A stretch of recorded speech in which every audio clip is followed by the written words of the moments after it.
Today on Monkey Life. Hey, little man. How's it going in there? Staff welcome the park's first ever saki monkey. Come on, Jethro. Oh, there he goes. He's out. There's concern for Houdini at the lemur enclosure. Oh, listen to that. You can't hear Nobby's heart murmur. And Simon's up to mischief at Hananya's.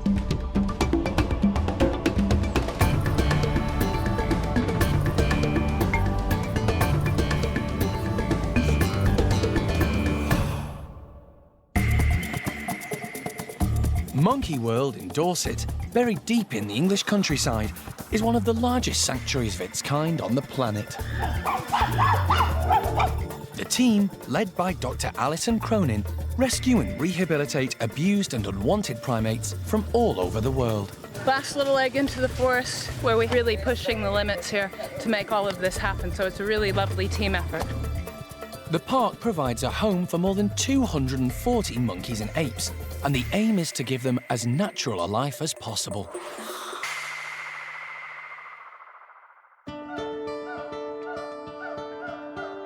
There are 17 species of primate at Monkey World, including chimps, orangutans, gibbons, and stump-tailed macaques.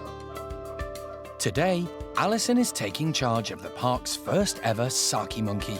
Just off to Somerset to bring in a completely new species of monkey. So very interesting, very exciting day today. The monkey, called Jethro, is currently living at a wildlife rescue centre near Bridgewater. But the land is being sold, so Jethro needs a new home. Alison is planning to put him in with the squirrel monkeys. At 22 years old, Jethro is quite an elderly saki monkey. He was born into the British pet trade and then either sold or given to the couple who currently own him along with a mate. I think it was 3 or 4 years ago that the female passed away. So he's been on his own for an awful long time now. So I'm hoping that getting him back to the park and getting him in with our squirrel monkeys might sort of liven things up and make life a bit more interesting for Jethro. White-faced saki monkeys are native to South America. Males and females look very different. Males are black with big white faces, whereas females are brown and grey. In the wild, they live in family groups and spend most of their time in the trees. They eat a diet rich in nuts, seeds, and fruit. Morning. Hello. Good to see you. Hi, nice to see you again. Yeah. I'm okay. I'm okay at the moment. I was going to say it's going to be a long day for you. Should we just go see the guys first of all? Right. Maria and Colin have been desperate to find a suitable home for Jethro ever since they were told they had to leave. Hey, little man. Hi, you. Hey, fluffy boy. Hey, little man. Oh, I know. Good boy. Wow, what a beautiful coat on him. Yeah. In captivity, saki monkeys only live for around 20 years, so Jethro really is an old man. He was rejected at birth by his mother, sadly. That was 22 years ago, so I took on the role of mum. And Jethro has been with me all that time. He's full of character, always has been. You know, he's got lots of different mannerisms. He's just a great character, full of the joys of spring, despite his age. Maria and Colin have 3 other monkeys who also need rehoming. Alison is keen to take them, but at the moment, she doesn't have a suitable enclosure. We've got 3 spider monkeys here, 2 males and 1 female. And they're getting on in years as well, but they can't stay here.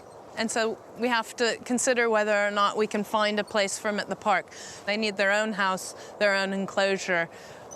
Got a plan in my head, but we'll have to wait and see whether I can make it come true. It's a big if right now, but I'm hoping that I've got a good plan. You're a beautiful little man. Good boy. So, for the time being, Alison's focus is on Jethro, who has only ever really known life next to the spider monkeys. I'm really pleased. He looks really nice and healthy for a 22-year-old saki monkey. He's got a little bit of a mobility issue on his back legs, but quite frankly, any old boy does at this stage in his life, so we'll just keep an eye on him. I just have to hope that the squirrel monkeys love him as much as I do already. He's a brilliant lad.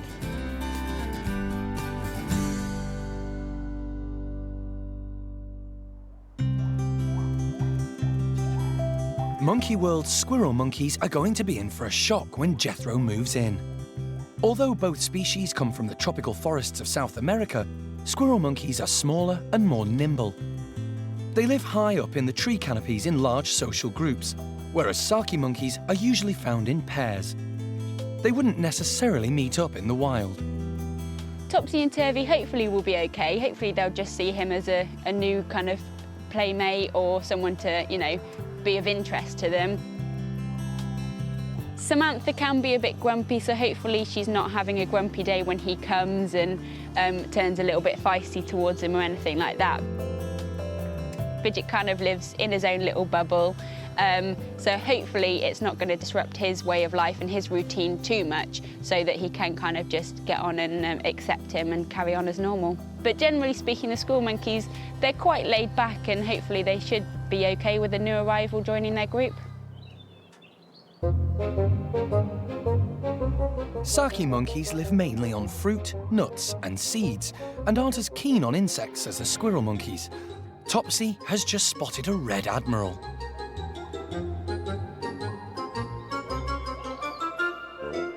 When the squirrel monkeys are hunting for their insects, they'll kind of get right into all the trees and bushes, and they can move around on all the tiny, really thin branches, so they can kind of almost sneak up on the insects, and then they kind of pounce, and then they'll just grab them with their hands. Topsy isn't the only one enjoying the impromptu snack. Turvy also strikes lucky. Squirrel monkeys' hands are really good for doing things like catching insects. They're really, really dexterous, and they can move around and, yeah, grab hold of things really well.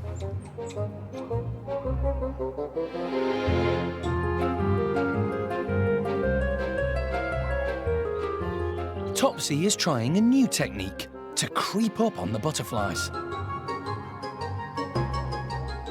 Butterfingers. Any activities like this is absolutely brilliant for the squirrel monkeys, because it obviously brings out their natural behaviour. They would be doing this in the wild. They would be going around hunting and foraging for insects, and obviously it's all enrichment for them as well, stimulates them and gets them active, and that's absolutely brilliant for them.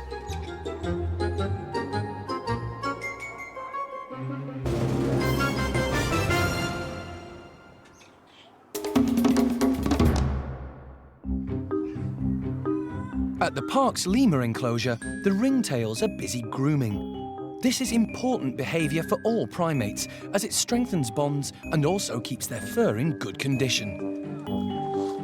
However, one lemur is sitting on the sidelines today. Houdini has been causing concern for a while now, and the park's vet, Mike Nathan, wants to take a closer look. Over the last couple of weeks, he hasn't been breathing very well. And to my mind, he's breathing with increased effort, and his tummy seems a little bit more swollen, but also he tends to give a soft cough like that. Makes me wonder whether it's his heart that's giving him the problem rather than anything else. We want to just try and have a listen to him, conscious if I can. If not, then we'll have to take him up to the hospital. But if you look at him, you see that he's breathing with quite an effort from his abdomen. He's a different animal to what he was a couple of weeks ago. Houdini is 16, but that isn't particularly old for a captive lemur. The team need to get him inside so that Mike can examine him. Houdini, look, come then. Look, just like normal. Good boy. Come on then. Good boy. Mind your tail. Good boy. Animal director Jeremy Keeling has come to help. The lemurs are a close-knit bunch, and the rest of the group gather for a ringside seat. He's in that little crate you get there, isn't it? So I don't know whether you want to go in the shed and grab him in there. might be. Or otherwise we can let him into the shed, but... I'd like to have a listen to him if we can. Ready?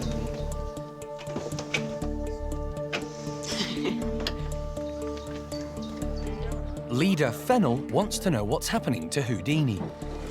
In here. Oh, listen to that.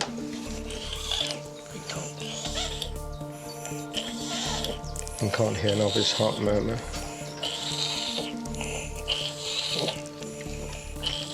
Sounds very nasal, that does. Who knows? Mike is worried about Houdini's laboured breathing. He decides he has no choice but to take him to the hospital. Really marked upper respiratory noise. I can't hear a heart murmur. The heart's going so blooming fast. So stressed out with that bit. So we'll see. It's really, trying to get that air in. So we'll have a look. We'll see. We'll see. All right. The team need to act quickly. If Houdini really does have a heart problem, any amount of extra stress could have serious consequences.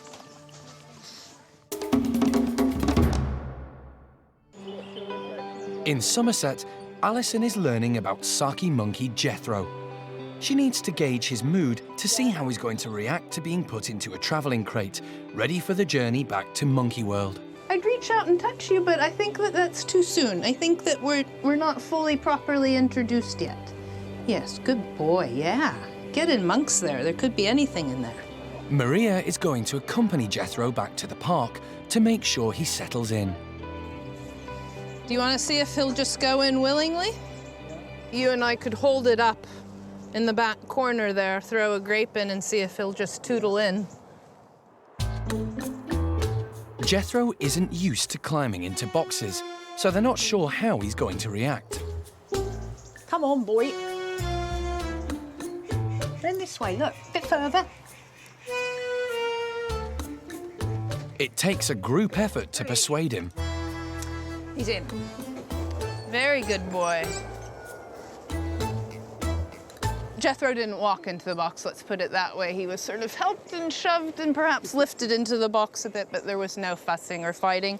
And now he's just checking out what the world around him, so he's very calm. Just goes to show that he's actually quite a well-adjusted little monkey, so hopefully he'll feel the same way about Fidget and the rest of the squirrel monkeys. Good little man, you are. So, after years of living on his own, Jethro is off to new friends and a new life.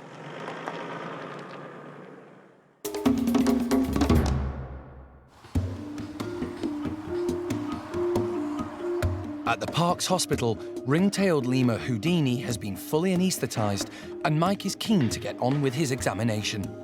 He wants to find out why the lemur's breathing is so laboured. 2.6. So since the beginning of June, he's lost 0.2 of a kilo, hasn't he? There could be a number of reasons for Houdini's rough breathing, but Mike thinks he probably has a heart problem. Throat is perfectly clear. Colour's good, he's not anemic. He decides to do an X-ray of Houdini's chest to give him a better idea of what's going on. Right, lights off. Despite Mike's suspicions, the X-rays are not showing any obvious problem with Houdini's heart. The X-ray looks okay. I can't see anything that's shouting at me saying abnormal. So this isn't full of fluid in his abdomen. It certainly doesn't feel full of fluid in his abdomen. It's a mystery. Mike can't seem to find a cause for Houdini's laboured breathing. I don't know. Let's take a blood. The blood samples will be analysed to make sure that the lemur doesn't have any underlying health issues. Well, there you go. What on earth? I'll get those bloods off and catch the post with them. I can't find anything. His heart rate and rhythm's normal. I've taken samples from swabs from his nose and from the back of his throat. The X-rays look to me to be normal. I still feel that the symptoms he's giving us with his breathing point to something wrong with his chest, his heart, but I can't prove it at all. I have to look for other things. So that's his... That's it for him for the minute, yeah, okay. Mike is going to put Houdini on another course of antibiotics to see if that helps, and the Lima team will have to keep a close eye on him to make sure his condition doesn't deteriorate.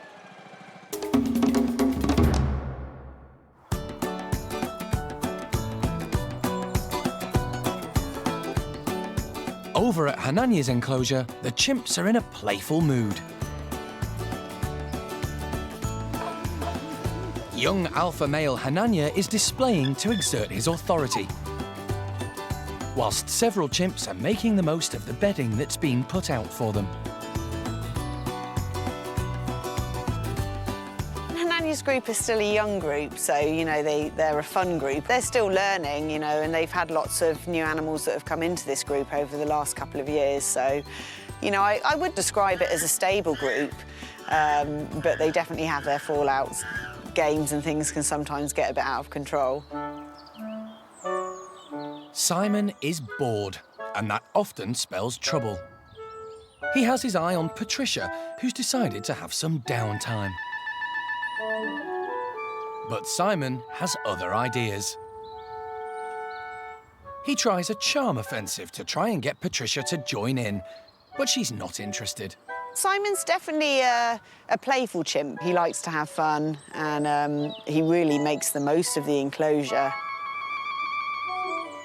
I don't think there's a female in Hananya's group that Simon hasn't, you know, wound up at one point in time, so I think that goes across the board. But generally, the females like to spend time with him, you know, and he does bring out the best in a lot of the females. Kiki is the newest member of the group. She was rescued from the Lebanon 2 years ago, where she'd been kept in a cage at the side of the road. Kiki's doing great. What a success story. You look at her now, it's like she's always been here. You know, she really was a very clever chimp. She made some mistakes, but she learnt from them, and it's great to see her now as a fully integrated member of the group, and a far cry from the isolation that she was in prior to being rescued by Monkey World. Simon has given up on Patricia and is now trying his luck with Cherry. But Cherry's no pushover, and Simon's bright enough to know not to mess with her. I think it's important to remember that all chimpanzee groups will change over time, and that will be the case for Hananya's as well. But considering their age and considering how many new animals have come in, I think they've done remarkably well. You know, they're a fun group that enjoy each other's company. They like to be together. Hananya's maturing into the role. So a really nice group, but, you know, who knows what the future holds.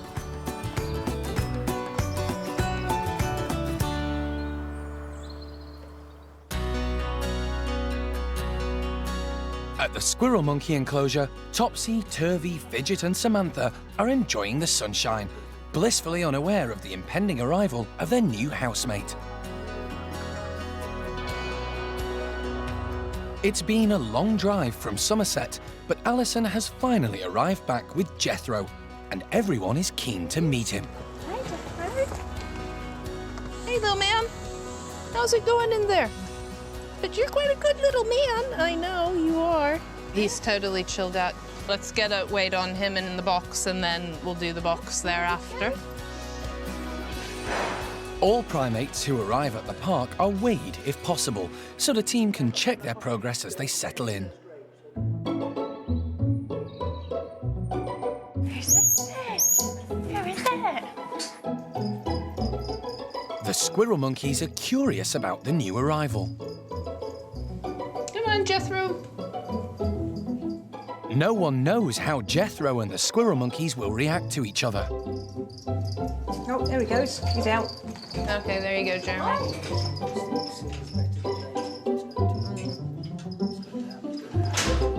As soon as Jethro sees Fidget, he he goes on the offensive.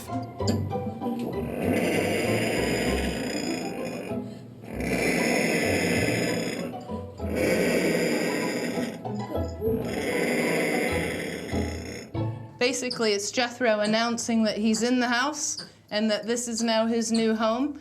And quite frankly, the squirrels don't seem to mind that rumbling noise at all, which is quite a good thing, because if their reaction is absolutely neutral to Jethro, then we stand the best chance of Jethro and the squirrels getting on well together.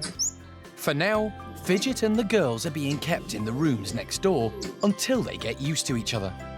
Obviously, when we put them together, it could be a completely different story. But for the moment, the squirrel monkeys are just pottering around, foraging for insects, just doing what they normally do. He seems pretty chilled out and quite mellow, so I'm sure if he doesn't react to the squirrel monkeys, then they hopefully won't react to him either. For today, Jethro will just stay on his own, just to let him settle into his bedroom. If he seems pretty settled and he's moving around and eating, then maybe we'll open up tomorrow and see what they're like. But yeah, I think we'll have to see what everybody's like by the morning until we make that decision.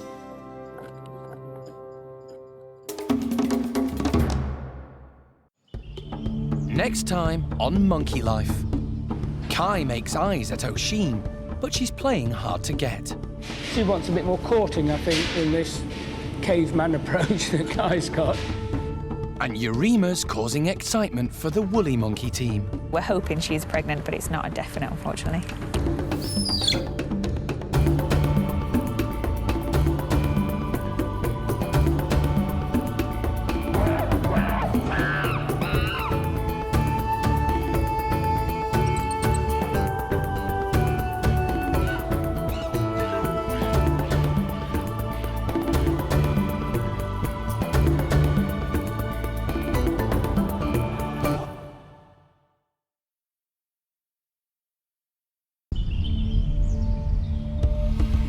This time on Monkey Life. An anxious day for the team when Hsiao-quai takes her newly adopted daughter outside for the first time. Can't imagine that Hsiao-quai would reject the baby now. I just cannot see that. Look, who knows? New boy Jethro comes face to face with the thieving squirrel monkeys. You better get on the move, little man. And Kai takes a shine to Oisin. A couple of times she's turned around and given him a slap.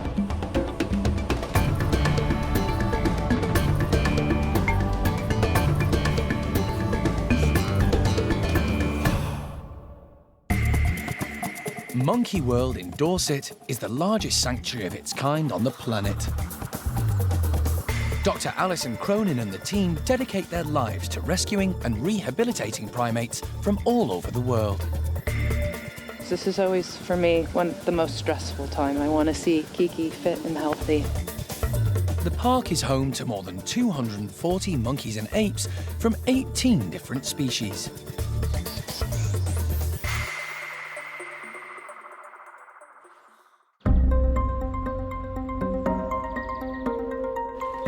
Three days ago, the team at Gordon's Orang house arrived to find that Hsiao-Lang had given birth early that morning. But Hsiao-quai had hold of the newborn and wasn't letting go. What are we going to do with you?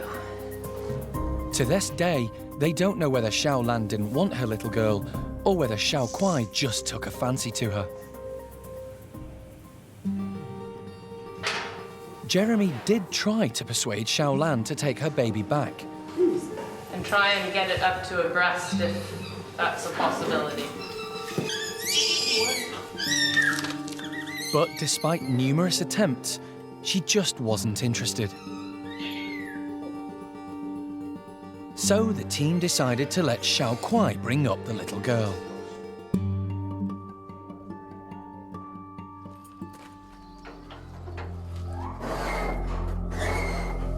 Hsiao-quai has been shut in with the baby ever since, and today she's being let outside for the first time. She's been a brilliant mum to her own 2 children, but that doesn't mean she'll continue taking care of this adopted one.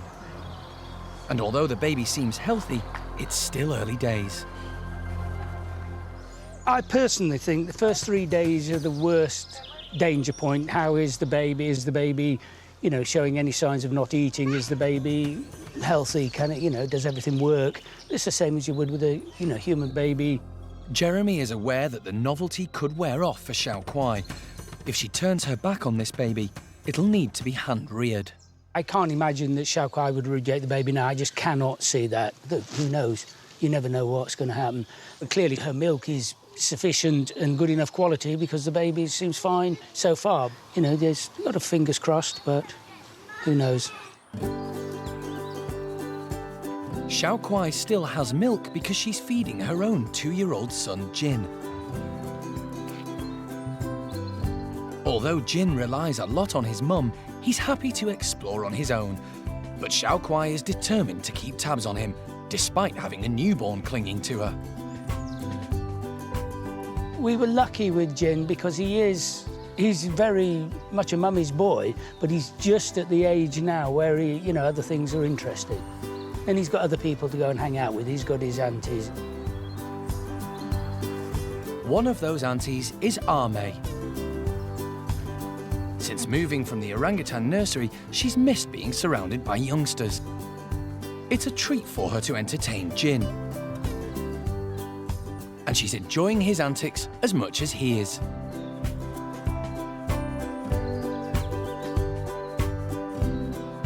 He can have a life and then just come back to his mum, and he's very, very good at it. That was a big worry, and he's very tolerant of the baby.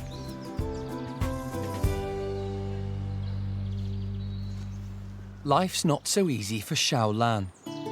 She's still recovering from the birth, and she's having nothing to do with the baby or the other orangs. Hsiao-Lang has been very low, orangs do suffer with postnatal depression, and that's just a fact, and Hsiao-Lang was suffering that way. And of course, mums that don't rear their babies suffer even worse than those that do. In the wild, young orangs will stay close to their mums for at least 7 years and learn everything from them. But Hsiao-Lang was taken from her mum at an early age and never had that opportunity. So it wasn't entirely unexpected when she rejected her daughter. She's getting there slowly, and today letting her out, I think, is a very important step on that ladder for Hsiao-Lang to have her life back, and, you know, and just treating them as normal is the culture that they understand. It's going to take time for things to settle down, but for now, the signs are good.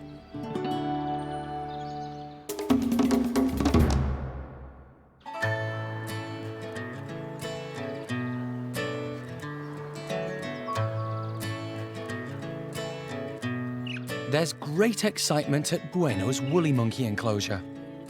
Yarima may be pregnant. This will be great news for the park, as woolly monkeys are highly endangered due to hunting and habitat destruction. Hey guys. Every morning, the group are given some special cakes. No, Yarima. It's just a mixture of oats and wheat germ, and we put their supplements in it. They get cod liver oil and they get evening primrose oil. Both them supplements can help with their hair and their nails. It also contains omega-3 oils, which is good to actually lower cholesterol and help with hypertension. And woolly monkeys are known to get high blood pressure, so that's really useful for these guys. Woolly monkeys can suffer from stress, which can be fatal, particularly for expectant mothers. So they're taking special care of Yarima. Yarima gets something extra added into it, and that's actually a mother-to-be vitamin supplement. At this stage, it's difficult to prove she's pregnant. So we've actually had to just calculate from when we've seen her mating, and also because she started to gain a little bit of weight, so we're hoping she's pregnant, but it's not a definite, unfortunately. Bueno is the only breeding male in this group, and this will be his 4th child if Yarima is pregnant. He's proving very popular, and the team are hoping he'll also get together with Sarah. Before she came to the park, Sarah was the last female woolly monkey in North America. She was brought in under the European Endangered Species breeding program, so a mate could be found for her. She's already taken quite a shine to Bueno, so there are good prospects for a future family. The team are hopeful Sarah will take to motherhood as well as Yarima has. Her oldest is Zingu, who lives now down with Oski's group. And then this is her youngest, Enzo, who's just 18 months old now, and she's a really good mum. She always has been, so she knows exactly what she's doing and how to look after babies.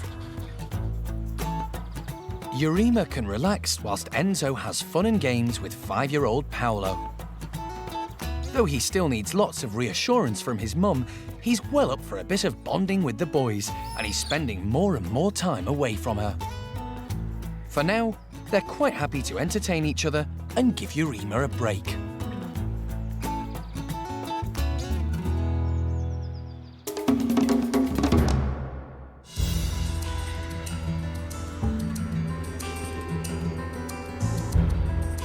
At the hospital, specialist wildlife vet John Lewis and the parks vet Mike Nathan are carrying out health checks on 4 marmosets recently brought to the park. Every year, Monkey World gets asked to rehome and to take on so many common marmosets from the legal UK pet trade that it's just an overwhelming problem. 4 weeks ago, Alison and Jeremy were called in by the RSPCA and West Midlands Police to help rescue Lucky, Gizmo, Bubble and Squeak from a house in Stourbridge.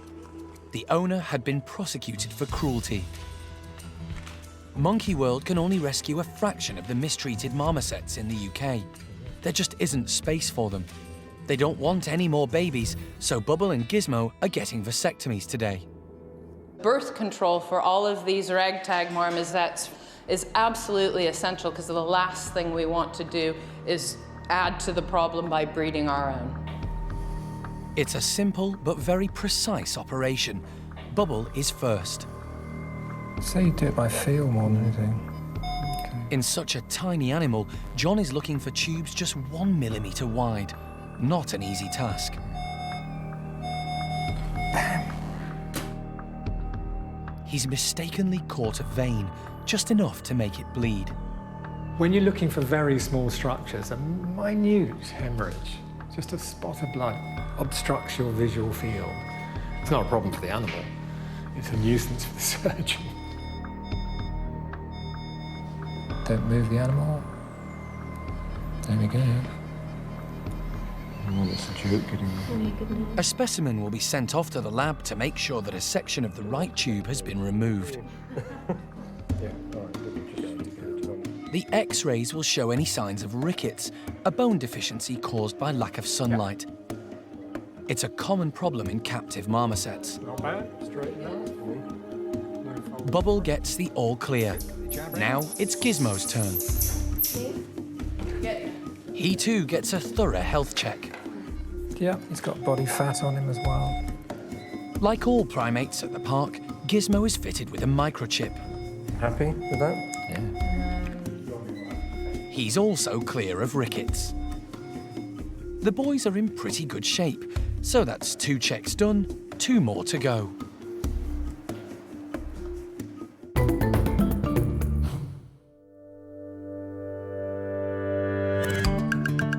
Since arriving from Somerset, Saki monkey Jethro has been living in the squirrel monkey house. His lively neighbours are getting used to the odd-looking newcomer. Hi, Fitch. And today, they'll all come face to face without the mesh between them. Jethro was brought to Monkey World when his owners could no longer keep him. When any animal arrives, then we'll watch them for a good length of time to get to know them, what they like, what they don't like, and also how they move around as well. Jethro's not so active.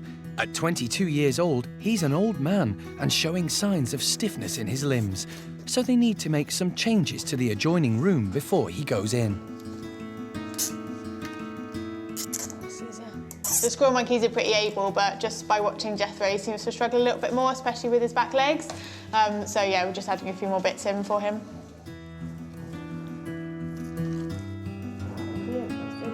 Yeah. The introduction is being done inside, so the team can carefully monitor the first meeting. In my opinion, I'd be inclined just to open the inner slides to begin with so that they don't come around and catch them out from behind at first.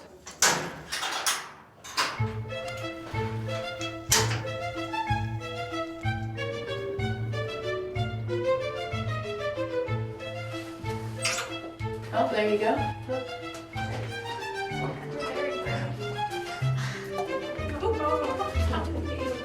Fantastic. They're just running back and forth past him. The squirrel monkeys are being very respectful of Jethro's sort of space, so they're trying to go around him, but they are going in and out of that door. Nobody's going to stop them.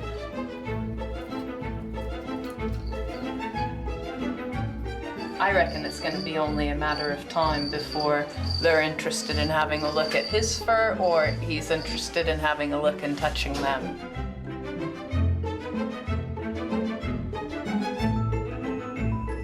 Good lad. Jethro cautiously ventures out of his own bedroom. Well done. That's very cool. And cheeky Samantha's straight into his basket. But when she heads for his food, that's a step too far. Yeah, you better get on the move, little man. It's going to be no food left in the net. He's shown little interest in eating since he arrived, but there's only one way to stop the girls getting his food. He's had lots of food around him and he's just kind of picked it as and when. But now suddenly the squirrel monkeys have come in and they're sort of raiding his food bowls. And now he's suddenly really hungry and he's eating everything from his bowl. Topsy decides the new boy's too big to annoy. And Fidget's keeping a low profile. He's minding his own business and ignoring the newcomer.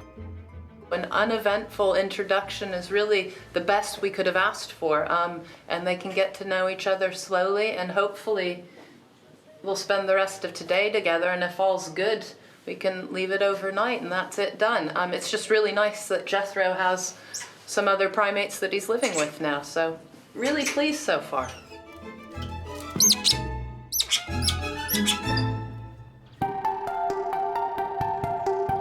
At the park's hospital, health checks on the recently rescued marmosets continue.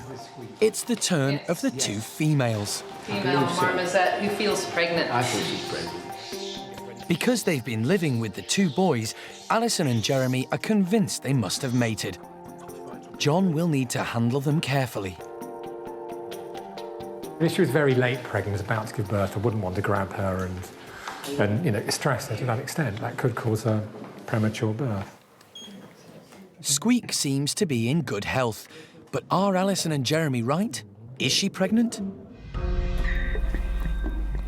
An X-ray should reveal all.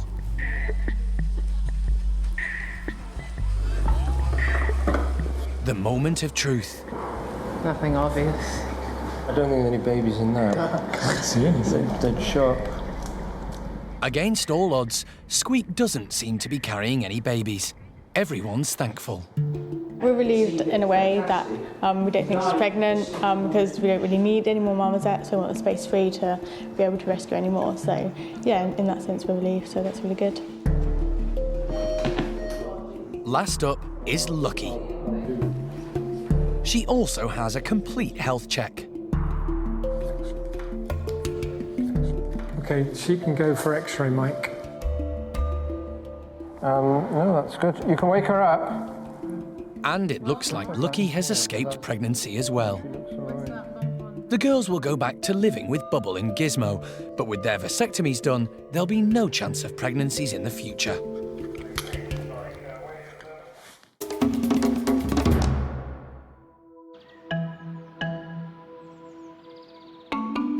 At the Orang nursery, newcomer Kai is settling in well.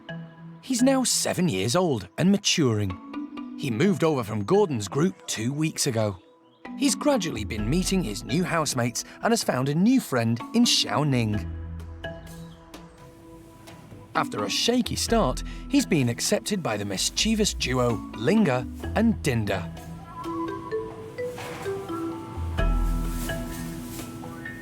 It's now time for him to meet the rest of the nursery gang. Playful Jolie, big girl O'Sheen, and baby Sylvester.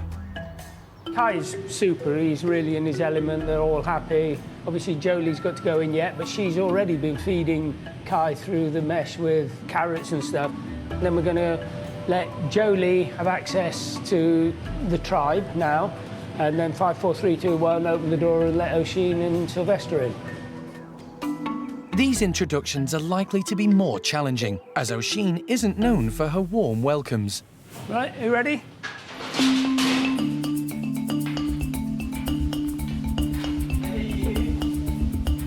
Jolie and Kai waste no time in getting acquainted. The team are so pleased with the way this meeting is going that they decide to get straight on with the introduction to Oisin and Sylvester, who are waiting in the playroom, unaware of what's about to happen.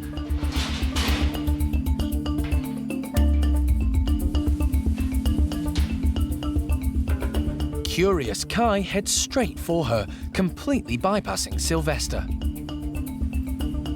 Kai is intrigued by Oisin, but can't understand why she doesn't want him anywhere near her. Kai is obviously more mature than he looks. This is obviously an adult female, and he's actually acting more like an adult male, to be honest with you.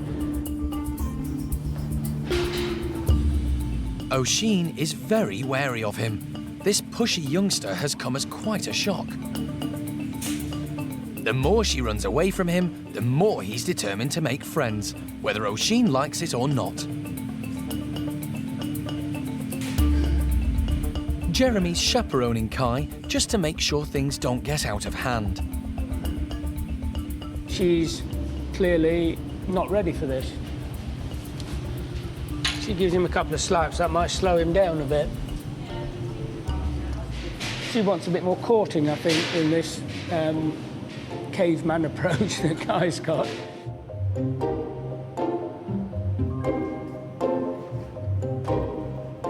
Jolie comes to the rescue and distracts Kai. Oisin is worn out by it all. She's usually the one who rules the roost, but now she's feeling pretty insecure. She's keeping Sylvester close by for reassurance and hoping Kai will leave her alone.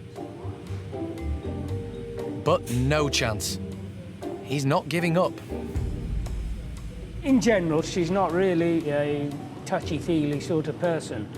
And, you know, Kai being very interested in her wants contact, and she doesn't. A couple of times she's turned around and given him a slap. That will establish the place where he's got to be, because she does that a couple more times, and hopefully he'll realise that playing with the little ones is going to be more fun than this grumpy old, although fascinating, morphic blob that's all of a sudden in his space. I think everybody except for Oisin thinks he's great, and they just want to play with him and hang out with him. And you know, he is actually playing nicely. He's not got any favouritism happening, and he's not being too rough, and he's actually being very, very considerate. It's going to take time for Oisin to get used to Kai being around. But one thing's for certain, the nursery is going to be a livelier place from now on.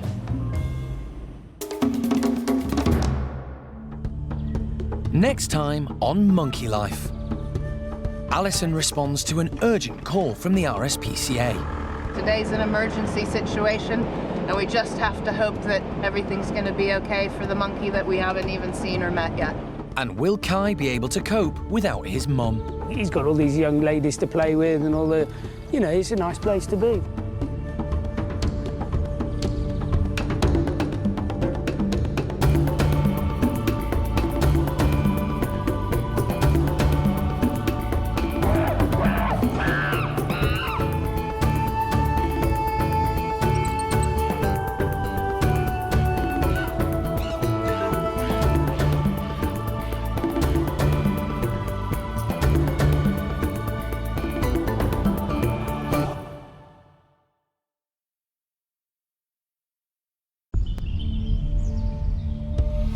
Today on Monkey Life, Alison responds to an urgent call from the RSPCA.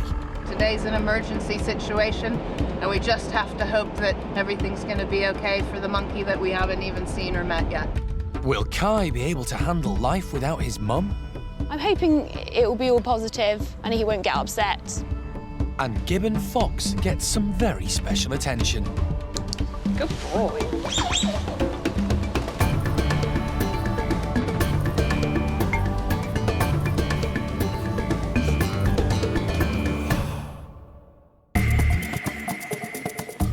Monkey World, nestled deep in the English countryside, is the largest sanctuary of its kind on the planet. The team, led by Dr. Alison Cronin, rescue and rehabilitate neglected and abused primates from all over the world. They're all going to have a chance to live proper lives again. Perfect. The park provides a home for more than 240 monkeys and apes, and the aim is to give them as natural a life as possible.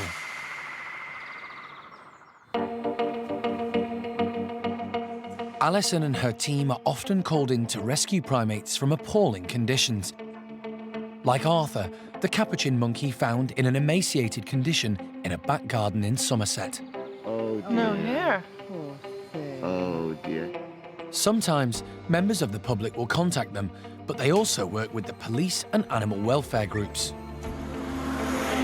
They carry out their own undercover investigations, such as this one in Turkey with Chardy. That poor chimp, you know, had its family killed in Africa, had its teeth knocked out, gets shoved in hot clothing to get dragged around these beaches for tourists to take photographs with. I just, you know, it's just desperate. An urgent call has come in from the RSPCA. They found a squirrel monkey living in a cage on its own on an industrial estate near London. They need Alison's help to confiscate and rehome it. Report came in last evening that there was a monkey in a small cage that looked very poorly, and people were concerned about it. This morning, the RSPCA inspector has gone out to the industrial estate and indeed found what she believes is a squirrel monkey at the back of some offices, effectively in the dark, in a cage, all by itself. So today's an emergency situation, and we just have to hope that everything's going to be okay for the monkey that we haven't even seen or met yet.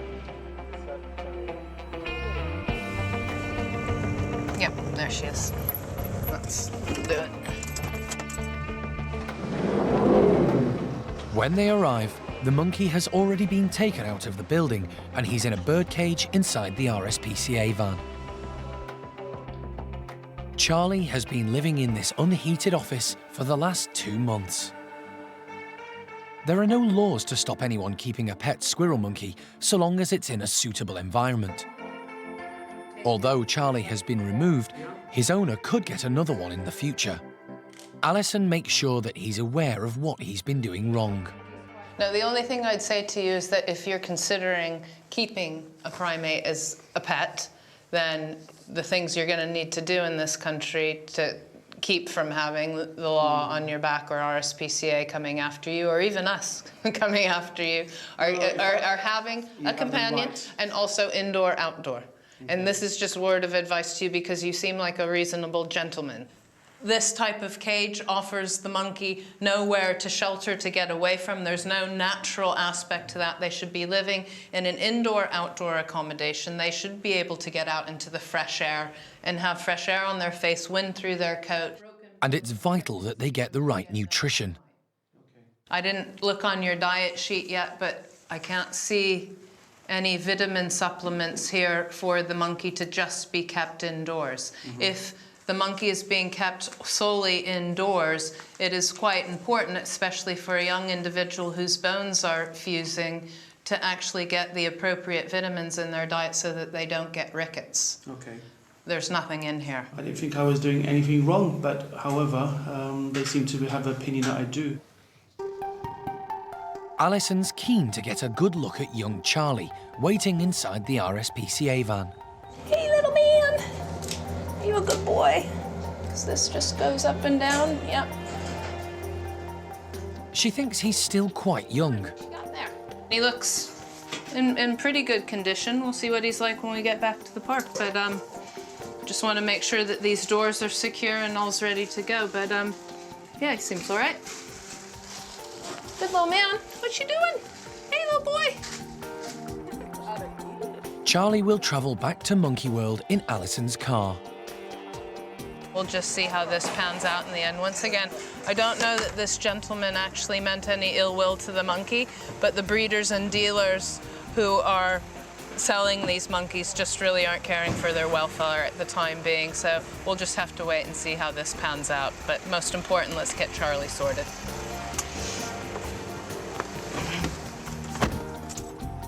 Charlie's been through a lot, and now he's got a 2-hour journey back to the park. But he's looking bright enough, and his whole life is about to change for the better.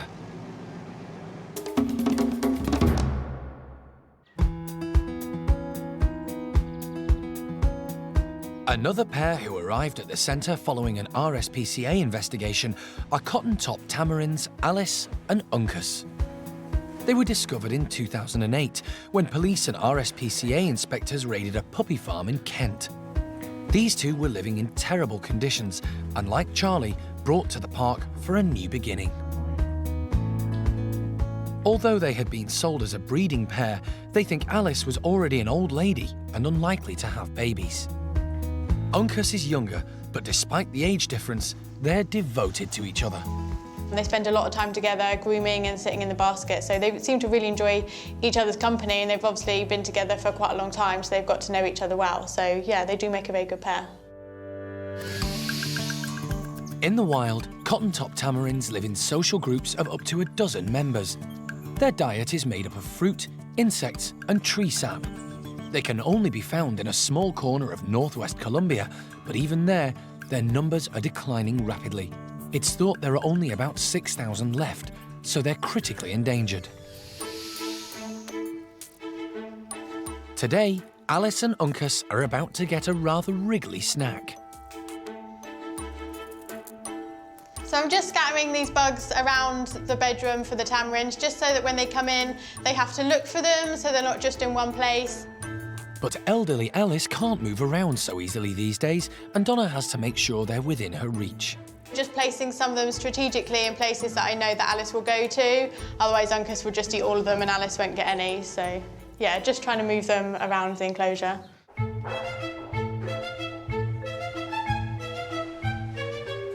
Uncas soon gets to grips with them.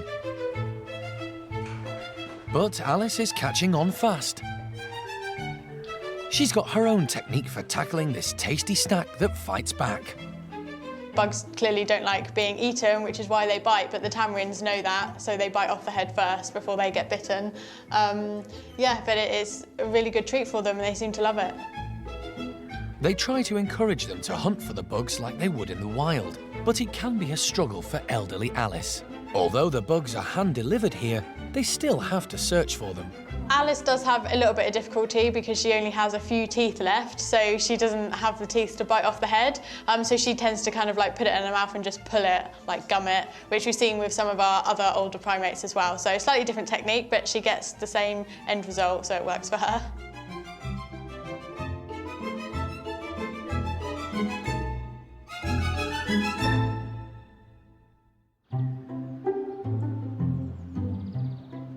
Not all treats come in the form of food. At the Gibbon house, Muller's gibbon fox is about to get some very special attention.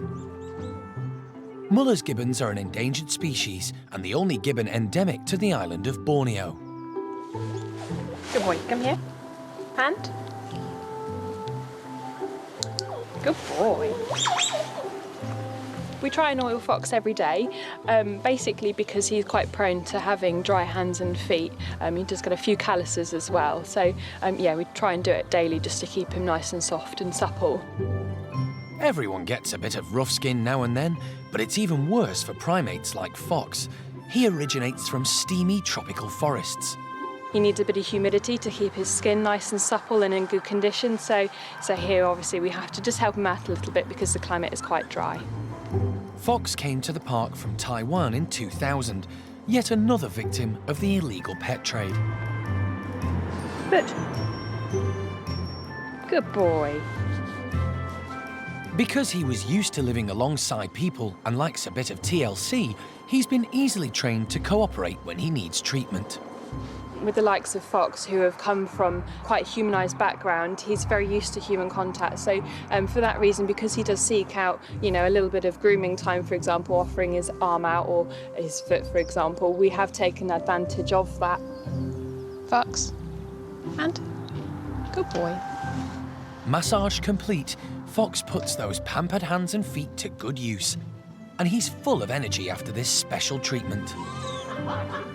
Fox is a big show-off. He loves human attention, so he does obviously display quite a lot, bounces and obviously vocalises quite a lot as well.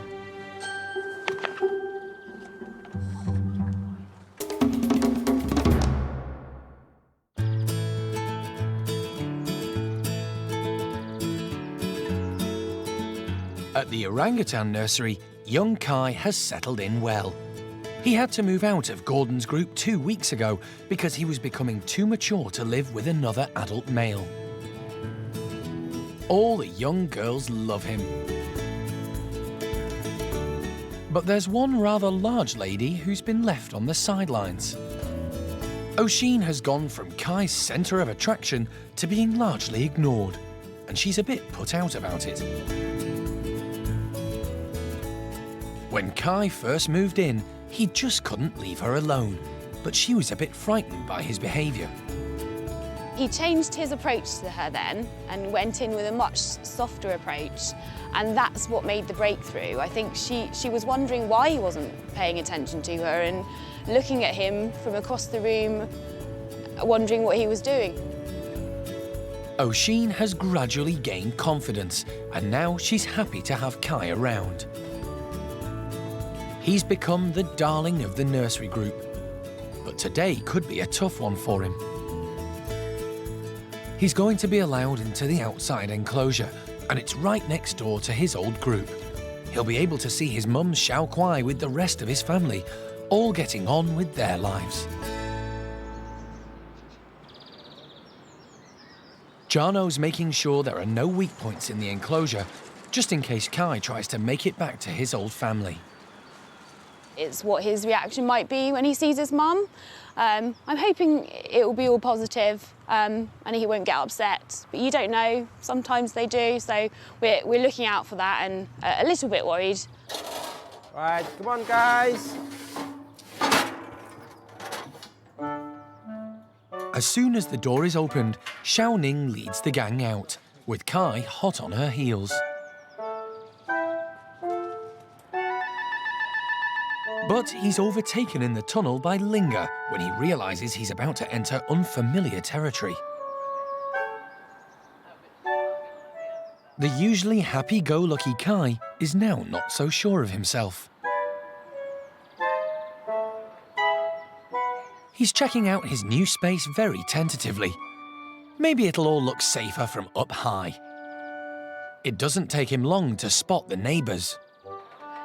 He's had a look, Hsiao-quai's outside, she's over the road, and he's had a couple of glances over there.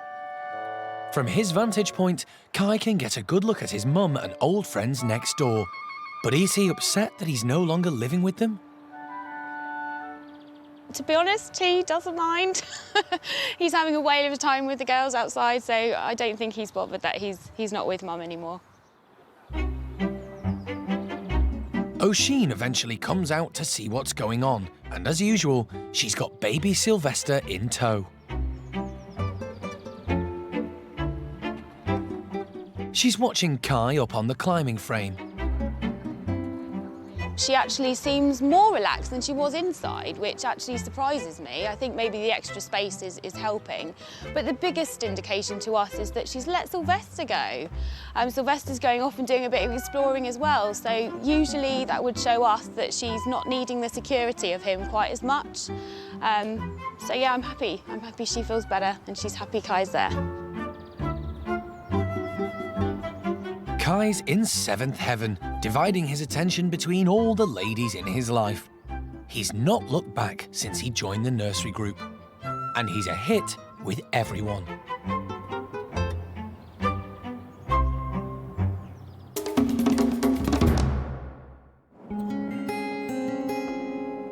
It's well into the afternoon when Charlie the squirrel monkey arrives at Monkey World. Jeremy and the team immediately get him settled into a temporary home. Right now, there aren't enough bedrooms in the squirrel monkey house, and he needs to be assessed before he moves in with the others. Write that down. 853. With his weight checked, they'll be able to monitor his progress when they get him on a proper diet. The neighbours are fascinated by the new arrival. What's his name? Charlie. I've zip-tied both of those, so... Charlie is curious about his new surroundings. Yeah. Come on, little man. Now that he has space to move around, the team can check out if he has any mobility problems. Good jump. And so far, he's doing okay. Moving around really well, he's had a big drink, and he's tucking into all the food that we've put in as well. So far he looks really good. Oh, happy man, food in both hands. Good little man. Oh. Insects should form the main part of a squirrel monkey's diet, but no one knows what young Charlie's been given. But he's really enjoying them, and he's making a new friend in Donna. Good boy. We know that he likes mealworms already, which we do have, but our squirrel monkeys are a fan of waxworms and locusts and all sorts of different insects, so it seems like Charlie is too, so that's good. He's had a long day, but he doesn't seem daunted. Charlie's in the marmoset house, settled down, eating quite a bit of food and seems quite chirpy and happy and looks pretty good. Little bend in the bottom of his tail, maybe. Reasonable way, leaping from branch to branch, he sort of is finding his balance, so I'm not sure that he's had much experience being able to leap properly like a normal squirrel monkey would, but that'll all come, and he seems fine, so leave him for tonight, and then tomorrow we'll have a look at his feces to make sure he doesn't have any parasites, and then start making decisions about getting him over to our squirrel monkeys if we think he's fit and healthy. At just 2 years old, Charlie should hopefully be young enough to get over his past and start a whole new life with the other squirrel monkeys.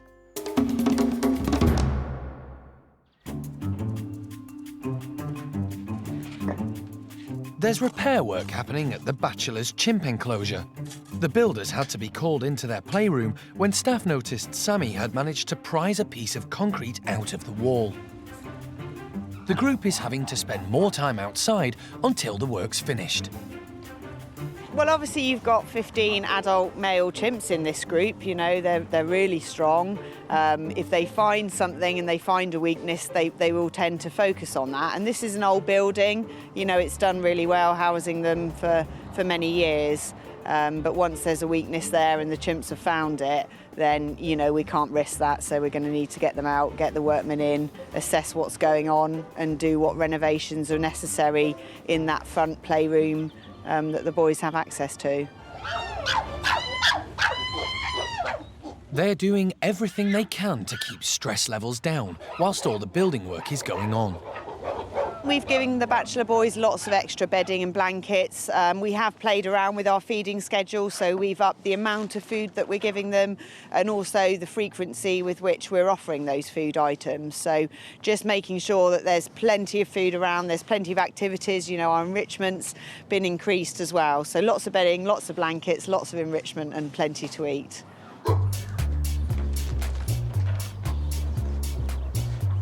Fat Sammy is making the most of the new feeding regime.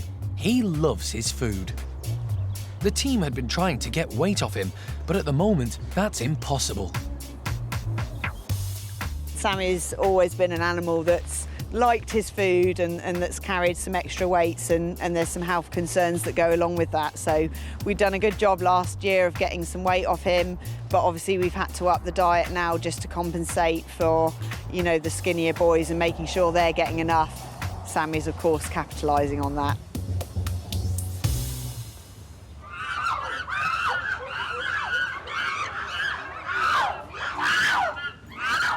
Whenever you restrict access for a group of animals, then the hierarchy, I guess, is going to be exaggerated, so that those animals that are at the bottom of the pecking order, like, you know, Paquito, Seamus, they are going to struggle a bit, and we've seen that in particular with Turkish Charlie. Charlie was rescued from Turkey, where he'd been trained to do tricks for his own TV programme. The effects have been long-lasting. We've seen an increase in Charlie's stereotypical behaviours. He's not moving well, he's not shifting with the group, his appetite seems to have decreased. We're worrying about, you know, how much he's eating and how much he's getting involved in group activities. So all of those indicators are telling us that he's not as happy as he could be and he should be. And he probably won't be until he gets that playroom back, but there's things that we can do in the meantime. So we've put him on some medication and we're keeping a close eye on him, and already we've seen an improvement. So fingers crossed it's taking it each day as it comes and just riding this period out. For the leaders of the group, including Butch and Paco, life goes on pretty much as usual. Whatever they want, they get, and they are keeping their place on top.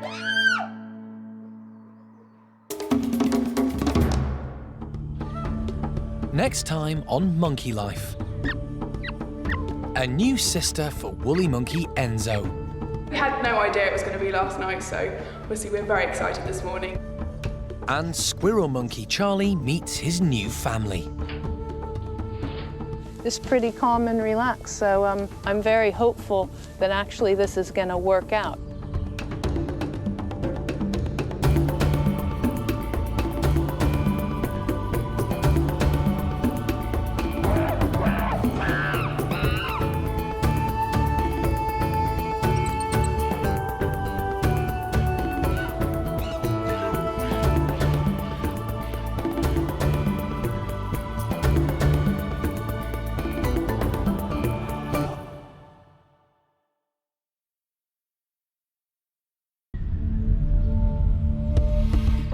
This time on Monkey Life.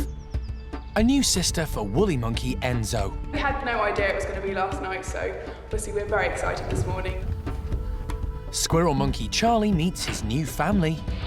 I'm very hopeful that actually this is going to work out. And the marmosets are full of surprises. Very exciting, a little bit unexpected, but very happy at the same time.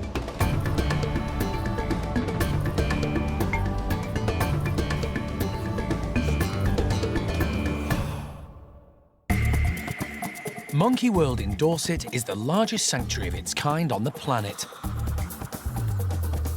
The team, led by Dr. Alison Cronin, rescue and rehabilitate abused and unwanted primates from all over the world. Have you packed your stuff? Got your favourite comics and everything? The park is home to more than 240 monkeys and apes from 18 different species.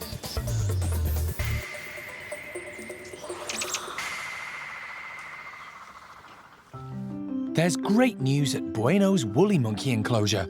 Overnight, Yarima has given birth to a baby daughter. The staff saw her mating with Bueno 7 months ago and felt sure the birth wasn't too far away.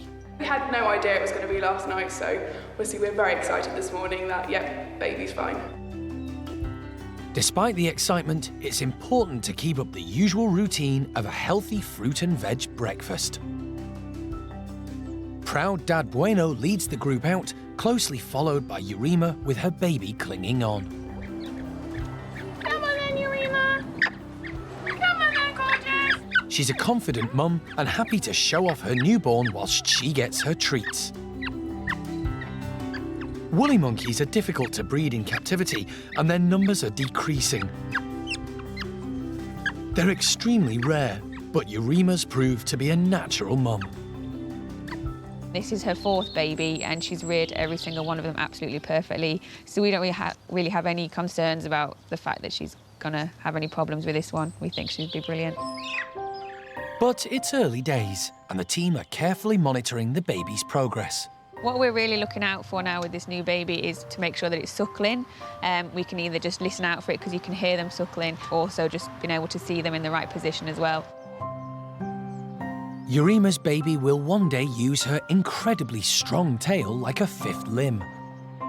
The minute it's still hanging down quite a lot, but in the next few days it will start to coil and then it'll be really strong and have a really good grip. Unlike some other primates, Dad's going to get off lightly. Bueno's busy eating while Mum does all the work.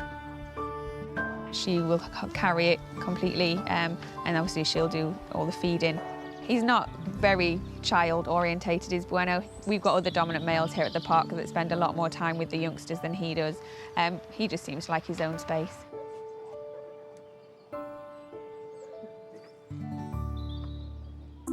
Enzo's had a bit of a shock. He's just 2, and he's always had all his mum's attention. But now he'll have to share with her baby. He's doing really well. He's not at all upset by the new baby. In fact, he seems to have brought him out of himself a bit more. He's going up to the baby every now and again, sniffing it. He's been grooming the baby.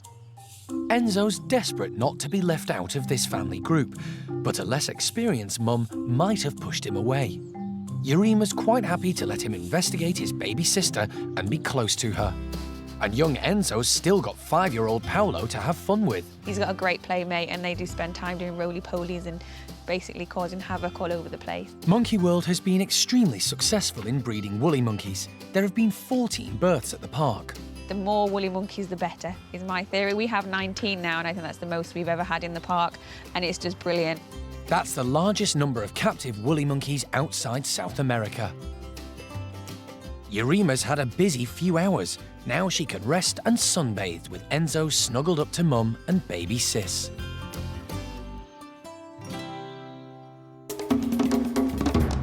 So I got the craziest phone call from Jeremy this morning. Come on into the park, we have 5 new arrivals. Can you believe it, 5 new arrivals? I knew we were expecting at least 1, but not 5.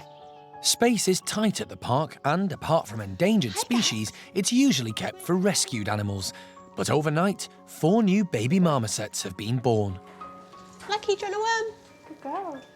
Bit of a surprise this morning. We didn't think that they were due quite yet, but we came in this morning and both have given birth. So, yeah, it's very exciting, a little bit unexpected, but very happy at the same time. Good girl, well done. Lucky and Squeak were given thorough health checks 7 weeks ago, soon after they arrived at the park. But there was no sign that either marmoset was pregnant. We didn't have any idea, really, that Lucky was pregnant at all. She wasn't big in size. The vets didn't see anything on her health check. The fact that both of them have given birth on the same day is really quite a surprise to us.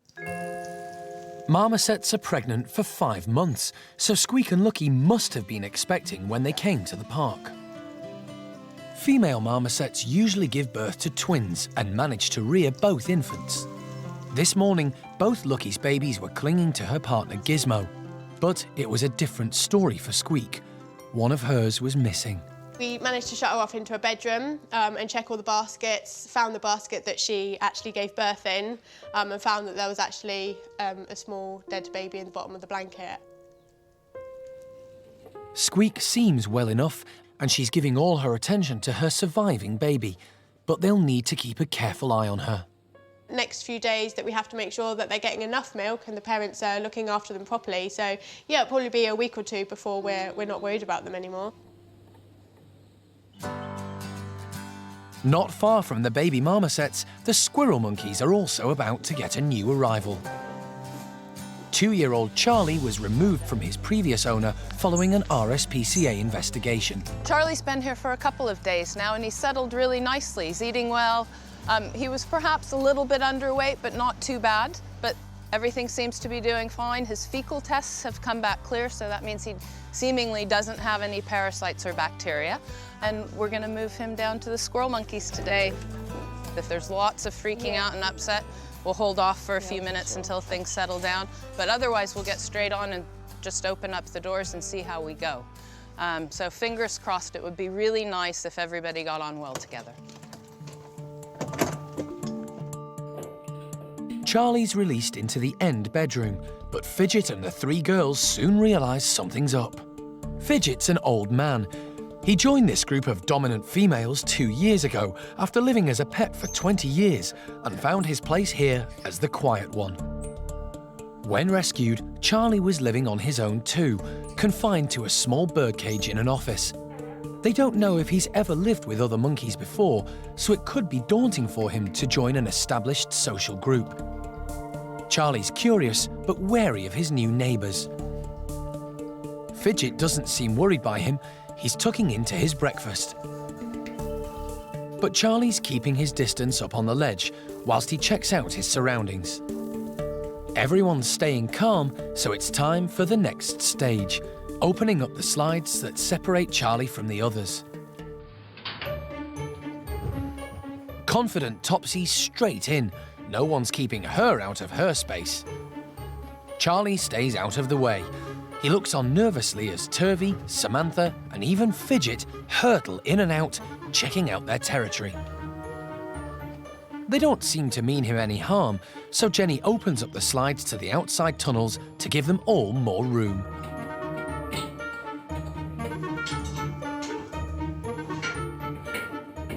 Samantha is first out, closely followed by Turvey. Whilst they dash about, Fidget's happy to take it easy outside. The network of tunnels inside of the house, as well as this network of tunnels outside of the house, really allow them to have more area where they can get out of each other's sight, and that's critical right now, because if we just shut them into a small area where they had to confront each other, the result might be very different. But as it is, as soon as tension starts to build up, they can move away, and you can see Fidget's out here right now looking around, but it's pretty calm and relaxed, so I'm very hopeful that actually this is going to work out. New boy Charlie eventually plucks up enough courage to leave his bedroom and venture next door. He's very cautious, but finally makes it outdoors. He doesn't know he's being watched.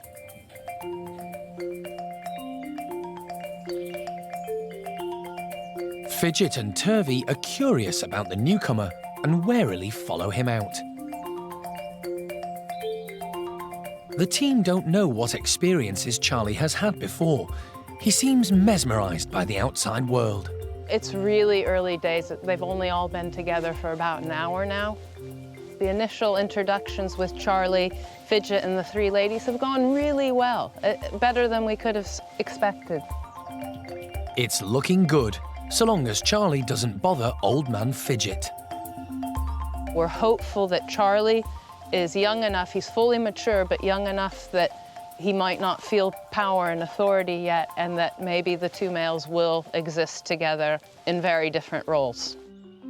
It'll be up to the females to decide what young Charlie's social status will be. If he can impress the ladies, he may take a lead role in the group. The critical period is probably going to be in a couple of weeks' time, when the ladies start deciding whether they actually like Charlie and whether they want him to be the leader of their group or not. Hopefully this is the start of a good future for the group of squirrel monkeys with Charlie added in.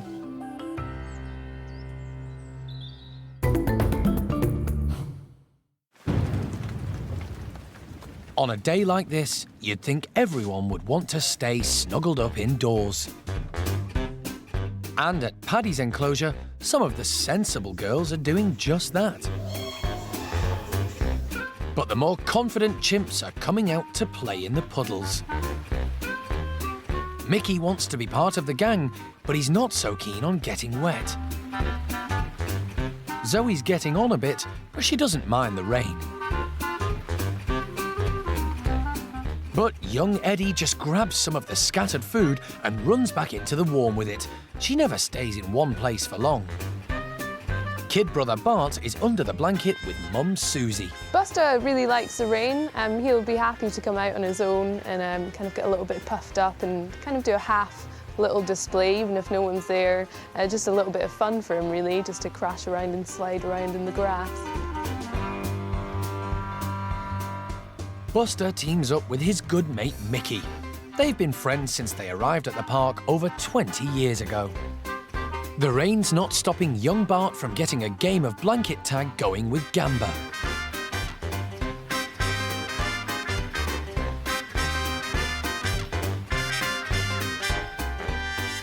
Alpha male Paddy doesn't want to be left out. But when he turns up, Gamba's off. He won't stay around the big boss. Paddy will put up with anything from his young boy Bart. He's big, he's strong, he's really fair with all the females and males. So he's really, really popular. He's an excellent one to learn from. Young Bart is 5 years old, and he's just managing to hang on to the white tuft of hair on his bottom, a sign to the others of his baby status. It's a license to do whatever he wants. None of the kind of higher-ranking females, for example, would want to be the first one to really discipline him properly, just in case Paddy didn't take this well, didn't agree, and then in turn they'd get disciplined. Very soon, Bart will have to find his own place in the 20-strong group. But for now, he's loving his white tuft status.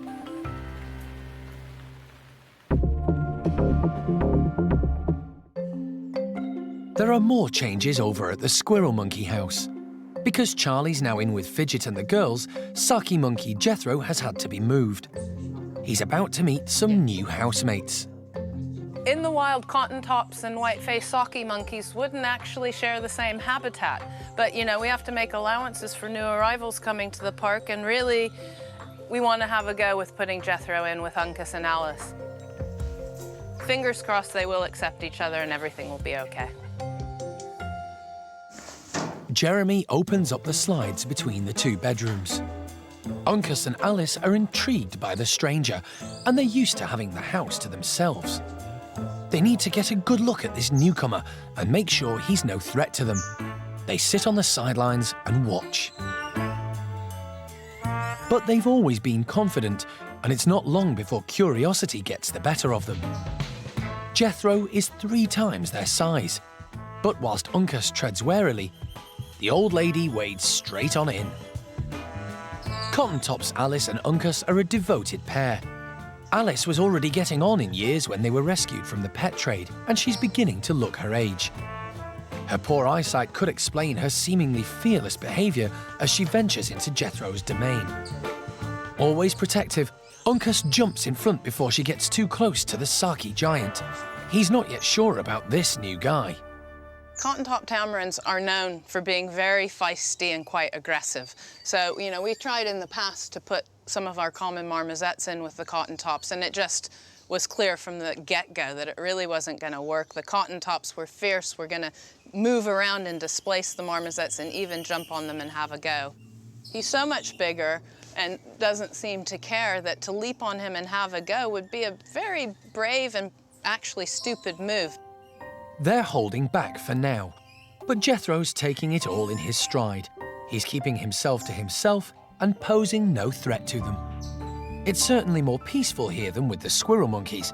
He's an old chap, and this could be a good retirement home for him. It could also help the cotton-tops. I'm looking to the future. Alice is a very old lady, and I don't know how long she's going to be with us. And when she goes, that means that Uncas is going to be on his own. Jethro is never going to be Uncas's best mate necessarily, but they might form some kind of relationship. So for the long term, I think it's a pretty good plan, and they seem to be approving, so all good.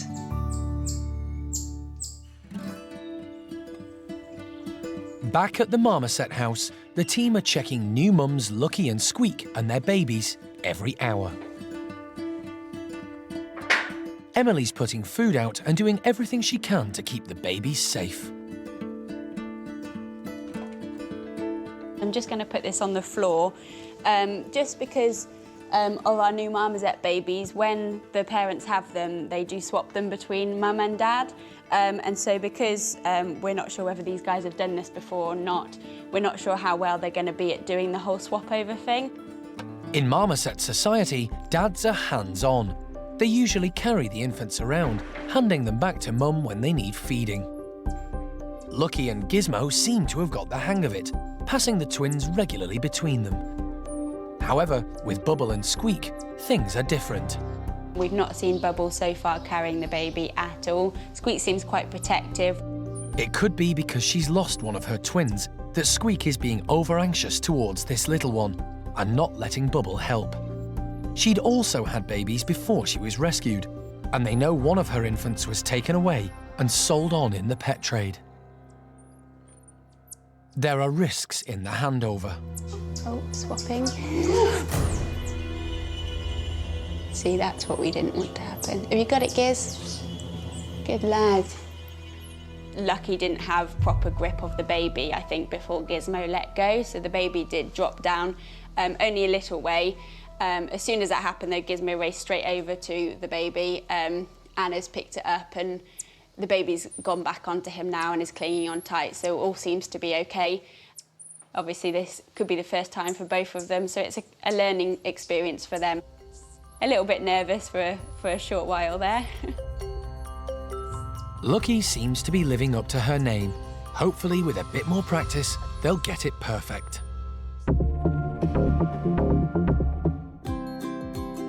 Over at the Orang nursery, young Kai is getting on famously with his new housemates. He recently moved over from Gordon's group, and he's really livened things up. Apart from baby Sylvester, he's now the only male in a house full of ladies, and he's been getting a little too friendly with some of them. Dinda loves playing with him, but when he starts to get amorous, she's having none of it, and the team don't want any surprise pregnancies. I'm preparing the contraceptive pills for the girls in the nursery group orangutans. I don't think they would particularly like to be handed a pill, but sometimes small tablets can be sort of tucked at the side of the mouth or spat out quickly. The pills dissolve in the orange juice. At least we know that they've swallowed the juice if it's mixed with that, and it tastes nice. Most of the girls are still very young themselves, and Dinda and Hsiao-ning are closely related to Kai. Being brother and sister, we don't want any pregnancies between those two animals. Good girl, Linga. Oi. Since he arrived, Kai's been a huge hit with everyone. He's even won Oisin round. Although Oisin's an adult, she's been in the nursery since she was rehomed in 2010. The team wanted her to settle quickly, make friends of her own kind, and lose a lot of weight, so the active nursery group was an ideal choice. She's still on a restricted diet, so we like to give her breakfast alone. She does share feeds during the day with the group, but also she has a contraceptive implant already implanted, so she doesn't need to have the contraceptive pill that the other guys have. Oisin happily fostered baby Sylvester, and they've been inseparable ever since. I mean, one day we might like Oisin to get pregnant. I think she would probably make a very good mum, certainly what she showed us with her relationship with Sylvester. But at the moment, she's still overweight, and we wouldn't want that to endanger her health. Pills taken, the doors open to the tunnel. And Hsiao-ning, Jolie and Kai rush in for their treat. It's a bit of a squeeze, but Kai feels completely at home now. We like to have a routine purely because we want to get them used to being into confined spaces if we ever need to separate them for a purpose of anaesthetic, or just to make sure that they're not more stressed being in the environment on their own. If they do something a little bit every day, then they're much more acclimatised to it.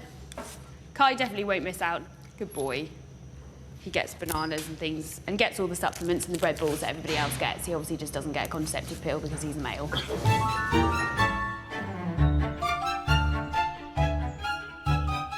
The girls' lives have been transformed by Kai's antics, and the nursery's a much livelier place.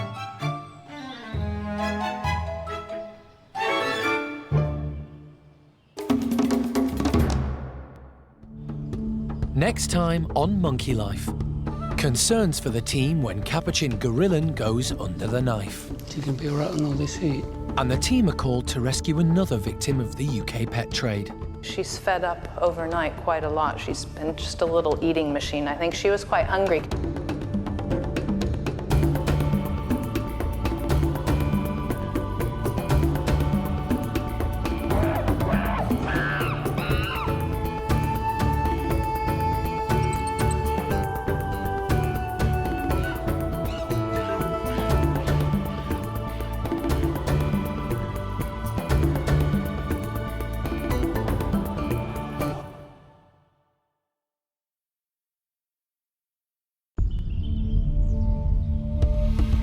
Today on Monkey Life, the police are called in when the team rescue marmosets Rattler and Tyre. It was about the worst circumstances that we've ever collected common marmosets from the British pet trade. Concerns for the team when Capuchin Gorilon goes under the knife. You can be all right on all this heat. And Diego's having a whale of a time. This has got absolutely nothing to do with anything other than just being lots and lots of fun.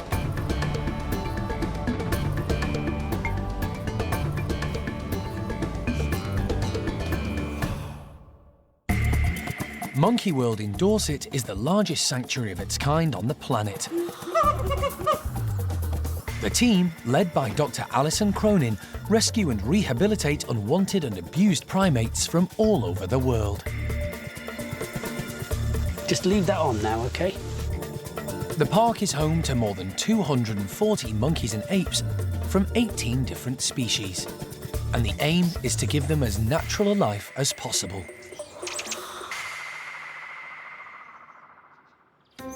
In the UK, common marmosets are amongst the most badly treated victims of the primate pet trade. and Alison is often asked by the police and animal welfare charities to help in confiscating them. I'm gonna take them, get them covered. Like Solomon, who was removed from a house in Liverpool. Today, she's down in Plymouth and has just left a flat where a man has been keeping 2 marmosets in terrible conditions.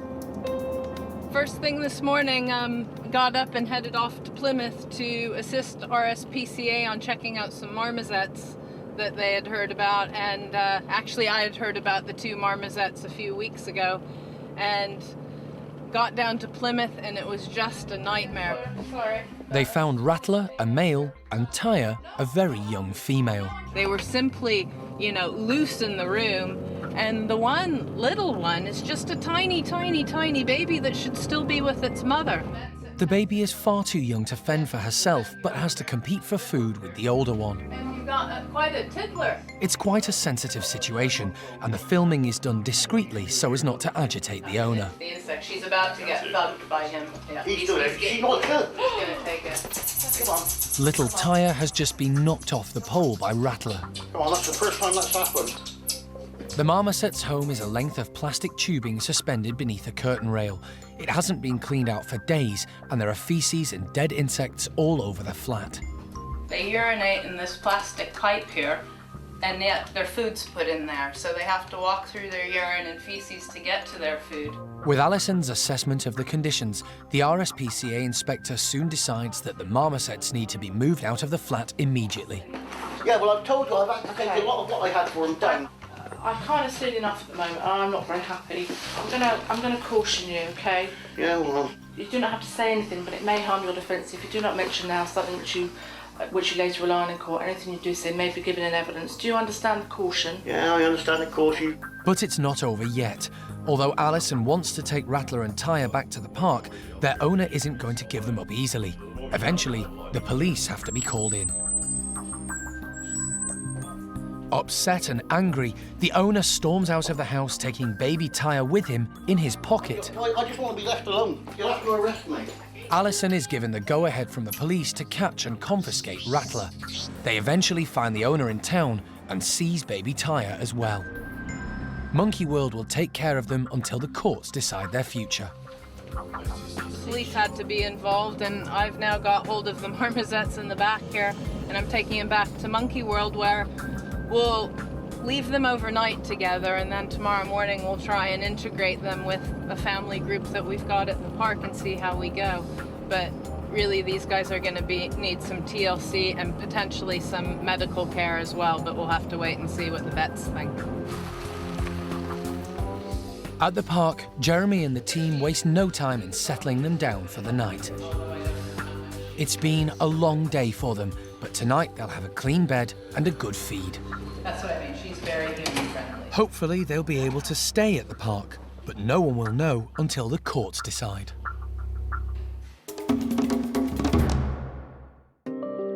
At the Capuchin house, there's been a scuffle between 2 other rescued primates. Gorilon, the oldest member of the group, was involved, and one of the younger males. Winslow came from the tunnel and sort of latched onto Gorilon, who was on the mesh, and it was all very quick. There was actually no screaming or anything, and within sort of a couple of seconds they were separate.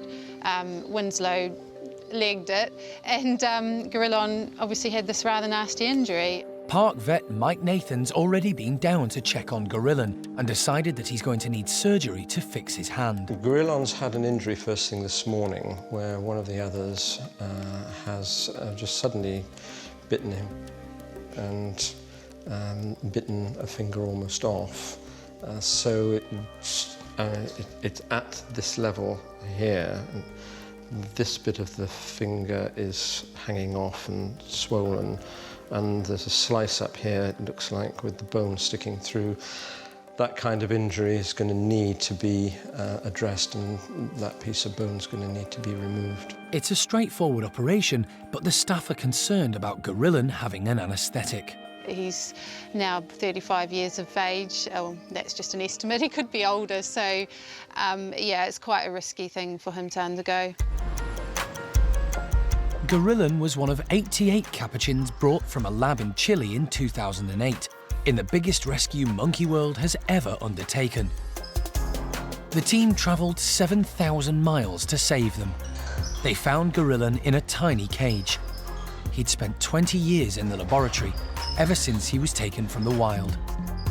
Jeremy immediately bonded with him. Are you coming as well? We're not going without you, old man. No, we're not coming without you. Yeah, you're looking pretty good, aren't you? A bit confused about what's happening now. Yes, you are. If the team hadn't gone out to rescue them, all these Capuchins would have been put to sleep. Even then, there were concerns that elderly Gorilon might not survive the long flight back to the UK. Really pleased he's made the journey really well. He's an old boy. Amazingly, all 88 rescued Capuchins survived the trip, and Gorilon began his rehabilitation at the park along with the rest of them. Gorilon's always been well respected and regarded as leader of the group. But Capuchins can be feisty, and of late he's had several punch-ups with younger males. Sort of between Gorilon and Winslow, really. However, Gorilon's got a lot of popularity within the group, but Winslow's sort of a lot younger and he's got a bit more muscle power.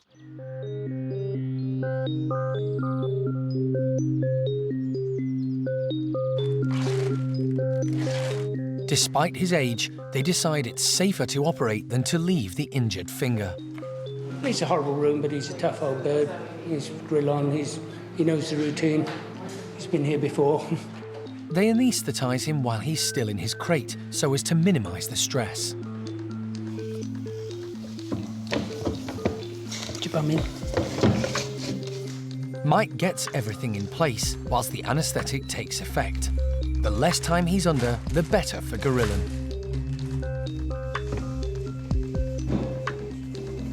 It's vital surgery, and whilst Gorilon has been stable in previous medical checks, all operations can be risky.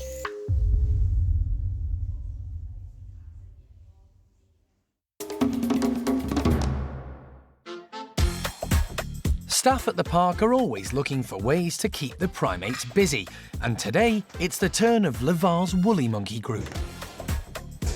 We've got till roll here today. It's just a bit of enrichment for the woolly monkeys.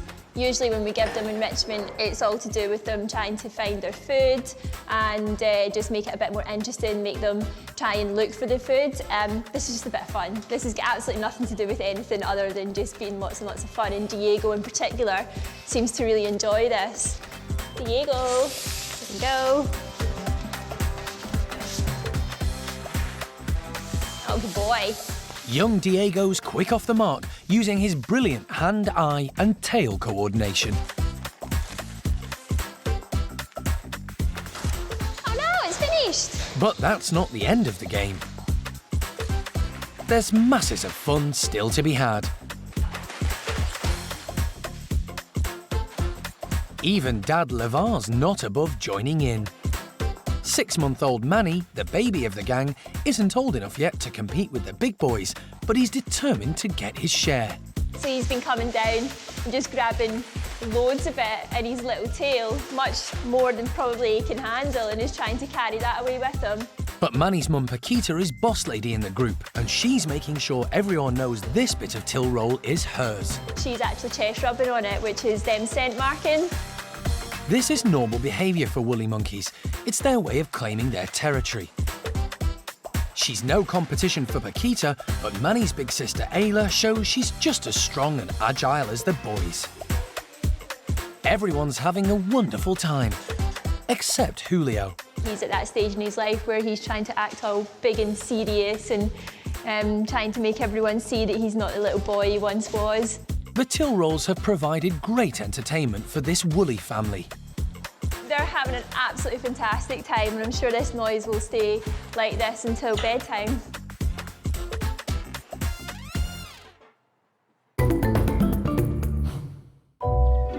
At Monkey World's hospital, Alison's been checking on Rattler and Tyre, the two young marmosets rescued from a flat in Plymouth.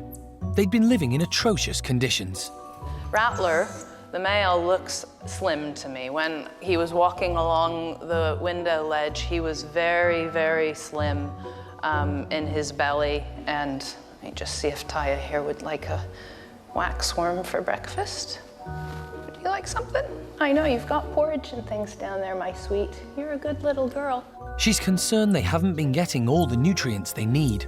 Because they're kept indoors, they're also at a period of growth. They're not getting any sunlight, nor were they getting any supplements for the D3. Their bones are very fragile and brittle, and I believe Rattler's tail might have already broken in a couple of places at the top of the tail. Alison doesn't know exactly what Tyre's diet was before, but overnight she's been tucking into all the goodies put out. She's been just a little eating machine. I think she was quite hungry because she was having to compete with the male for food. So when we got her back here and put her in a situation where there were multiple feeding stations, she just started running around eating like a little trooper. Aren't ya? Good girl, good girl. They're looking so relaxed and happy that Alison decides it's time to introduce Rattler and Tyre to some friends of their own kind. I think she'll just be loved and take a nap. The question is, Rattler, is he too old? Has he just passed that threshold where the other marmosets will look at him and see him as an adult rival? Or is he still young enough that they'll look at him and think, yeah, okay, a new brother. Rattler and Tyre are put in a bedroom next door to another rescued marmoset, Gabby, and her family. They're very curious about the new arrivals. Yeah. It's all very strange, and to start with, Tyre just clings on to Rattler for comfort. But gradually, they both start to investigate and take a look at the primates next door. It's the first step in their rehabilitation from the pet trade, but hopefully they'll soon fit in with everyone. I just have everything crossed, hoping that the marmosets will accept both of them as youngsters.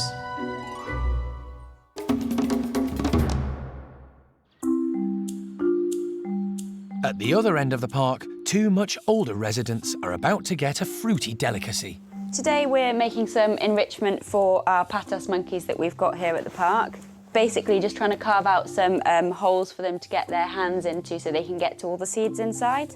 In the wild, patos monkeys are seed eaters, so they're hoping the whole pumpkins will bring out some natural foraging behaviour. Mitsa came from Slovenia in 2011, but when her pet owner passed away, she became aggressive and unmanageable, so she was rehomed at the park. Sissy Joe, another mature lady, was brought from a sanctuary in Cornwall to keep her company. They're relatively laid back. Sissy Joe in particular does spend a lot of her days pretty much doing nothing, really. She just kind of likes to watch the world go by. But they're both stirred into action as soon as they see the pumpkins.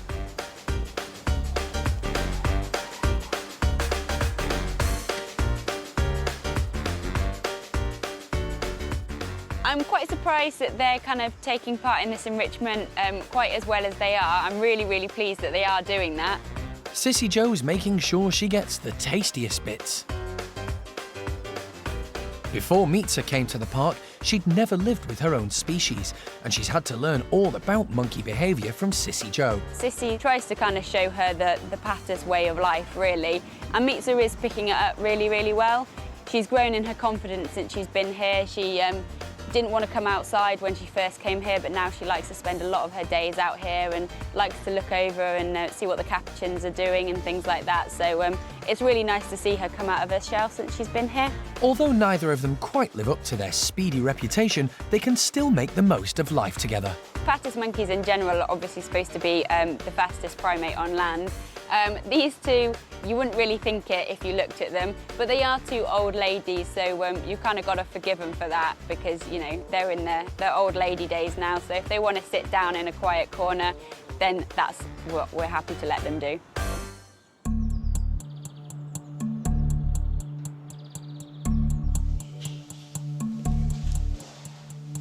Following the fight, Capuchin monkey Gorilon needs an operation to amputate the end of his finger.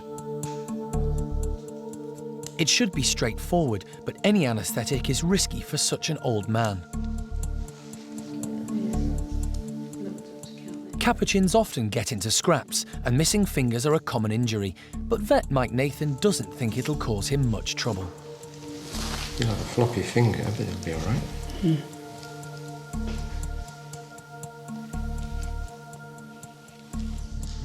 He can be all right on all this heat. Yeah, he's all right.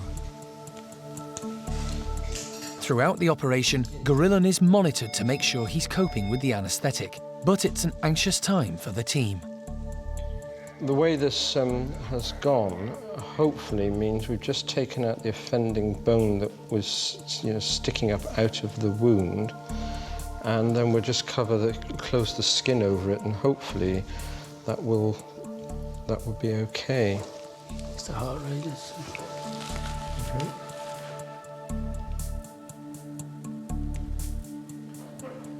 The operation has been a success, but now it's a nervous wait for him to recover consciousness. He's been... Let's put him on this side. Just wake up. He seems stable, but there's no sign of him waking up.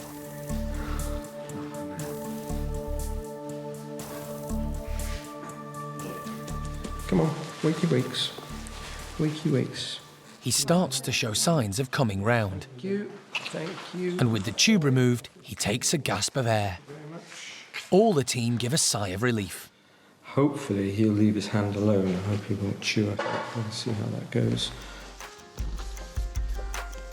Gorilon's breathing, but he's not out of the woods yet.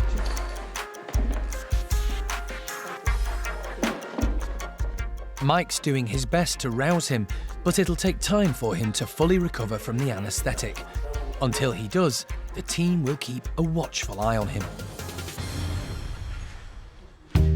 Over at Gordon's orang enclosure, the whole family are now back together. Gordon was separated following the arrival of this new baby girl, because adult male orangs have been known to kill newborns. Although Gordon's not a bad chap, he's also only just becoming mature, and he's got testosterone multiplied by testosterone, and he doesn't really know where he is a lot of the time. So being a bit cautious with him can only be a good thing. Keep away from Gordon when he's in a bad mood. He's a big lad. I creep round him like mad. I don't want to be on the wrong side of Gordon. After 2 weeks, Gordon was reunited with his group, and so far he's shown no objection to the little one. But he's leaving all the work to the ladies. Orangs are not the sociable family group animals that a chimpanzee or a gorilla would be. They really... Father has very, very little to do with babies and the looking after and being around them when they're very young. It's not the sort of thing that he's programmed to have in his social life. Hsiao-quai isn't this baby's natural mum, but she took on that role when her real mother rejected her. Hsiao-quai is a professional mum, so she's fine. She just looks after babies. It's what she wants to do, it's what she does, and it's what she does best.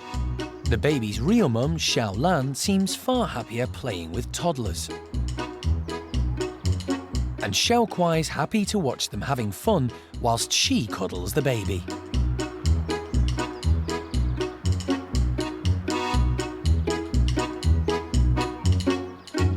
Now that all the group are back together, Jeremy and the team have decided to name the baby Awan. Hsiao-Lang, who is obviously baby's mum, Hsiao-Lang means little cloud, so Awan means cloud. So just in case she has any identity crises as to who actually her mother is, she's called Cloud, or Awan. It's early days, but everyone seems content and happy with how the childcare's working out.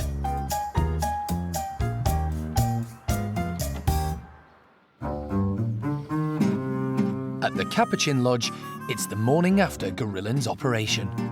He looks like he's got a bad hangover, but he's taking it easy, soaking up the sun. And so far, so good. Gorilon's doing really well. He's recovered from his op and we've put him back outside today. His hand's quite swollen still, but so far the stitches and everything he's left alone, and nothing's sort of opened up on that hand. He's been kept away from Winslow, but the other Capuchins are gathering round to inspect their leader's wounds.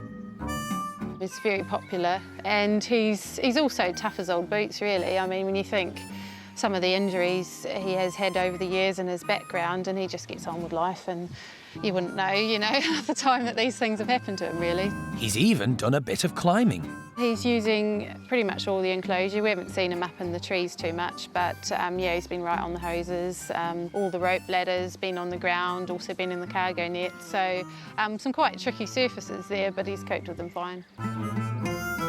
It looks like Old Man Gorilon's going to live to fight another day.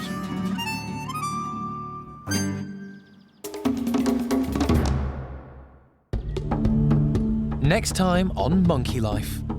Marmoset James is rescued from a pet shop full of predators. He's being quite a smart boy by keeping low and being quiet. And Brian tests Jeremy's patience. Yeah, that's actually Brian's when he stops doing all this stupid showing up.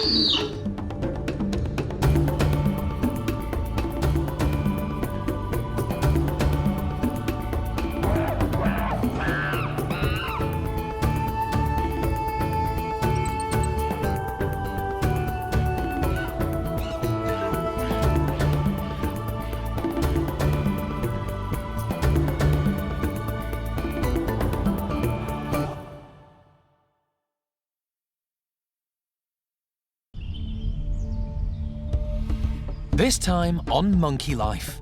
Marmoset James is rescued from a pet shop full of predators. He's being quite a smart boy by keeping low and being quiet. Capuchin monkey Marlowe discovers a trespasser. We're just sort of trying to see if we can get the toad back. Unfortunately, they're not very good at trading like the chimps. And Brian tests Jeremy's patience. Yeah, that's actually Brian's when he stops doing all this stupid showing up.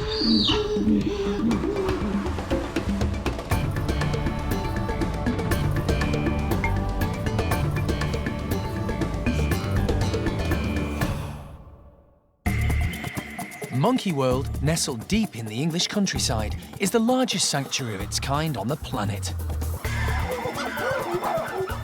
The team, led by Dr. Alison Cronin, rescue and rehabilitate unwanted and abused primates from all over the world. Now it's just we'll get him back to the park, get him settled, so really happy. The park provides a home for more than 240 monkeys and apes, and the aim is to give them as natural a life as possible.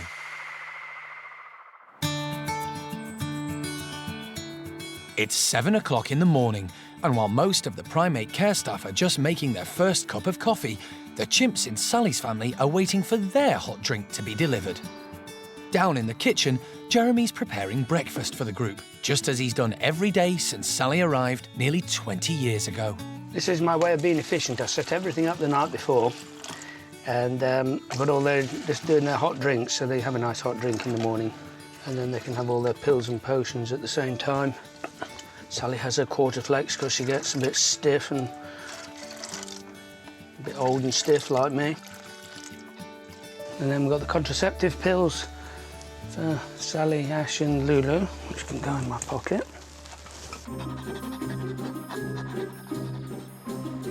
It's almost time. They all know the routine, but not everyone's playing the game. Wait, behave.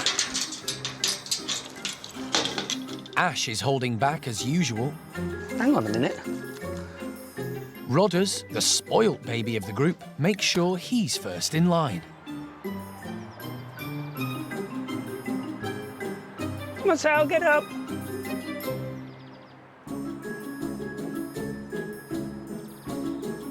Whilst Jeremy is still searching for Sally, Rodders helps himself to Ash's cup. Sally! Are you there? Where were you? I thought you'd run away. You get me worried. The fact that I've gone in with Sally's group at least twice every day, pretty well every day that they've been here, you know, it's just part of the routine. It really makes this sort of thing possible. Now, it would be possible without that, but it's just a lot easier this way. Brian knows that there's a cup with his name on it, but at approximately 9 years old, he's an adolescent and finding it very hard to control his emotions. Oi, just behave. Brian, Brian, come here. Adult chimpanzees are aggressive, and Jeremy is the only member of the team who goes into the enclosure with them. He's known them all since the day they arrived, and he helped care for Ash and Rodders when they were rejected by their mothers. The way I can make this work is that I don't make pets of them. I say hello to them, and Brian's obviously a bit wound up this morning. The reason he's wound up is because his routine isn't quite the same. It's because you're here. It's your fault. And therefore, you know, he's showing off, doing the big dominant male thing. And, you know, and there's something isn't normal in his routine, so he's sort of just displaying to say, oi, this is my patch.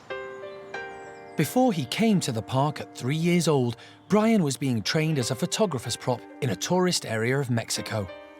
He'd been stolen from the forests of West Africa and was destined to entertain holidaymakers. Alison and her late husband Jim had been pushing the Mexican authorities to confiscate all the monkeys and apes that worked on the beaches, and Brian was one of the first they acted upon. Oh. He's got his mom. That's who. Oh, he's a good boy. It wasn't long before he was brought back to the park and has lived with Sally's group ever since. You can't be too worried if you're prepared to eat your banana. Brian was still quite young when he came to Monkey World, but like so many others, he'd spent years without a family of his own kind to teach him how to behave. What's that? Brian. Rodders is going to end up with this in a minute if you're not careful. One little sip. No hands, no hands. Yeah, that's actually Brian's when he stops doing all this stupid showing off. While Brian's displays are natural, they signify a time of change for everyone.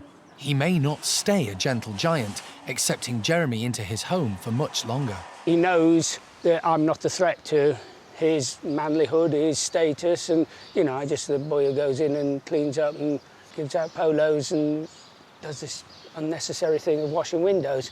So, you know, that's all right. I can live with that.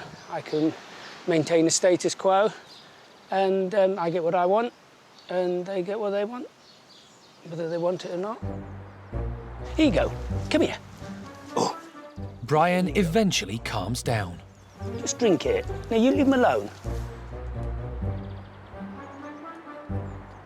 With Brian growing up so quickly, Sally's position as boss is set to change. It's going to be good for Sally because she's going to have to realise that Brian is the dominant male now, and although she's never, ever been able to cope with the dominant male, the fact that Brian's evolved into it over a long, long time, you know, might be able to just sort of sneak it in without her noticing, and I think it'll work.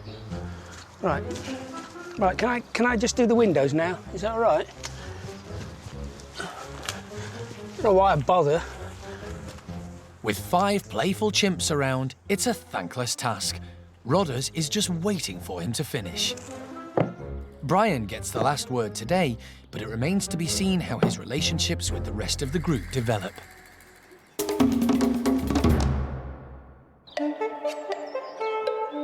Jeremy is not the only one up with the lark. Alison is heading off to Canterbury to rescue another victim of the UK pet trade in primates. Yeah, off to Kent this morning, bright and early, to go collect a 5-year-old male marmoset called James. So I've got everything together just to make sure we can get him into the box safely and get him back to Dorset bright and early before it gets dark.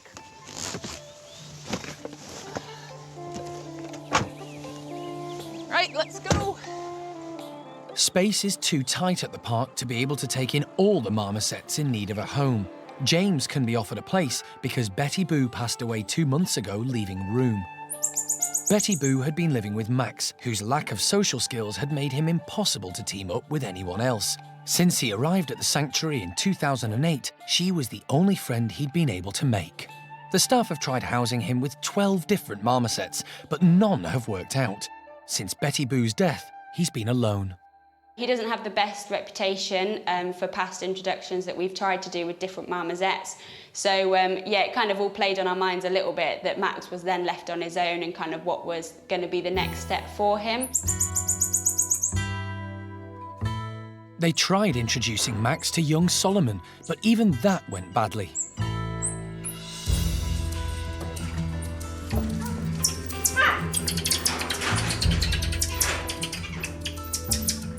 The team had to act quickly to stop Max injuring Solomon. If Max doesn't accept James when he arrives, it could be his last chance of a housemate. I'm holding out a lot of hope for it, although I'm not completely convinced it's going to work just because of Max's bad reputation. But yeah, I've got everything crossed that it really does work. James, we think, is a little bit older than Max, so hopefully he'll be able to maybe show a little bit of dominance over Max, which is possibly what he needs. Just someone to say, no, I'm not backing down. And then hopefully Max will give up any chasing or anything like that he wants to do, and they can just live happily side by side. Because Max has had to live on his own since Betty Boo's death, the team have been finding ways to keep him occupied and as active as possible. We've just filled a bottle with a bit of foraging material for him, some nice grapes and waxworms in there for him, a few holes in the side of the bottle so he has to reach in with his little arms and forage through the material to get the treats out. So Max is having to work to get his dinner, just like he would in the wild. We've put marmoset gum inside the black tube for him today. They would take gum from inside trees. Their natural behaviour would be to gnaw on tree trunks and on bark to get all the sap and stuff from inside there. And whilst Max tucks into a good meal, he's unaware of the moves afoot to find him a companion. In Canterbury, Alison has arrived to pick up James from a reptile shop. When his present owner bought the place just over a year ago, it came with a pair of marmosets. The female died, leaving James on his own, surrounded by potential predators that were for sale in the shop. Since then, his owner has been hoping that Monkey World will be able to take James. He's well aware that marmosets aren't suited to being pets and that they need to socialise with others, so he's delighted that Alison now has room. The food gets put out once a day or? In the morning and evening. Yeah, twice a day. He's done his best to give James a good life. Hats off to the chap who took on this pet shop and took on the marmosets that were in this pet shop, because they've done quite a nice job in the back here kidding it up. But, you know, he's the first one to point out that marmosets don't make good pets and that really, you know, they need indoors and outdoors, and that's not possible in an urban and in a commercial environment. So really pleased that, hey, James is going to be able to come back with us to the park, and we'll get him out into the fresh air and hopefully companionship of his own kind.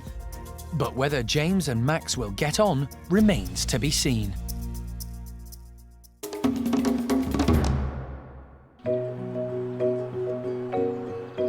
At Bueno's woolly monkey enclosure, the family are all out enjoying the sunshine, including Mum Yarima and her latest addition. Yarima and Baby are doing fantastically well now. Baby's 5 weeks old, so she's just at that stage where she's starting to become aware of everything that's going on around her. She is a girl, and we've called her Ava. These guys come from South America, from the Amazon rainforest, so traditionally we've always gone for Latin American sounding names for them. Obviously Eva Perón was a very famous wife of the Argentinian president, so Ava just seemed like a really nice name for her. This is Yarima's 4th infant. She's a fantastic mum, very, very protective of her babies. They don't often get to go off and venture when they're very young. In fact, when Enzo was just a few months old and was trying to get off of her to go and explore, he could only go about a foot away from her, and she always had a hand planted firmly on his head to make sure that he couldn't get very far. So she is a very protective mum. In the last 2 years at the park, as well as woolly babies Ava and Enzo, there's been Milo, Oaska's son, and 6-month-old Manny, Levar's boy. But Ava's the only girl born in that time. It's fantastic for the breeding programme because it means that later on she can go off and have babies of her own and be a really, really productive member of the breeding programme, hopefully. And that's becoming more and more important, as overall, the numbers of woolly monkeys, both in captivity and in the wild, continue to decline. They originate from the tropical rainforests of South America, where they live in large social groups of up to 45. Each group is led by an alpha male, but hunting and deforestation have had a devastating effect on them. They're classified as critically endangered in the Amazon, so there's not many years left for them to exist in the wild, unfortunately. But it's a different story at Monkey World. Against the odds, woolly monkeys have bred well at the park. The three groups, led by Bueno, Lavar and Oscar, have produced 14 babies over the years. Little Ava has been born into a very close family. It's a really family-based group. Bueno is everything that a dominant male should be. He's a protector, he's a disciplinarian, he's everything that you want in a dominant male. Yarima, again, everything you want in a dominant female. She's a fantastic mother, she disciplines the youngsters well, and she's a brilliant role model for the youngsters. 5-year-old Paolo was born into Lavar's group, but had to be hand-reared when he failed to suckle. He joined Bueno's family at just 5 months of age, and he's now the mischievous teenager in the gang. They've taken him on fantastically well, and of course they've also welcomed Sarah now from America, and she's getting on famously with them as well. Her and Yarima do still have their little niggly moments, but that's just what females do. They do niggle with each other, but apart from that, they're doing really, really well. Young Enzo doesn't get left out now the new baby's around.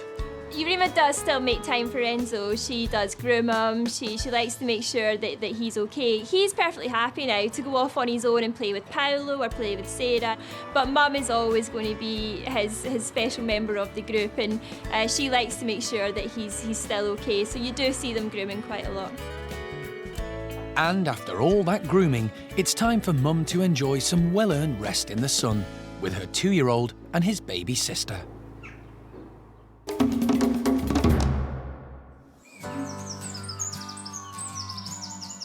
Over at Malagasy, the lemur enclosure, the warm day has also brought these primates out. Especially in the morning, the lemurs are really relaxed. They sort of sunbathe, which kind of looks like they're worshipping the sun, so they sort of sit up like this against the sun. They've got the whole of their front side of their belly is white, so they sit in the sun and then that warms them up. They don't like it when it's too hot, so often sort of at midday they'll go and have a bit of a sleep in the shade. But there's one older member of the gang who's been causing concern for the team. They noticed 16-year-old Houdini was becoming very short of breath, but when his chest was x-rayed under anaesthetic, they couldn't confirm what was wrong. They didn't want to isolate Houdini, so he was put back with the rest of the group. Everybody grooms him throughout the day. He's really involved in all of the social aspects that the group would do. If they go off feeding, he'll join them. His alarm calling, all the day-to-day things that the lemurs do together as a group, Houdini does. Over the last few weeks, Houdini has responded well to a course of steroids, and now he's back to his old self, enjoying life to the full. I'm happy that he's stable. He's still got quality of life, which is the most important thing for these guys. He loves sitting in the trees and eating the leaves. So, yeah, I'm pretty happy for the moment. Just like the lemurs, the Capuchins over at the lodge are making the most of the sunshine. Gorilon has recovered from his recent operation to amputate a finger, and he's happy resting his old bones. But one of the others is up to no good. Marlowe has got hold of an intruder that could be a threat to him and others in the group. The Capuchins have just found a toad this morning, which can be a little bit of concern as they produce a lot of toxins. So even though these guys don't generally eat the toads, if they were to try, they might have an adverse reaction to it and become quite ill. A quick taste doesn't whet Marlowe's appetite, but there could still be lots of other fun to be had with this amphibian. We're just sort of trying to see if we can get the toad back. Unfortunately, they're not very good at trading like the chimps, so trying to actually barter with them for it's going to be a bit of an issue. Whilst the team work out a plan, Donnie watches the toad enviously. He daren't just snatch it off Marlowe. The staff try treats to entice Marlowe and his toad over to the fence. Various rewards if they do happen to come over. We've got little milk pots which are perfect capuchin sized, as you can see Joey really wants one, and lots of strawberries and various things. We've also got grapes on hand if we need them. But yeah, it's just a matter of waiting and seeing if we can actually get them over with the toad. Marlowe's not going to fall for that, but he is distracted enough to drop his plaything, and Donnie seizes his opportunity. It's not as fascinating as he thought, and he's soon off to look for something more active. I guess we'll need to keep an eye on this and make sure that no one picks it up. And then once they're all inside tonight, we'll go and retrieve the poor toad.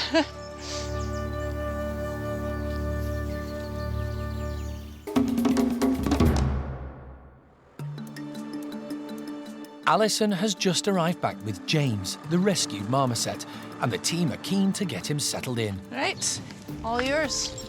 New marmoset. He's put in a bedroom right next door to Max, where the team can get a good look at him. There he is.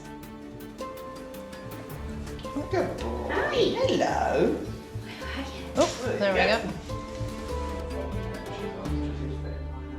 He's a little bit wobbly on his back feet, but he's got straight out of his carrier and he's exploring the whole room, which is really good. So, yeah, he seems really nice. Neighbour Max can see James through the window, but can't get close to him. Max rushed in, as expected, to see the commotion. I mean, he's definitely aware that there's a new neighbour. Fingers crossed this is one that's going to work with Max, because if we can get them together, that would be really nice for both of them. Max seems relaxed at seeing another marmoset, but living with him might be a different story. They don't want Max getting up to his old tricks right from the start. Max, if we did an introduction straight away, is at a huge advantage. He knows his whole enclosure, he knows all the staff, he knows everything about this place, whereas James doesn't, so he'd be very, very uncertain. James needs time to familiarise himself with his new surroundings. So we're going to wait a while, make sure that James is nice and healthy, and just make sure that he's got his confidence levels up, really, before we decide to put the two together. But it's a promising start for James and Max. Really happy with today's events. You know, people would often wonder, in terms of zoos or wildlife parks, why we waste our time and money running around the country picking up random, perhaps crazy marmosets, common marmosets. But it's what we do. Each individual matters. Mad Max next door matters. James now matters to us. And we care for them and try and rehabilitate them and give them back their lives again, because it's the right thing to do, and where people have failed them in the past, we're going to try and make it right. So really pleased for James and really happy he's here. Next time on Monkey Life, Alison is in Vietnam on a mission to return rare pygmy lorises back into the wild. We're working really hard to get our heads into pygmy loris world, and it's not an easy job. And a groundbreaking achievement with the golden-cheeked gibbons. We got him. All good. Our team are brilliant.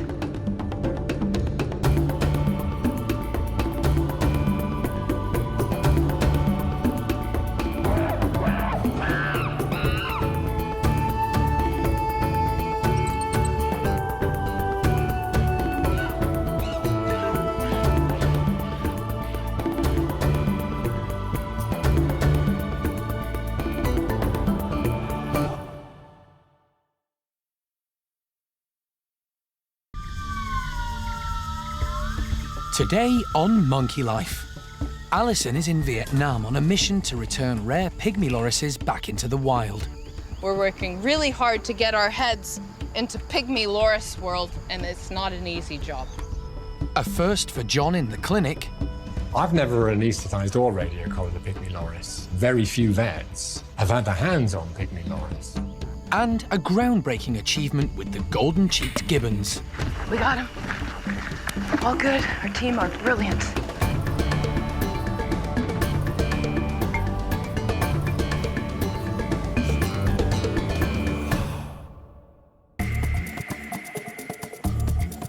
This is Dau Tien Rescue Centre in Vietnam. It was set up in 2008 and it's a sister sanctuary of Monkey World in Dorset. The staff here dedicate their lives to rescuing and rehabilitating endangered Vietnamese primates. It's a new forest with a new family group of gibbons coming, and hopefully everybody will grow up and mature together. Dr. Alison Cronin has travelled 6,000 miles from the UK to visit the centre, which lies 160 miles northeast of Ho Chi Minh City. Vietnam has a population of over 87 million. The cities are crowded, and her rapidly growing economy is taking its toll on the tropical forests, which have long been home to an abundance of exotic wildlife. Alison makes regular visits to the rescue centre, but this time she's brought out specialist wildlife vet John Lewis. His expertise will be critical to the Gibbon project. So the island's back. Yes, that is it right there. Oh, Dao Tien lies within Cat Tien National Park. It's an island in the Dong Nai River, so it can only be accessed by boat. Dao Tien is very different to Monkey World in that we will never keep primates here long term. You're either fit for rehabilitation and release, or we'll find you a home somewhere else in captivity. All of the guys that'll stay here on the island are in the process of being rehabilitated to go back out, either into Cat Tien National Park or into a neighboring nature reserve called Vinh Khu. All of the primate species on Dao Tien are endangered. There are black-shanked douc langurs, golden-cheeked gibbons, and pygmy lorises. Many of them have been rescued from the illegal wildlife trade, which is rampant in Vietnam.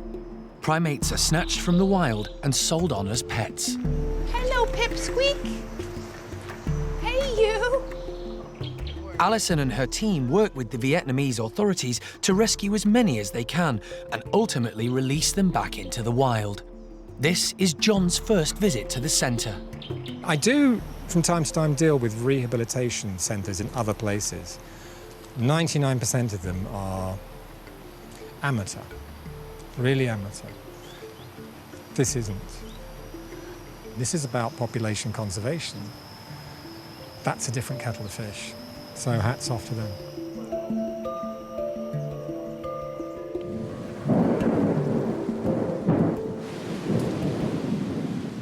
As the day comes to an end, the clouds gather and the heavens open. Everyone turns in for some much-needed rest. Next morning, it's an early start. Steph, Dao Tien's manager, shows Alison round the new semi-wild area on the island, where some rescued pygmy lorises are already living. It's the first step towards their final release. So there are how many in here? 3 in here, 2 boys and 1 girl. Okay. I mean, it's fantastic. It's so overgrown. When was the last time you saw them? It's quite a while ago. The only time that we ever see them at the moment is at night. Yeah. I mean, it took Sylvia sitting here for 10 nights consecutively before the loris were brave enough to come down to the food bowl. The team have been monitoring the lorises in this semi-wild area and building up their knowledge of how they survive. Vital information for them to find the best site for their big release into Vinh Khu Nature Reserve. In the wild, pygmy lorises will eat insects, fruit and tree sap. They're extremely shy, moving slowly among the trees and hanging onto tiny branches with a vice-like grip. Like all species of loris, they're nocturnal, and their huge reflective eyes help them hunt for food in the dark. And it isn't until dusk that they come alive and start moving around the forest eating insects. And basically their primary adaptation is to avoid predators by holding still and maybe move away slowly. And that means that it's really hard for all of our primate care staff here on Dao Tien to even find them in our semi-wild enclosure. Because as soon as they hear the people moving around, what do? They freeze. They hold still. They don't even look at you, so you can't see their eyes reflecting back. So we're working really hard to get our heads into pygmy loris world, and it's not an easy job. Alison first became aware of the trade in pygmy lorises over a decade ago. She was shocked to see them being sold on street corners in Ho Chi Minh City. They'd been stolen from the forest and were destined for the pet trade or for use in traditional medicines.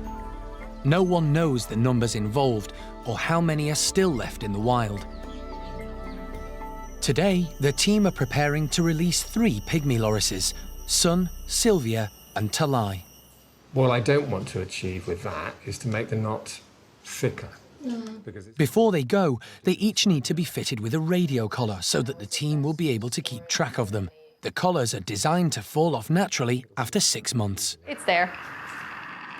John is working with Uli Streicher, the world's leading veterinary expert in pygmy lorises, and Dao Tian's consultant vet. Okay, good. I've never anaesthetised or radio-collared a pygmy loris. It's in fact incredibly rare. Very few vets have had their hands on pygmy loris. They're incredibly rare. So I'm completely naive and open to learning today.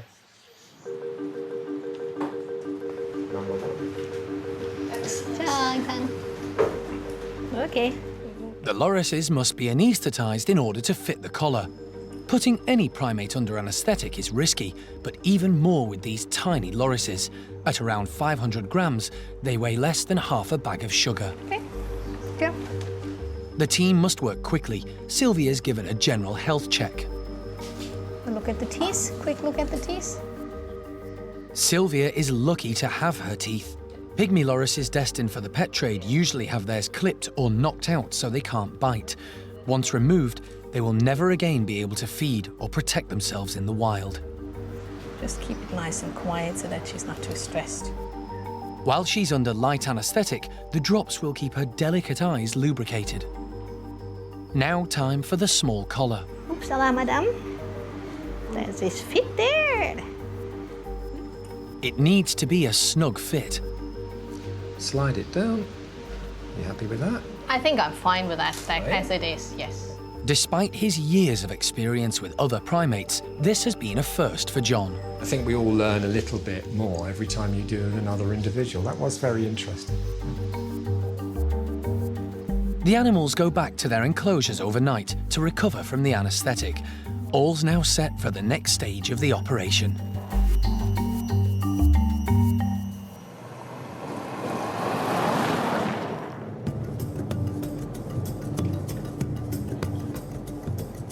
The plan is to free these pygmy lorises into the neighbouring nature reserve Vinh Khu. It's an ideal place, an area of forest obliterated during the Vietnam War. It's now regenerated, but still has few wild primates of its own. It's a 3-hour journey away, time enough for Alison to acquaint John with Vinh Khu. So just up the road here is the Soi Sao Ranger Station, which is the ranger station that protects the area where we've been releasing the gibbons last year. So meet the guys and then head straight out to the release site. The timing is crucial. They must travel in daylight and be ready to bring the lorises out as dusk falls. The last leg of the journey is so rough, the team take to mopeds, carefully balancing their precious cargo.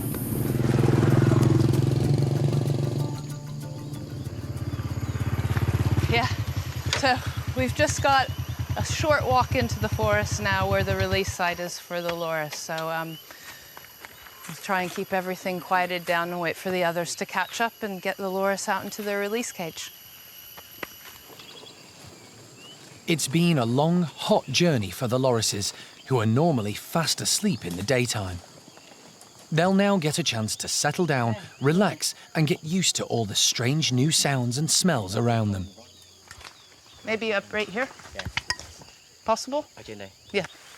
All the preparations for the big day are put in place now. Alison wants the release to be as calm and stress-free as possible for them. But they can't stay in the release cage for too long. Predators in the forest will also be watching them. There are snakes and there are monitor lizards, and loris are great food for snakes and monitor lizards, and they smell. So we have, the gauge on the cage is very small, so it's unlikely anything's going to get through, but at the same time, it's striking that balance. So we have to hope for the 2 evenings that we'd like to keep them here, they'll be fine, but every day the Kim Lam will check on them, top up the water for the 2 days, top up the food for the 2 days, and then we'll get them straight out into the forest. It's not such dense, heavy forest that it's unpleasant to work in. Alison got the plan all worked out nicely and logically. This is an interesting part.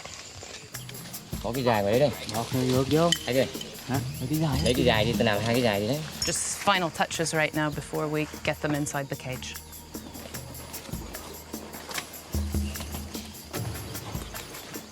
Mr. Bin, happy? It's good? Okay.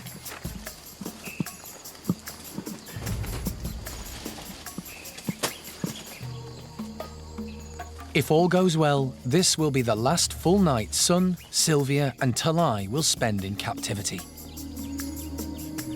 We've got food bowls in, water in, good shelter, in a tight cage, so I think we'll be all right for the night.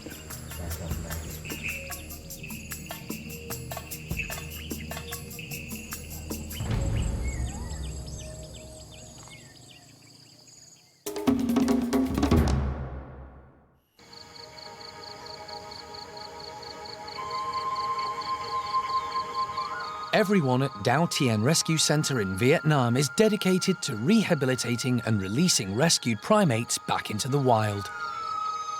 It's an uphill struggle. 12 months ago, they released 2 families of golden-cheeked gibbons into the neighbouring Vinh Khu Nature Reserve. Last year was the big first step. We put GPS collars onto 2 family groups that we had rehabilitated here on the island. They each had a baby with the adult pair, and we released them into 2 different areas and started following them. Unfortunately, Lili, one of the male gibbons, only survived for 2 months because, unbeknown to anyone, he had a serious underlying health condition, but he made the most of his short spell of freedom. Not every gibbon's going to survive when we put them back out into the wild, but it's better than living in a small cage in a petrol station or at an amusement park and assuming that we think you're fit and healthy and behaving well. Everybody here on the Dau Tien will have an opportunity to go back out into the wild. Da, Lat and baby Juan were the other gibbon family released. The 2 adults had been rescued from a cage at a restaurant. Because the business was being refurbished, it had become just a noisy building site. I had actually just gotten an email right before we came out on this trip from somebody saying that they had come on holiday and they had seen 3 gibbons outside a restaurant. The Dau Tien team worked with the authorities to get Da and Lat confiscated. They were taken to the rescue centre where Juan was born, and as soon as they were fit and the right place found for them, the family was set free into the nature reserve. Today, the team are going back to Da's old release site in Vinh Khu. The males in both families were fitted with GPS collars so that their whereabouts would be known. Vital information was recorded, which will enable the team to prepare the best release sites in the future. The signal from Lili's collar alerted them when he stopped moving and died, but both collars should have dropped off after 6 months. So, fingers crossed on this one. A year later, Da has still got his collar on. They must get the bulky collar off Da, both for his welfare and so that they can collect the research data from it. So, after all their efforts in getting him back into the wild, they're now planning to recapture Da, retrieve his collar, and at the same time check his condition. Mr. Bin and Mr. Ton are going in to now try and catch Da in the cage, so this is it. We either catch him in the cage today or we try again tomorrow. But so only the 2 of them, but I'm just going to creep up behind in the trees just to see how they're going. Have a quick look. The rest of the team hold back while Mr. Tan goes ahead. He looked after Da for 2 years while he was at Dau Tien, so Mr. Tan's a familiar face, the only one with any chance of getting close to him now. If they don't catch Da, it's actually very dangerous to dance him. Mainly because even if I succeeded, which is one tall ask, he'll probably swing off, goes high in the tree, which is likely, becomes anaesthetised, he'll fall. So we can't really risk trying to anaesthetise him up in the trees, free out of that cage. He has to be in the cage. For the last few days, they've been putting food into Da's old release cage to tempt him back in so that they can sedate him.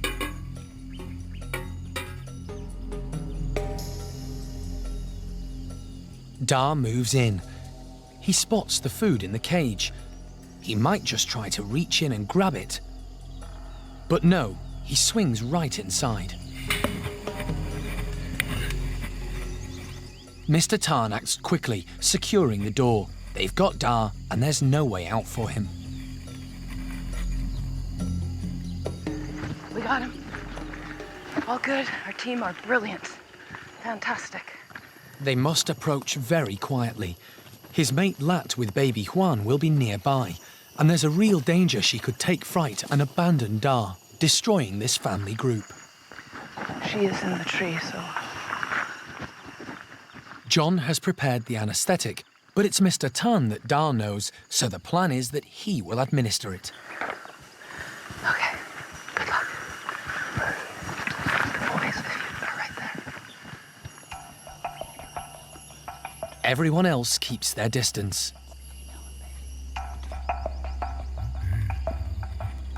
Mr. Tan needs to get close enough to Dar to inject him with the anaesthetic.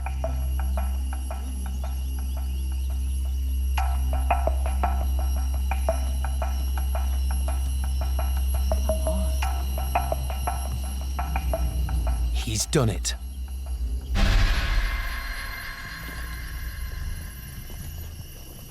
This will be their first chance in a year to health check these gibbons and see if Dar's thriving in the wild. Now, John must work quickly. Any delay could have disastrous consequences for this gibbon family. Thankfully, the GPS collar comes off very easily. He's straight on to the health check. Dar's condition will let them know if there's enough food around this release site. There's no obvious abnormality. His teeth are good. His condition is happy. Is satisfactory. The collar's now off. We are going to take a blood sample. And that's it. Wake him up. The reason I'm whispering is we actually haven't given him a great deal of anaesthetic. And noise will wake him up. Or it will tend to rouse him. So.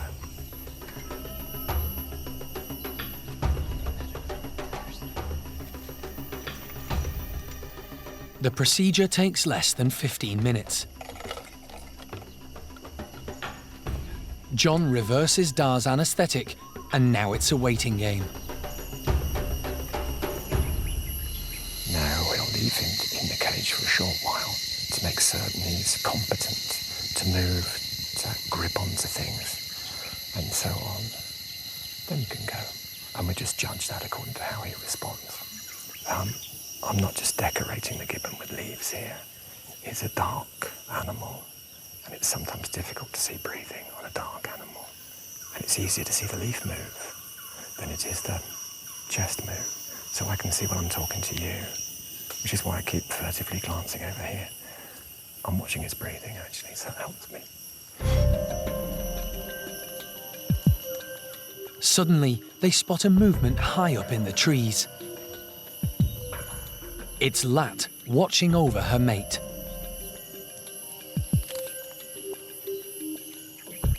They can just see baby Juan on the branch to the left. Dar is coming round and takes his first few shaky steps.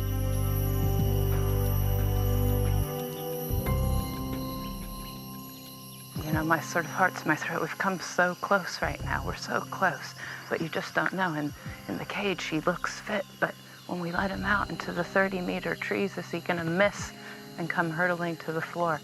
So this is it. This is the last step, and a little bit nervous for him, but I hope he'll be okay. There's no time to waste. The longer Dar is away, the more likely Lat is to leave him. Let him go.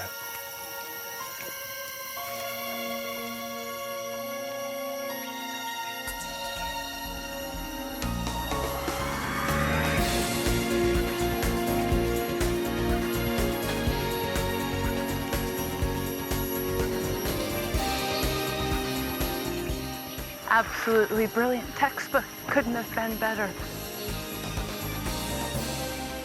Really, really good. And I'm so pleased because they've been out here for a year, and now we can officially say Dawn are wild gibbons again.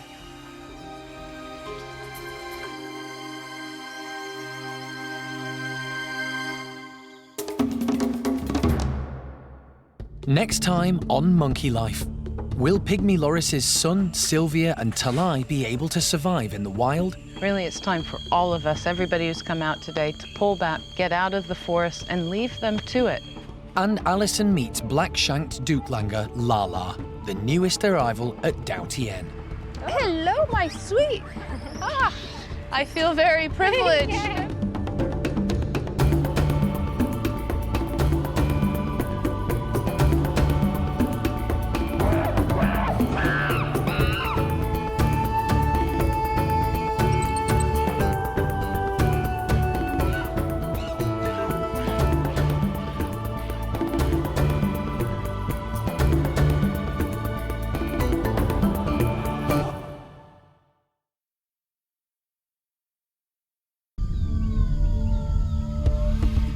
It's a Monkey Life special in Vietnam. Will the rescued pygmy lorises be able to survive in the wild? Really, it's time for all of us to pull back, get out of the forest, and leave them to it. The team try to catch a rare sighting of a family of douc langurs. That could be. Yeah, I think it is. And Alison meets Lala, the newest arrival at Dao Tien. Hello, my sweet. I feel very privileged.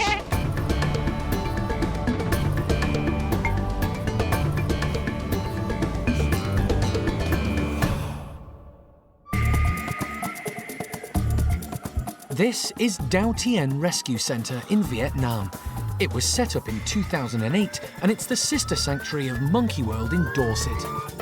The staff here dedicate their lives to rescuing and rehabilitating endangered Vietnamese primates. We just would like to make a nice life for the monkey. Dao Tien is 160 miles northeast of Ho Chi Minh City, 6,000 miles from the UK park.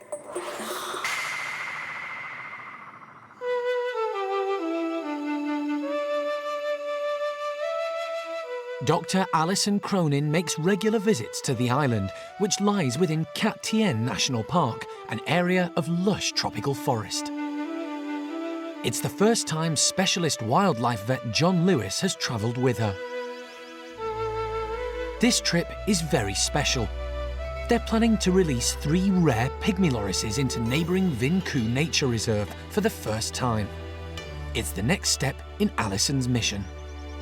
All of our primates here are looking very good. We're having a high success rate of returning primates back out into the wild, and it's what our commitment was from day one to the Vietnamese authorities, to the central government. We will rescue, rehabilitate, and return primates back out into the wild. So it's fantastic for the endangered species of primate here.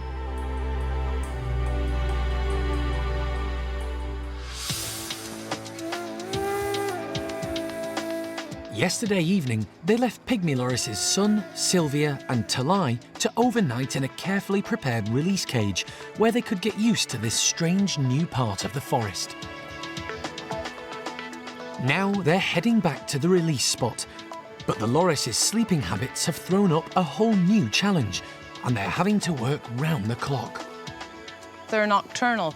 By the time we get out to the release cage, dusk should be setting in, which is the perfect time when the loris sort of start to come alive and start looking around. So we're just going to quietly open that door and hope that they feel comfortable enough to move around and come out of the cage. But you don't know whether it's tonight they come out or tomorrow night. It's going to be up to them. So we'll give them a chance and we'll just sit back quietly and hope that they come out tonight, but we'll see. Although they've made the cage as safe as they can from predators, there's still a chance a snake could have found the lorises and crept inside. But they find them alive and well. They're awake and investigating their surroundings. So where's the best position for the camera trap? They want the camera to catch the lorises as they come out in order to provide vital information about how they make their way into the forest. Yes. Okay. Okay, good. Come on. But it's a bit hit and miss.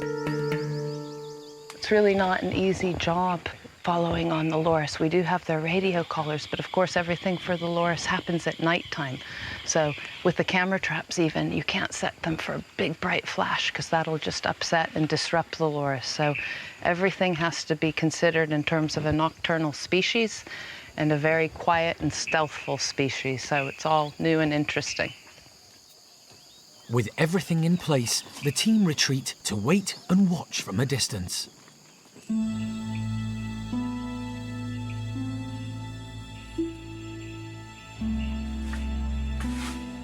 Mr. Kang, a forest ranger, gently opens the cage door. He doesn't want to alarm the lorises. They're moving very slowly, but they are moving.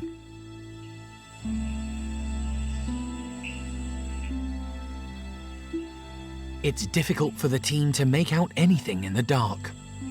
We can't really see anything unless we were to approach the cage and get sort of more up close to them, and that's just going to upset them and disrupt them. So really it's time for all of us to pull back, get out of the forest and leave them to it.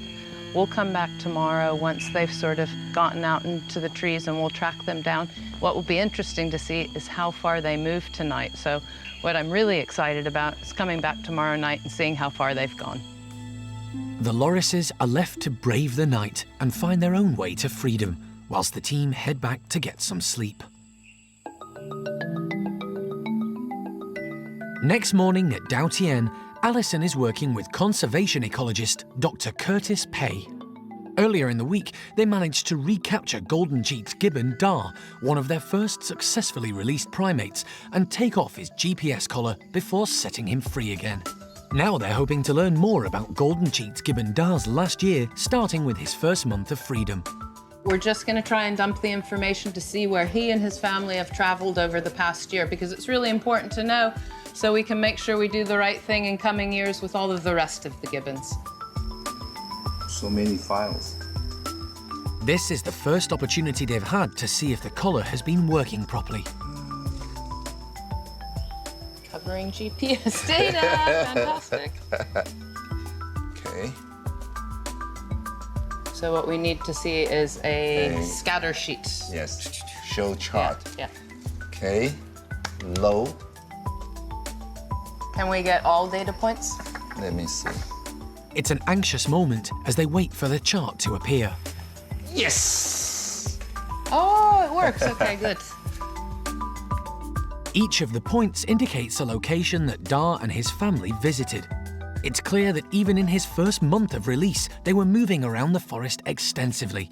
They covered over 100 hectares of the nature reserve. Really surprised that Da and his family are traveling as much as they did in the first month. It's quite remarkable. And there does seem to be some focus in certain areas. So the question now also will be getting the GPS positions from the map. And then our guys can go out into the forest and see what fruiting trees and what foliage are in those patches of forest, so that we then know for our next release site the good areas that the gibbons are telling us they like to be in. So the team did a good job in choosing Da's release site, and they're even better equipped for next time. It's late afternoon. Alison and the team have gone back into the forest at Vinh Khu Nature Reserve, where last night they released pygmy lorises Sun, Sylvia and Talai back into the wild. They want to see if they survive the night and are hoping to track the lorises using signals from their radio collars. We're hoping that we're going to find 3 loris sort of in the general vicinity of the release cage, but you don't know. They might have come out and marched off. They're pretty small little guys, but the radio frequency that those collars put off should be picked up by the aerial. When you tune it into the different frequencies, we should be able to find all 3 of them, whichever direction they've gone in. But it's just a case of getting a bit closer so we can get a stronger signal. The radio collars are less accurate than the GPS collars that the gibbons were wearing, but the tiny pygmy lorises couldn't be fitted with such bulky equipment. They know from the signals that the 3 lorises have left the release cage. They're straight into the forest after them. With only Dr. Pei's aerial to rely on, they're going to need a lot of luck to find 3 pygmy lorises high up in the 30-metre canopy.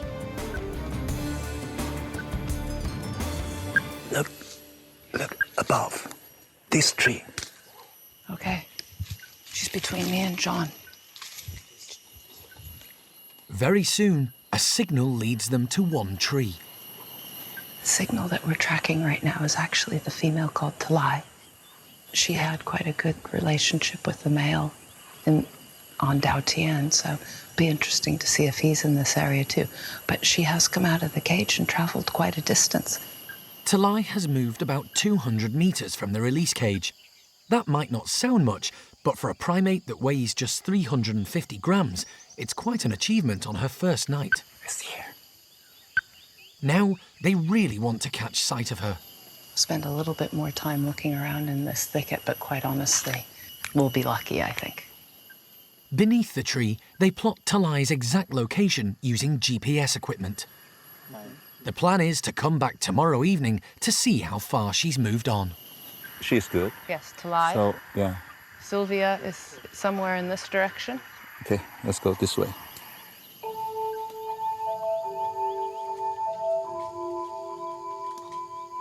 One loris located. Now, where is Sylvia? Curtis searches for any sign of her. Alison, we found Sophia's signal. This way, not too far away from sun. We go this way. Now we've located all 3 collars. It would be nice to actually see the loris attached to the collars, so carry on looking for a little bit longer.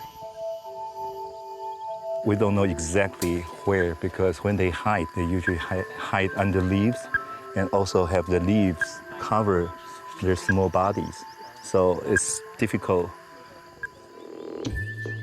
They might not be able to see them, but Sylvia and Son have found their own place somewhere amongst this foliage. This will gradually increase the biodiversity of this forest for sure. And 1 or 2 species we establish will improve or increase the possibilities for other species to come back. So I think they will like here and they will find good home here. It's time for the team to call it a day. We know that they've left the cage, so we've secured it and shut it. That means that those 3 loris are now officially wild loris back in Vinh Cu. We'll keep checking up on them. Everybody will be coming out here, tracking them down, making sure that those radio signals are moving. So bright future for Son and his 2 ladies. Really, really happy.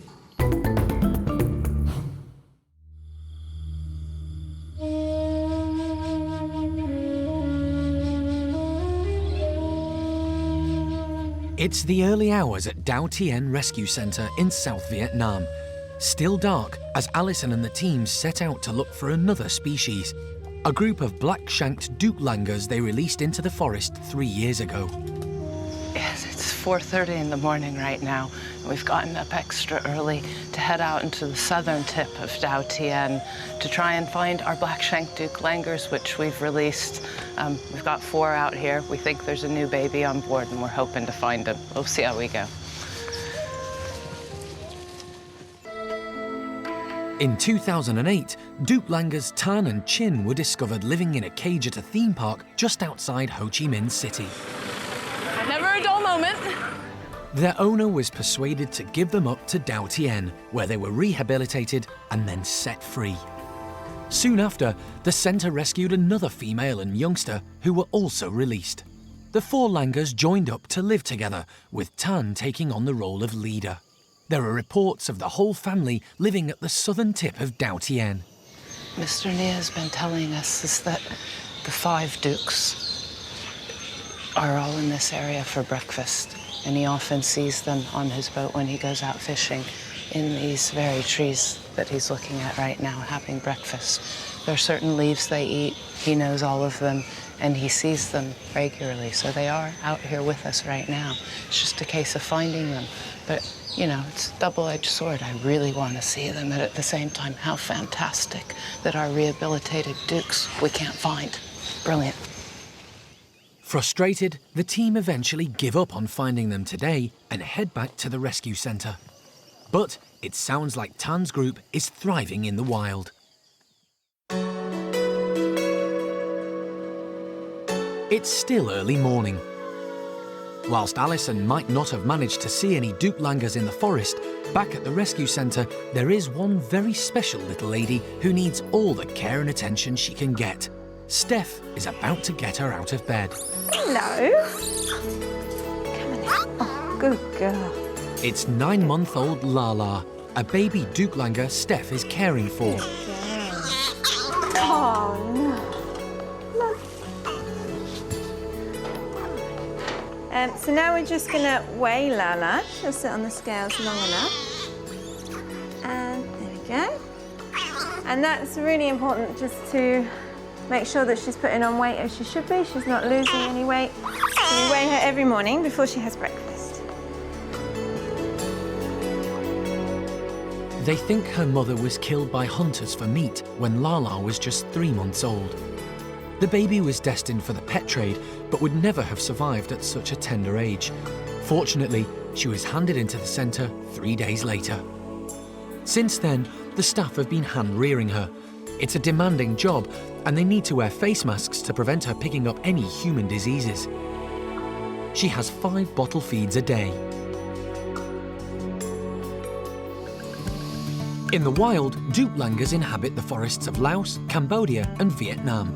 Like these red-shanked douc langurs, they're beautifully marked and very striking to look at.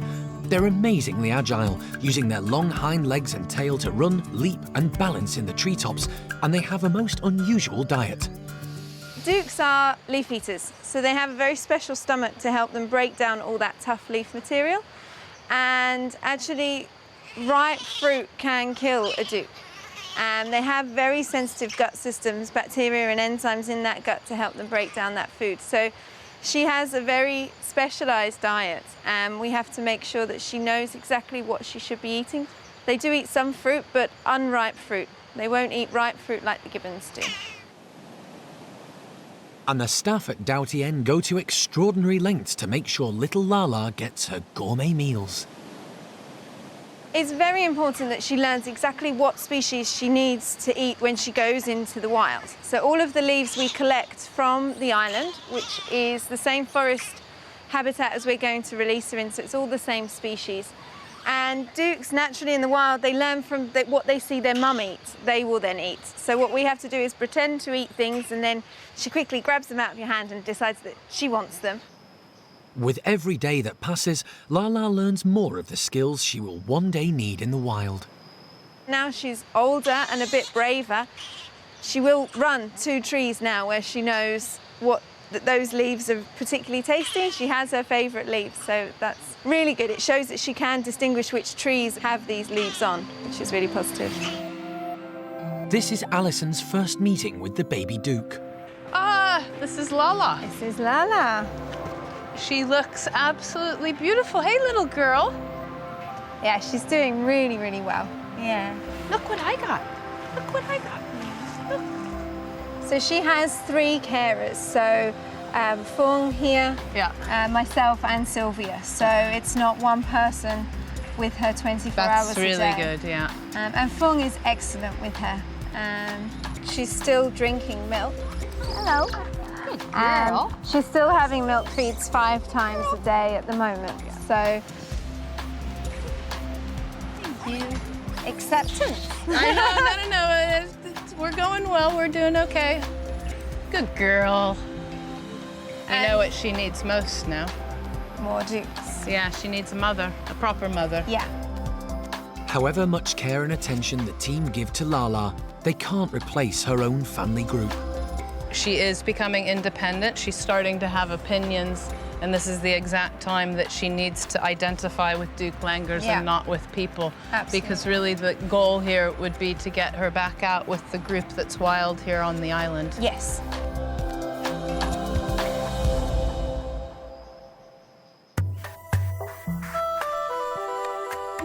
Alison still hasn't given up on catching sight of douc langurs Tan and his family, who eluded her this morning. The rangers have been keeping a lookout, and this afternoon there's exciting news. Yeah, we just got a phone call from Mr. Nia that he's seen the doucs just right up the river here, so he's kindly come around in his fishing boat. I'm going to jump in, and I think the others are going to follow on behind in the bigger boat, but we'll get going now. The doucs move around so quickly that there's every chance they will have gone by the time they get there. River transport is slow, and any noise may scare them away.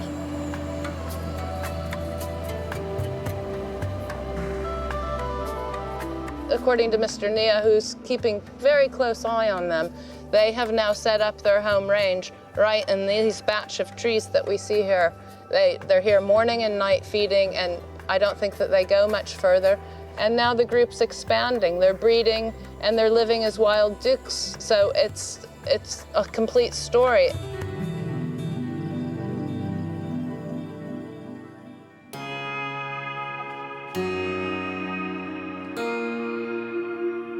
They watch and wait.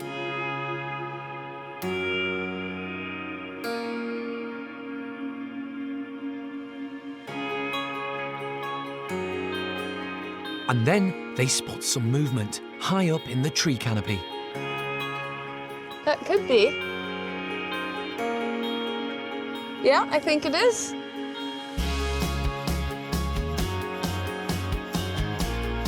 Tan and Chin, the douc langurs who spent years confined to a cage at an amusement park, are roaming freely, enjoying their life to the full. Tan has grown into a handsome male, keeping an eye on things and protecting his family, including the latest addition.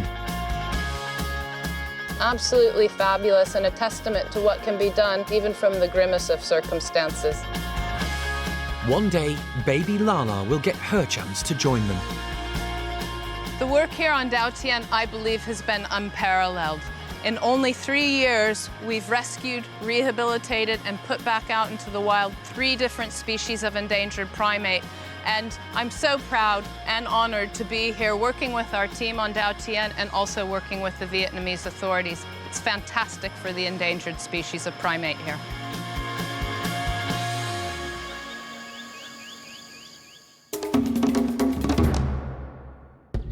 Next time on Monkey Life, there's serious concern when woolly monkey Bueno deteriorates. Over the last few weeks, he has started to lose a bit more weight. We've also noticed that his breathing is getting a bit worse. And Hsiao-ning tries to come to terms with growing up. I think Hsiao-ning's sort of beginning to realize that things are changing for her, and she's definitely turning into a big lady now.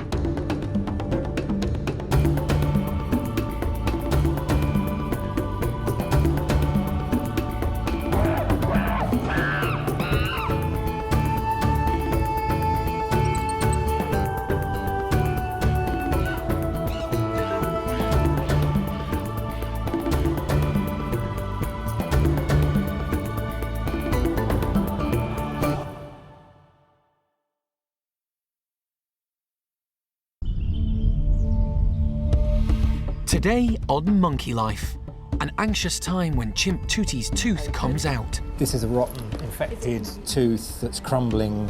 Concerns for woolly monkey Bueno as his health deteriorates. We've also noticed that his breathing is getting a bit worse. And Marmoset James meets Mad Max. Max has gone okay for a few minutes with other individuals and then deteriorated and started getting aggressive and chasing them.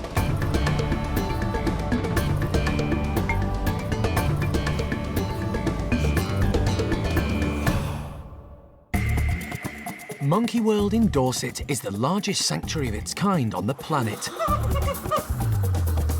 The team, led by Dr. Alison Cronin, rescue and rehabilitate neglected and abused primates from all over the world. Really pleased, he's made the journey really well. The park is home to more than 240 monkeys and apes from 18 different species, and the aim is to give them as natural a life as possible.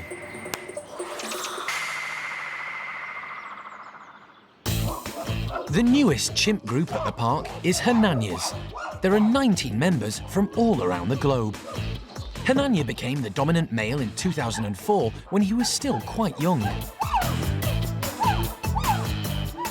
But since then, he's grown into a kind leader who still isn't above playing with the other guys. One member of the group is in need of some medical attention. Open. Tuti has a problem with her teeth. She's got a chipped incisor. It's incisor 2 at the top on the right side. Actually quite difficult to see. Tuti does a very nice open mouth presentation, but that incisor's sitting slightly back. There's a gap. But we're happy that the veterinary staff have had a good look at it and they do think it needs to come out. Shoulder. All the chimps at the park get clicker training to help with basic health checks. They get a reward in return for a specific behaviour, and the click reinforces it. But they've stepped up Tooties in the last few days. Good girl, wait. Good girl. We've done some preparatory work with Tootie, and she has taken some injections during training session leading up to the event. So we're pretty confident, as long as she doesn't get suspicious that things are different, that she'll cooperate. Good girl. The clicker training practice also means primate care staff get a chance to examine the chimps closely every day. She's not doing anything behaviourally that's indicating that there's a problem. So it's really the really thorough health checking that the staff are doing that have alerted a potential problem. Tootie came to the park from Saudi Arabia. She was a victim of the illegal pet trade and had been stolen from the wild as a baby.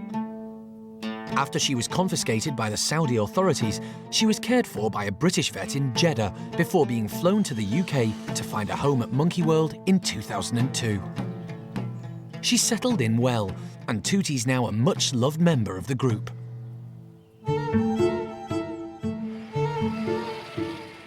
Today, the team have brought in specialist wildlife vet John Lewis to perform the operation on her tooth. He prepares the anaesthetic, but it will be Cara who administers it. She's not the best in the group, yeah, OK. She'd be in the OK region, but we've been to preparing her and she's been pretty good. Time to see if all that training pays off. Ready to do you as soon as she's had it? Yes, George.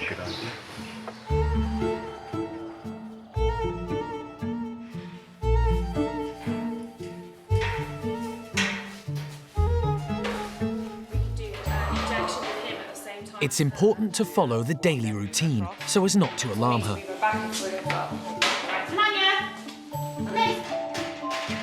As usual, Hananya's in first. Good boy, Hananya. Ooh, Tootie. And Tootie doesn't hesitate. Good girl. She has some of the anaesthetic, but not enough to do the job. Wait, Tootie. The operation can't go ahead until Tootie is fully unconscious. OK, she's done. Good girl, Tootie. John and Tracy, she's had that. She had it in 2 lots, but I'm pretty confident she had the whole thing, and now it's just a case of waiting and seeing if she goes to sleep. John has kept out of the way so as not to distress Tootie. I'm the vet. No chimp here likes being interfered with by the vet, which isn't a trivial comment, because if I turn up and an animal really doesn't like me or is scared that something is going to happen as a result of me being there, that makes them more anxious. If you're more anxious, now we get into the chemistry of it, the adrenaline levels rise a little bit. They get excited. If they get excited and the adrenaline levels are rising, that sensitizes the heart to some of the adverse effects of anaesthetics. As soon as John gets the signal that Tootie has fallen asleep, he can check to make sure she's stable and breathing well. No, let's move her on the stretcher, and I think in the moving we'll find out if she's too light. And she's not responding to ear pinching, but... Once he's sure the light anaesthetic is working, he can start the extraction.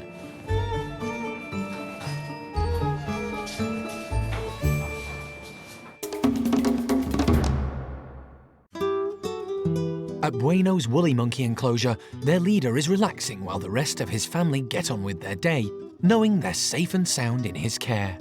Bueno is a favourite for everybody, really, because he is so lovely with his group. He's a nice, calm male. He's not aggressive in any way, so everyone does have a bit of a soft spot for him. I've worked with him for 2 years, and he is this kind of monkey that is always a little bit off in the distance, but that's actually quite nice because he's just leading his group as a dominant male should, and we all love him for that. The group loves spending time together.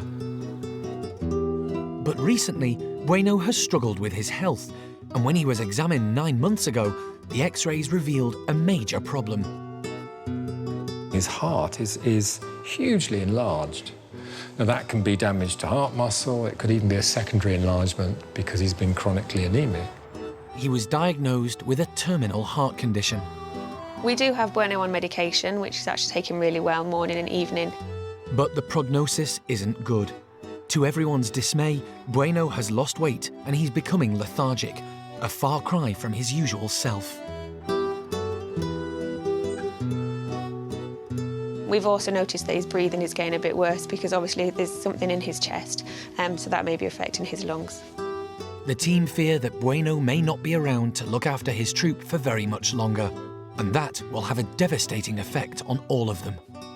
A dominant male is so important to every group of woolly monkeys. The dominant male is the protector of the group. They feel safe when they're around the dominant male because he is much larger, he's muscly, stronger. It's also his job to try and keep the peace in the group. So if the females have had an argument, the youngsters have been a bit naughty, it's his job to come over and just try and make the whole group run smoothly and feel safe. The staff are giving him special care so that he can make the most of his time he has left with his family.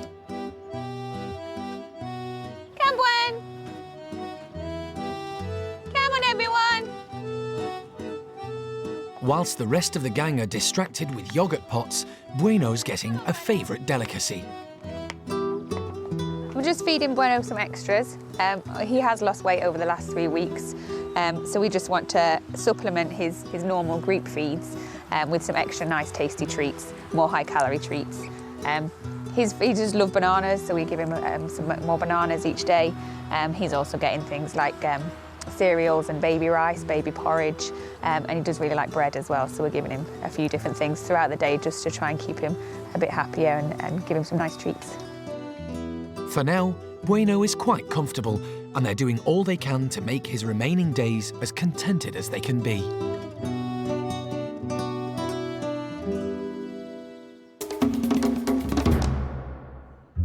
At the marmoset house, the team are about to introduce James to Mad Max. New marmoset.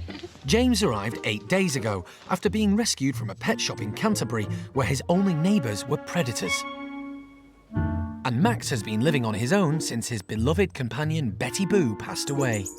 Betty Boo was the only other marmoset he's ever tolerated in his space. Max is just very unpredictable. We've had lots of issues with him in the past. He just sort of doesn't really know what to do socially. Max hasn't been easy to please.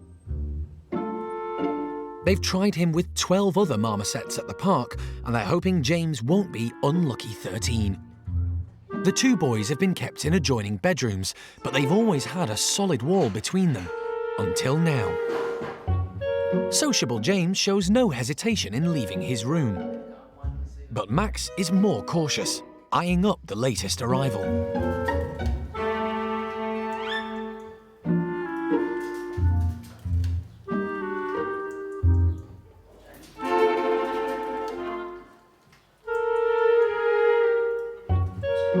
It's a tense moment, but James isn't put off.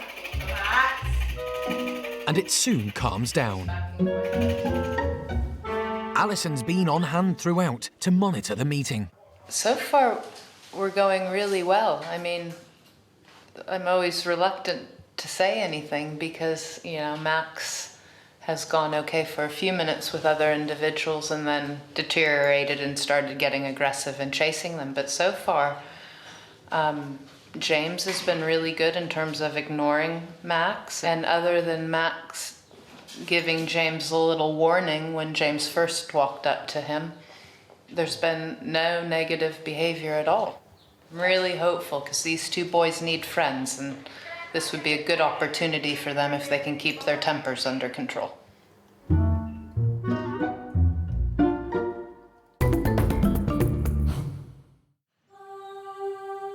9 months ago, Bueno was found to have a terminal heart complaint, and his health has been going downhill ever since. He's had the best of medical attention.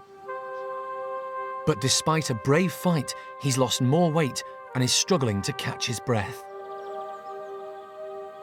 It's kinder to put him to sleep peacefully than to let him keep deteriorating.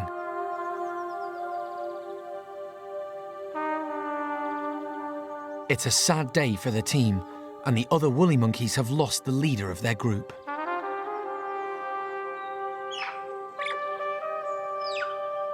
We've heard a few little contact calls go out as if they're trying to see if they can find out where he's gone to. Obviously, the response isn't there.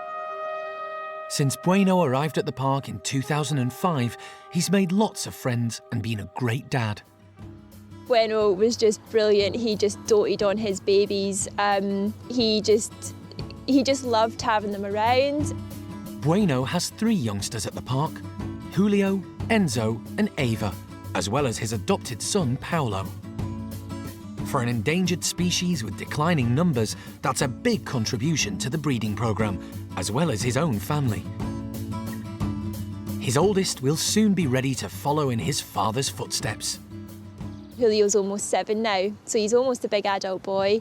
He's starting to get the look of Bueno now, actually. He's starting to get all these nice long chest hair so that he'll look nice and impressive. And he's got the big muscles under his chin and forming all around his head. He's very muscular across his back and his shoulders already. So basically, that is Bueno's legacy, the fact that his son is now going to go on and hopefully become a dad himself in the near future if he becomes a dominant male in his own right.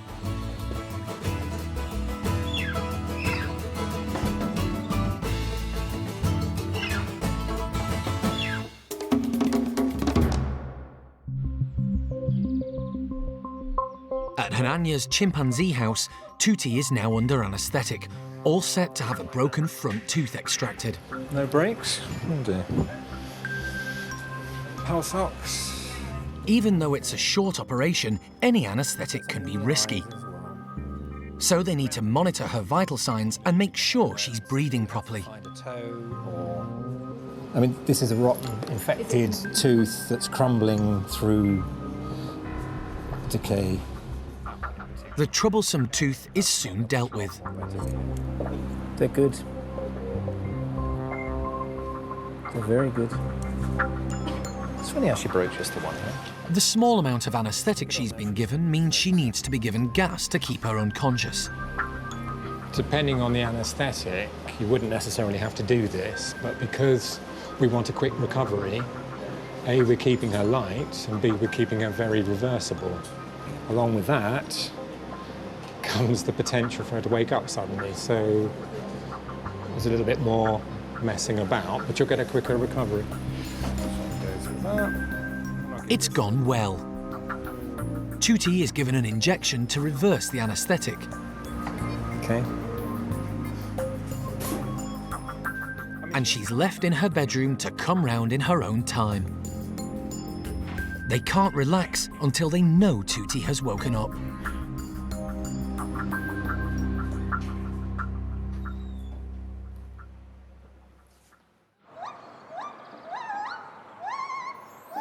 Tutti's not the only one with dental problems.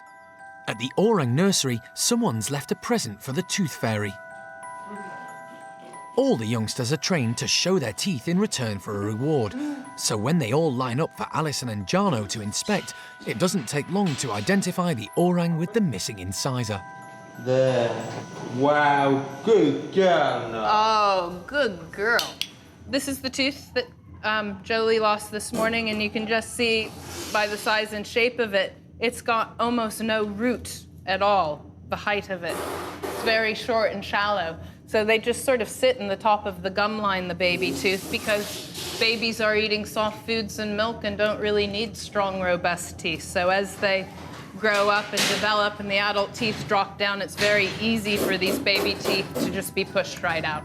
8-year-old Jolie doesn't seem the least bit bothered by her gappy grin, although she knows something is different. As any parent will know, losing a tooth really is not that big of a deal. It's a natural course of events. It's a baby tooth, so the roots aren't very deep.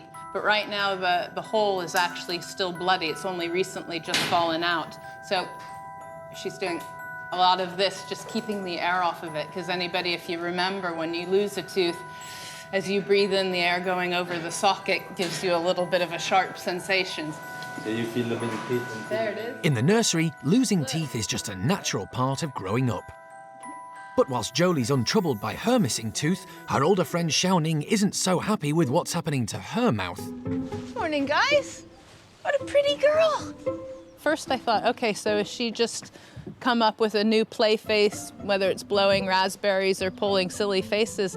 And then I noticed those canine teeth have just come through, the tips of them, and the base of those teeth are really broad and wide. So as they push through the gum line, it is sort of quite sore and a little bit angry, and it just feels awkward. So Hsiao-ning's funny faces aren't any laughing matter. That pulling the lip back is just exposing those canine teeth, getting some cooler air onto the gum surface, and also just sort of checking out what these new things are in her face. Hsiao-ning returned to the nursery when she didn't settle with Gordon's adult group. But at 9 years old, her teeth show that she's no longer a baby. Large adult orangutans can give a very serious, dangerous bite, and those teeth are just very big, strong teeth. So right now, Hsiao-ning's looking particularly odd because she's got this cartoon face that she's pulling with her two big, huge teeth, and then the canines coming in and pulling her lips back over it all just makes her look very silly and very funny. At the same time, she's had such a lovely new lease of life coming back into the nursery. She's also hanging upside down like a bat with the lips pulled back and the teeth sticking out. So right now she's just a very oddball character, but we love her for it.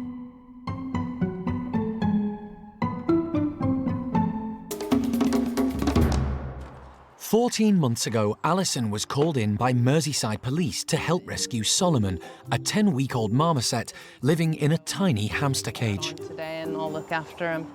He was confiscated from the home of a pet shop owner who'd been trying to sell him on. Good boy.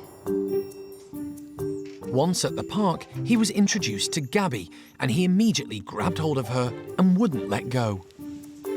Gabby has been his foster mum ever since. And today, Solomon has a special visitor. Is that the little man now? Rachel Kruger is the wildlife crime officer with Merseyside Police, and she's travelled down with her colleague to see how the tiny primate she helped rescue is getting on. See now, what a beautiful environment for them. Yeah, no, they do really well out here. And I'll show you if you just go along here. They run along this tunnel, which actually took him quite a while to... Yeah, that's him. Good little man. Big now, hey? He's huge. Solomon's grown into a handsome young chap. It's a world apart from a hamster cage in a shop counter. Yeah. He's getting, fresh air. He can catch his own insects. He gets daylight. We're giving him D3. All of the things he needs, mainly companionship of his own kind. So, really good. Pleased we can do it. The pet shop owner in this case was prosecuted on cruelty charges. In essence, out of 8 charges, he pleaded guilty to 4 of them. And he was sentenced on those 4. So it was a good result. Solomon was lucky that he came to the attention of Rachel and Alison. Sadly, there are so many marmosets that I can't even take all of them that we're asked to take. It's only certain individuals. I knew we could sort him because he was so little. But sadly, there are many that we have to turn away and that have to spend their days in bird cages and sitting rooms.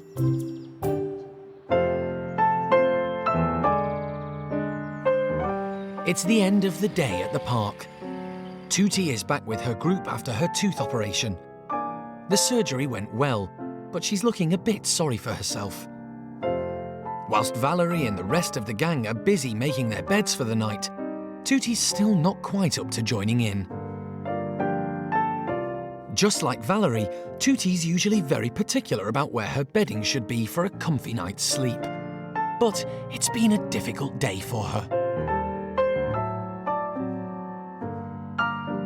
And Evelyn's too busy with her own blanket to worry about Tutti. Everyone's in need of a good night's rest.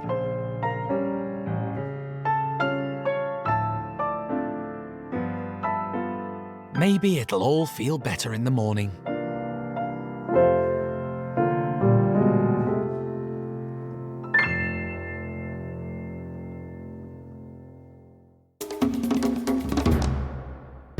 Next time on Monkey Life, drama at the hospital with Marmoset James. Whoa, have you seen these lungs? What the hell's going on in his chest? And a life-changing decision at the Orang nursery. One of the first times ever that we've sent an orangutan away from the park, and we've actually found a really good home for Hsiao-ning.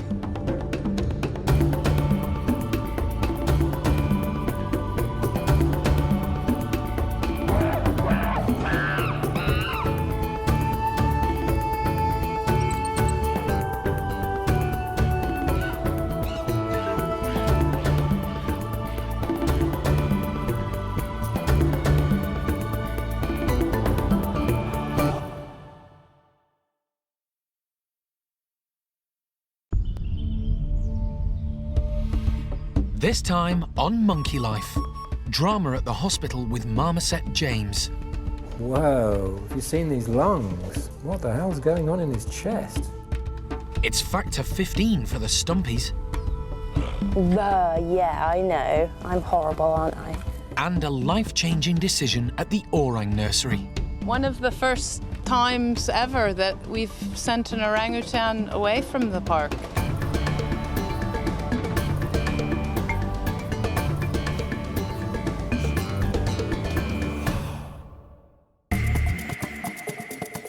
Monkey World, tucked deep in the English countryside, is the largest sanctuary of its kind on the planet. The team, led by Dr. Alison Cronin, rescue and rehabilitate abused and unwanted primates from all over the world. She's up and alert and she looks brilliant, so fantastic job done by everybody. The park provides a home for more than 240 monkeys and apes, and the aim is to give them as natural a life as possible.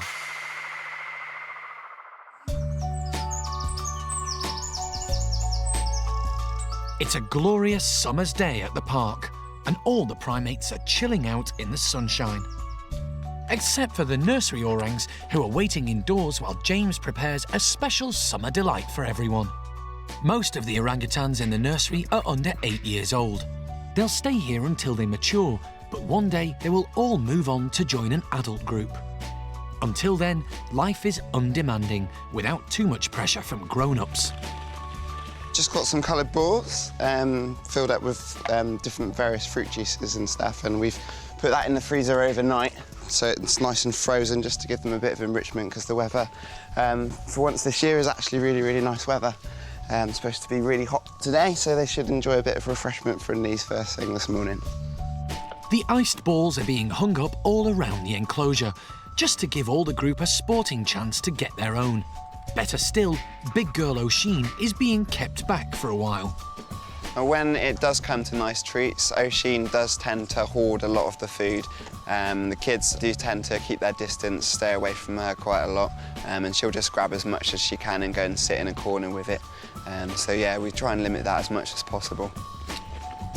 It's like Funhouse, isn't it? OK, we're all set. As soon as the doors open, the youngsters rush out to get their treats, led by Dinda, with curious Linger hot on her heels. Hsiao-ning's in a tearing hurry to grab an icy delicacy.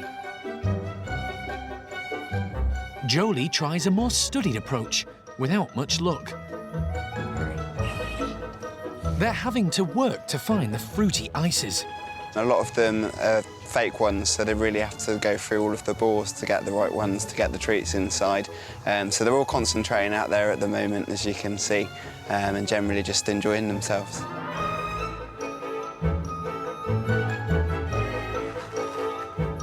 Jolie's finally bagged herself a treat.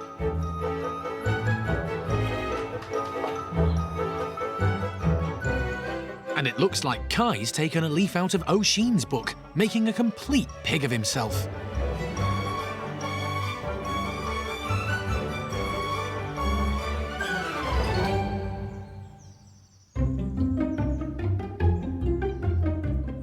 Finally, O'Sheen makes an entrance with her sidekick Sylvester. And they soon make up for lost time. Sylvester's not going to be fooled by the duds. And when O'Sheen grabs a strawberry flavour, she's in seventh heaven. When Kai first moved into the nursery earlier this year, O'Sheen was very wary of him. But since then, they've become the best of pals. Kai's brought O'Sheen out of her shell completely since he arrived in the nursery. They just spend quite a lot of the days playing together now. With her newfound confidence and trimmer figure, she's even trying a few acrobatics. We're seeing O'Sheen actually hanging upside down by her feet, and those play sessions will continue to lose that weight off of her, so he's done immensely well for O'Sheen.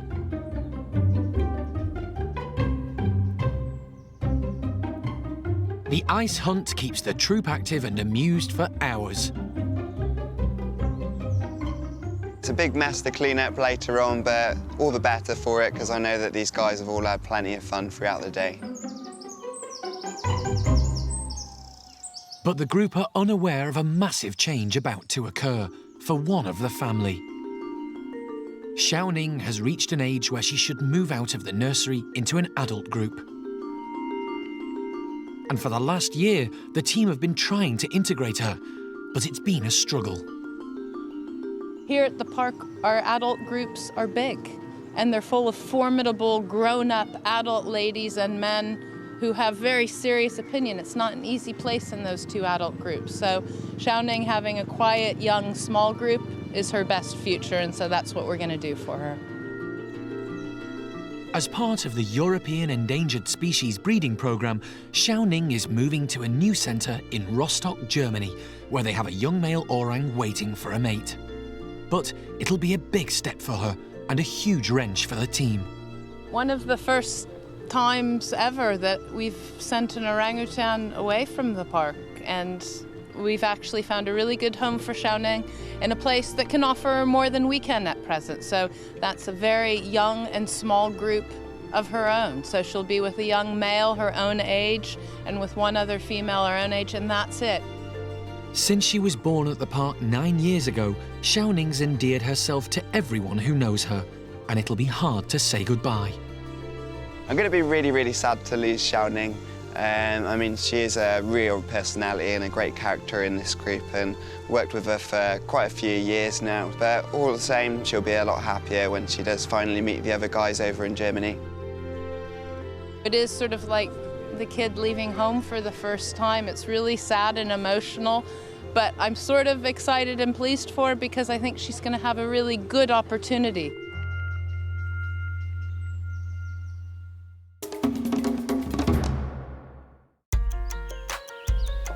At the marmoset house, new arrival James is being secured in his nesting box by Jeremy and the team. He needs to be transported to the park's hospital for medical investigations. Like most of the rescued marmosets, James came to the park with no health records.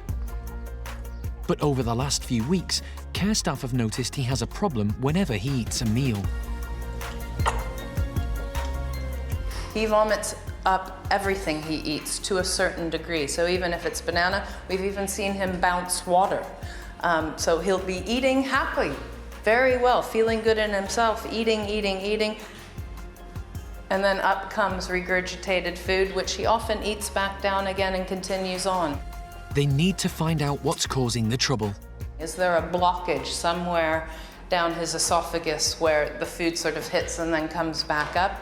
Is it a behavioral thing that he's always sort of regurgitated his food? Doesn't really look like that to me, but basically, we don't know.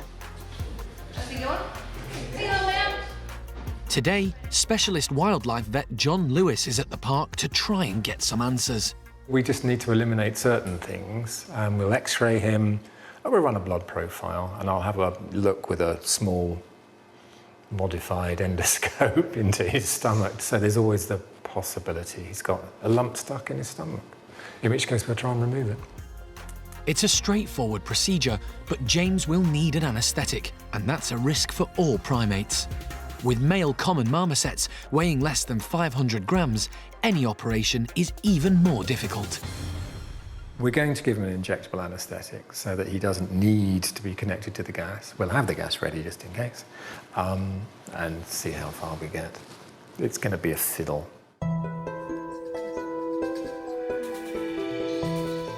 Jeremy is monitoring James, and suddenly there's a problem.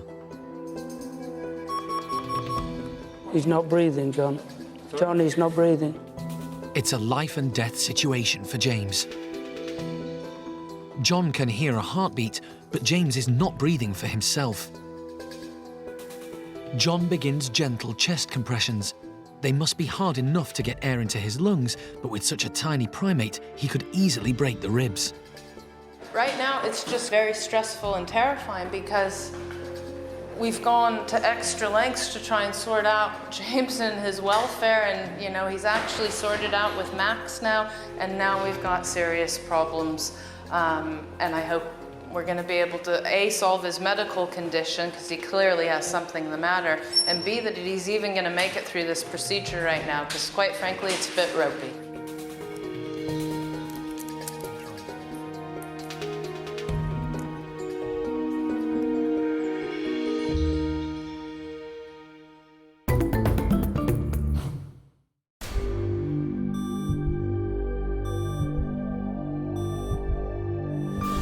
foot.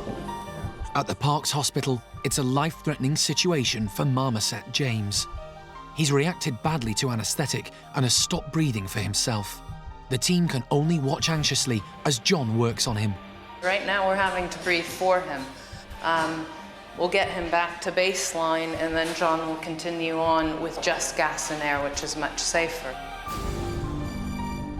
By reversing the anaesthetic, John is hoping James's condition will improve. He's quite stiff, 103. I mean, he's fine, we just need to get him absolutely stable. There's a sigh of relief as James starts breathing for himself. Now John needs to work quickly to get to the bottom of James's eating problem. A blood sample will be sent off for analysis. Yes, he seems to have a very large loop of bowel there. But the physical check of James's abdomen is inconclusive, so John decides to X-ray. And the result is alarming. Whoa, have you seen these lungs? What the hell's going on in his chest? The X-rays have shocked John. The edge of the heart is rather irregular, and if you look, there's very little dark tissue where there ought to be normal lung, but there's a lot of this irregular, fluffy stuff. And these pale, irregular areas are all abnormal. They shouldn't be there. But I just want someone who knows a lot more about X-rays to give me their comment on that. John now needs to get a good look at James's throat and stomach. SpO2's gone right down to 83, but whether that's... Ideally, the endoscope should be flexible. In other words, you can guide it around corners and turn it into different little squiddly bits of the anatomy of the animal. This one's rigid, it's straight. So you have to line everything up. It'll only go in one direction. I'm looking at the esophagus. So we're just trying to gently push it down the esophagus to get into the stomach without causing any damage. James's persistent vomiting seems to have caused some harm. The top of the ventral floor of the pharynx is quite red. Certainly the upper part of the esophagus is inflamed. Now he's vomiting a lot, and if you bring up a lot of gastric acid, the acid itself inflames the esophagus. So that's not good or comfortable. There are also little white spots on the surface of the esophagus at the top. And that could be a fungal infection. So we've taken some samples to see if that's the case or not. It's vital they find out what's causing the trouble. I want the bacteriology results, I want the blood results, and I want to actually discuss the X-ray with people who are more experienced with X-rays. I don't claim to be an expert radiologist, but I'd welcome their opinions. Hello, young man. Hello. He's a good boy. James is waking up, but the team will have to wait for a diagnosis. Sometimes you don't get all your answers in one go, and sometimes you have to take it step by logical step. And as long as we don't miss anything on the way, we'll eventually get to the result.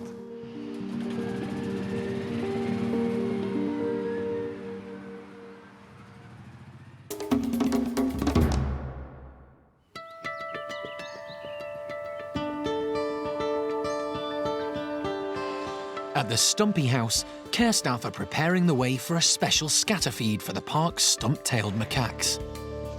We've got lots of browse here and it's all got like lots of nice buds and stuff on the end of it. So hopefully this will give them a little bit of enrichment so that they can chew on the end of it and have fun foraging through it as well. High rankers Sam and Miriam watch on as food is sprinkled through the branches. They're really good foragers, so any small things that we can give them to get them foraging around in the bits and pieces is really good for them. So I'm just trying to get this within the middle of the browse, so they really have to get in there. In the wild, stump-tailed macaques are primarily fruit eaters, although they do also feed on seeds, leaves and roots.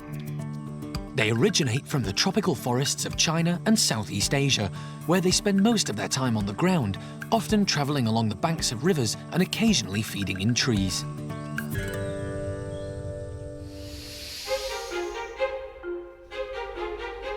Miriam is first off the mark for the scatter feed today, with dominant male Sam close behind her. You normally see them like shoving food in really, really fast. They're not eating all this food at that speed. Basically, they've got really big cheek pouches on either side of their face, and they can store a whole load of food in these pouches. You can normally see the pouches grow in size as they put more and more in it. And then that means that they can go off, sit down nice and quietly and calmly, and gradually eat the food that they've got in their pouches over a period of time. Charlie's using her cheek pouches to the full.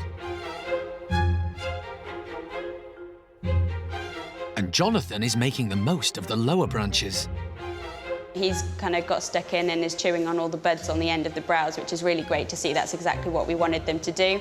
He's actually played it quite sensible and is just quietly munching away on all the buds, which the others obviously haven't noticed yet.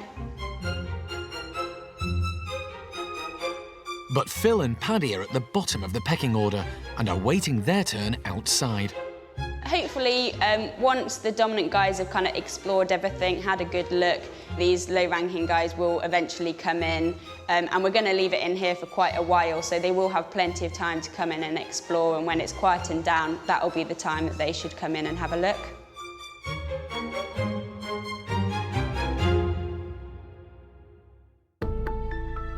All the park's stumpies were rescued from British laboratories. 19 primates arrived in 2000 after being used for medical research into asthma. Roland. Hi, Roland. And in 2010, 10 more came from a lab in Scotland, where the oldest had been living for 20 years. Some had been kept alone in small cages, with little chance to move around freely, so they were grossly overweight and many had mobility problems. Many of their coats were in poor condition, with bald patches on some of them that still haven't regrown. And that's a real problem now they're able to sit outside in the sunshine. Jonathan, Paddy! Look, do you want some grapes?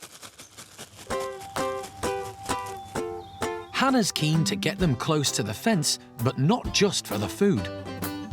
Paddy's coming over, so fingers crossed. Good boy. She's not spraying the stumpies to cool them down.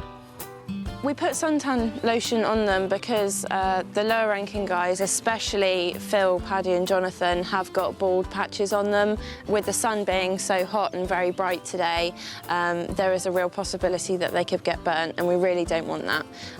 Sunburn's horrible when you have it. It's really uncomfortable, and they're grumpy enough already, to be honest. They don't need any more reasons to be any more bad-tempered. But Paddy doesn't always know what's good for him.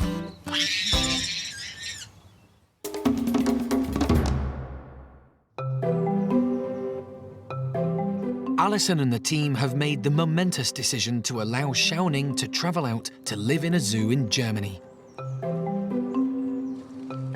The move will help the European breeding programme, but it could be a frightening experience for her, so they're doing all they can to make it easier. We're doing training sessions daily to try and get her used to the box, so that when we have to take her on the long drive to Germany, she'll be used to being in here and it'll be her home for those long hours. To minimise stress for Hsiao-ning, the whole group takes part in crate training. It's no problem for most of them, and confident Linger's eager to get started. But Hsiao-ning's holding back. Hsiao-ning is a little bit different to the other orangutans, doesn't like change very much, just takes things a little longer to get associated with anything new, so yeah, she's a sensitive little thing.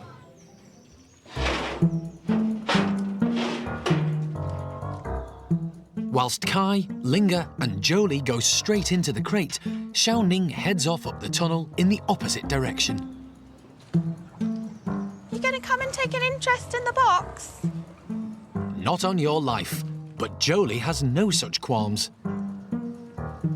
I think even if Hsiao-ning just watches the others going in and out, I think that's something she can learn from. She can see that it's not that bad and that they're not going to be stuck in there and trapped in there for a long period of time. She will eventually have to go in on her own, but it's going to be a slow process.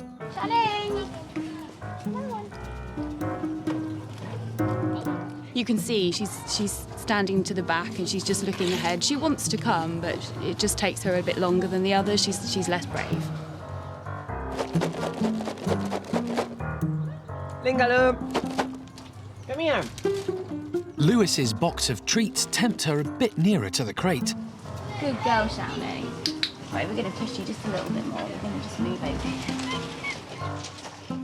And every step closer earns a click and a reward. Good girl.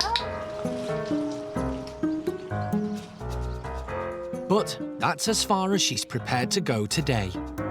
It doesn't matter that Hsiao-ning hasn't come into the crate today. She has made progress by coming up to the tunnel, so she's getting there. We've got a decent amount of time to work on this.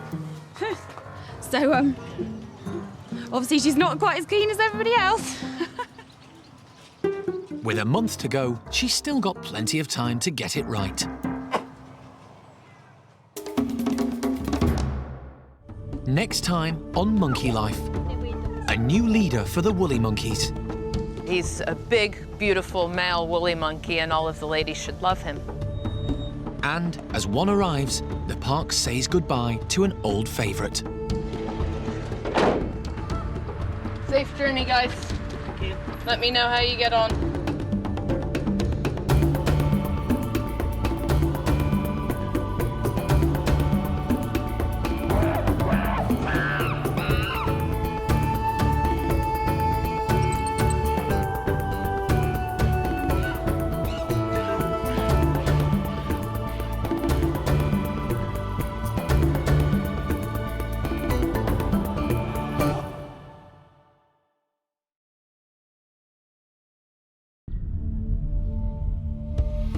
Today on Monkey Life, Hsiao-ning's last day at the park. In the next half hour, she's heading out to Germany to start a new life with 2 others. It's all change for the Capuchins. We're halfway through moving Amy's group, so we've done 8, got 8 to go. And a new leader for the woolly monkeys. Chippy's a big, beautiful male woolly monkey, and all of the ladies should love him.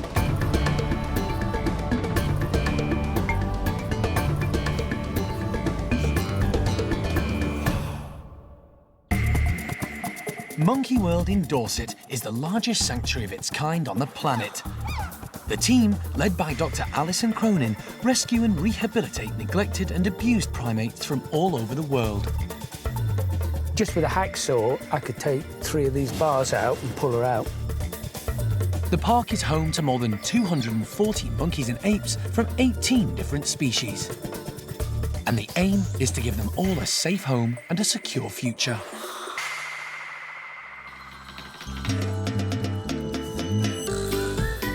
At the Orang nursery, Jolie, Kai and Linga are play wrestling in the sunshine.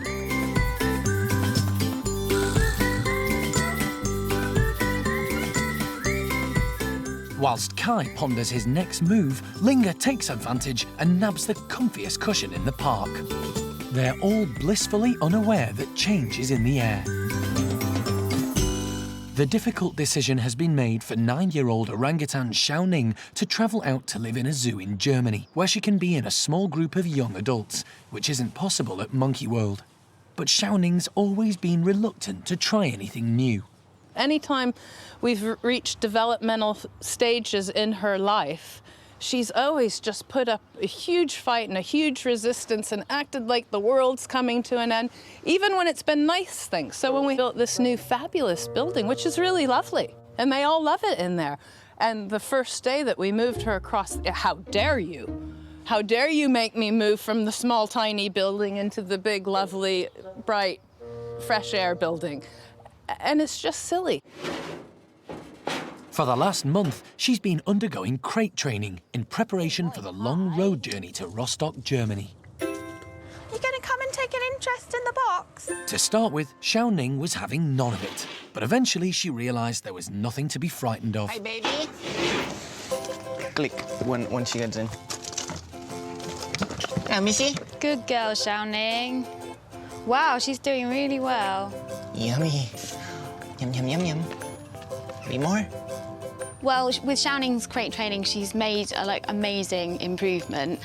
We've now got her to the stage where she'll spend, 10 minutes easily sitting in the crate taking food from the window. She's allowing someone else to stand here, which is going to be ideal for when we need to shut the slide on the actual day. So we couldn't have hoped for anything better. She's been amazing. It'll be a very strange experience for her, and she's unlikely to take this new move in her stride. But Hsiao-ning won't be without friends on the journey. Jeremy and Lewis will be travelling with her. And you have to think that she's gonna be stuck in a van, in a box, and surely she's gonna be scared, and we are gonna be there to just give her a bit of comfort and to, you know, let her know that everything is gonna be okay. Lewis has looked after Hsiao-ning since she moved back into the nursery. I'm there with her. Hopefully she'll feel comfortable enough. It's just hope for the best. So far, Hsiao-ning's been able to go in and out of the crate as she likes. Good girl, Hsiao-ning. Yay! The only thing we haven't done is shut the slide behind her, and it's not something we're actually going to do until the day that we move Hsiao-ning. They don't want to risk spooking her. Good girl, baby. I think we've done as much as we can in terms of training Hsiao-ning, so hopefully it's all going to go very smoothly on the day. Fingers crossed. She's just going to walk in. It's going to be very, very unstressful for her, hopefully.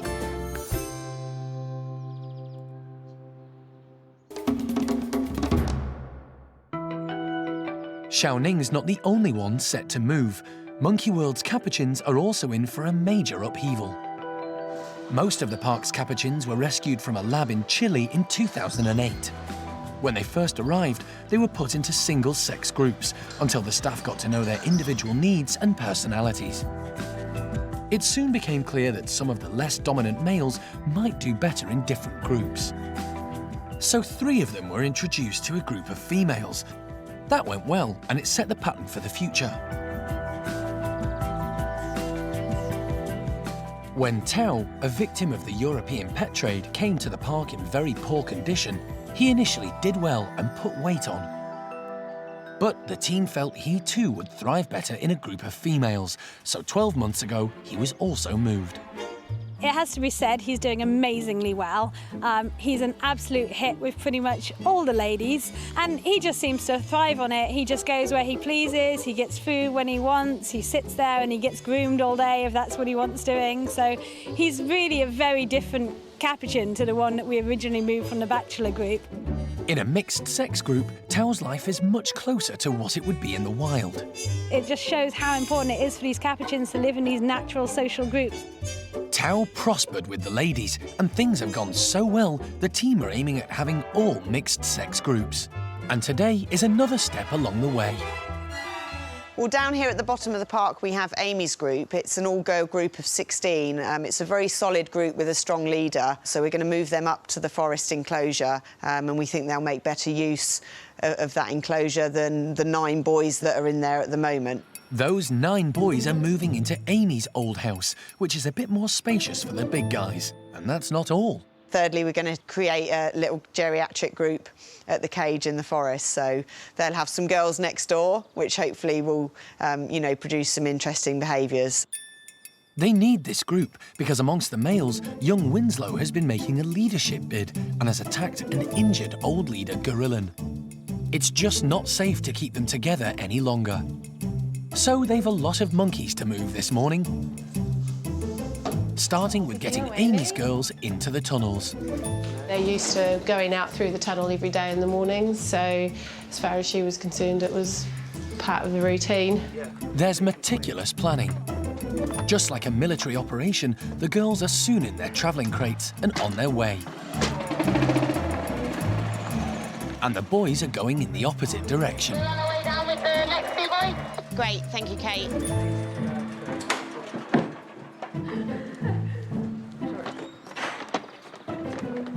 Yeah, we've moved all of the boys from the lodge down to the bottom now. They went quite smoothly, so they're all in the bedrooms. We're halfway through moving Amy's group, so we've done 8, got 8 to go. So, yeah, it's going pretty well, so we're quite happy.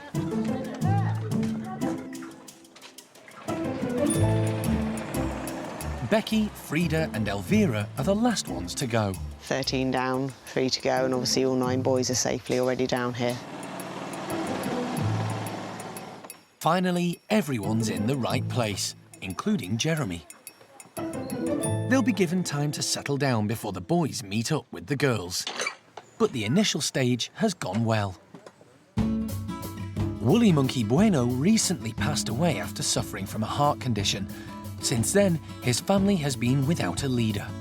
Because the dominant male plays such a significant role in the group, they need to find another boss quickly, or the security and well-being of them all could be in danger. They can't let the oldest boy in there step into Bueno's shoes. Paolo's quite closely related to quite a few of the individuals within the group, so he's not the appropriate one to let just come on and take over the group. And if we leave him, he's at just the right age where if we leave him for too long, he's going to become a megalomaniac. He's going to think that he's in charge of that group. So the search has been on to find another suitable father figure to move in and take control of the group. Not easy with just a handful of woolly monkeys left in captivity, but there's been some good news. 12-year-old Chippy and his adopted son Bronco are moving in from Rostock Zoo. I've been told that Chippy is just one of the nicest people in the world, is lovely with females, is lovely with the babies, and with the keepers he's had over his years. But, you know, life's not been straightforward for Chippy. I've gone back through his records now. I know an awful lot about these two new guys coming, and this is going to be the 5th different place that Chippy has resided in his lifetime. Today's the big day. At the crack of dawn this morning, Sandra headed off down the road to collect Chippy and Bronco. They got them boxed up really quick and easy, and they're already on their way back, so I expect we'll be seeing them in about an hour or so. And then it's fingers crossed that we can settle them in. The team have been preparing the way for Chippy and Bronco. Doing a couple things, trying to make sure that the group are relaxed and settled in the absence of Bueno. They've already had a big change in their life. Having said that, it's not dissimilar to what would happen in the wild. If an individual passes away or even becomes that unwell, they often just leave the group and they're gone from one day to the next. So primate care staff have been filling the house full of all kinds of browse and different objects and insects and bottles stuffed full of insects and different things, just to keep them busy and occupied until we can get Chippy and Bronco settled into the house. Everything's in place for the new boss, but he still has to win the acceptance of the group.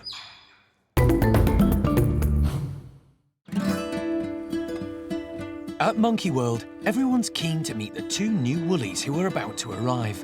They're coming from Warwickshire, and Chippy's got a bit of a reputation. When I was talking to the other zoos and wildlife parks in Europe that hold woolly monkeys, everybody was envious that Chippy was coming here. He's a big, beautiful male woolly monkey, and all of the ladies should love him. Yeah, careful, it's quite heavy. You're all right. Yeah, they weighed them this morning. So far, so good. They don't seem too troubled by the 4-hour journey. Chippy and Bronco will spend tonight in a bedroom of their own to allow them to get used to their new home. Then they'll be introduced to the others.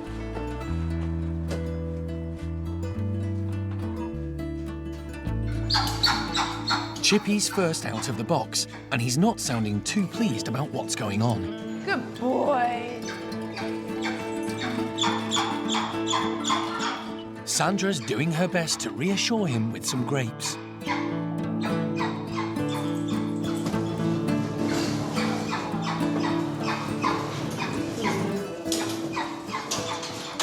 There we go. Adolescent Bronco takes a dash around the room. He's never moved home before, so it's a nerve-wracking experience for him. Everybody's a bit nervous. You might even be able to hear them sort of alarm calling, which sounds like a really high-pitched chirping noise. But yeah, you can hear that. That's Chippy alarm calling. Already we've learned an awful lot about them because we were told that Bronco doesn't make any noise. Well, he's very chatty, no problem. Chippy's falling over, snuffling hello to everybody. But it's all very strange for them, and they need time to adjust to their new surroundings. At the other end of the house, their new family is listening and weighing up the new boys. I've asked everybody to clear out of the house just to calm it down and to let them relax. Chippy and Bronco have got the rest of the day to relax before they're introduced to their new family. At the the orangutan nursery, months of careful planning are coming to fruition, and the final preparations are being put in place for Hsiao-ning's great move. Hsiao-ning doesn't realize it, but over the past week or so, she's been trained to go into her traveling box, and in the next half hour, we're boxing her up, and she's heading out to Germany to start a new life with 2 others. Hsiao-ning will be living in a new ape complex with 2 more orangutans the same age as her, and there's one young man they're hoping she'll take to. This male will not be intimidating like Gordon or like Tuan. He's going to be more like Kai, and she likes Kai. But before all that, there's an 800-mile journey ahead of her, and for an orangutan, that means a travelling crate. Everyone bar Kate and Lewis leave, so it's like a normal crate training day. You guys all ready to go as and when? But Hsiao-ning can be unpredictable, and there's no telling if she'll go into the crate voluntarily. To everyone's relief, she makes her way straight in, and today, there's no going back.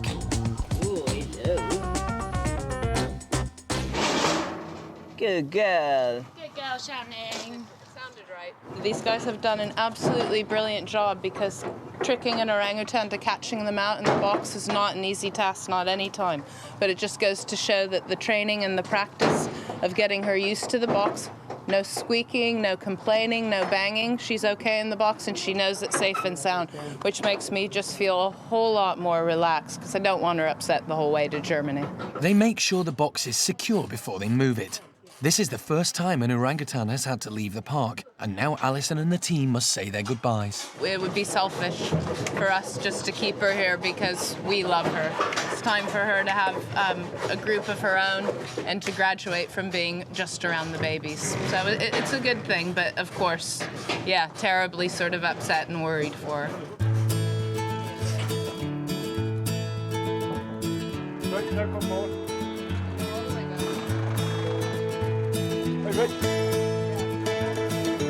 Hsiao-ning is travelling in the same crate that brought her father Tuan to the park from Taiwan over 10 years ago. The forklift truck makes light work of loading 35-kilo Hsiao-ning and her heavy box into the van. It's all gone really quite smoothly. She went into the box nicely, shifted her over. She's testing out the box, but not freaking out, and we'll just get her secured in and then get Jeremy and Lewis on their way. Good girl. With any luck, Hsiao-ning will sleep for much of the journey. What's this thing for, George? She seems content to watch all that's going on around her.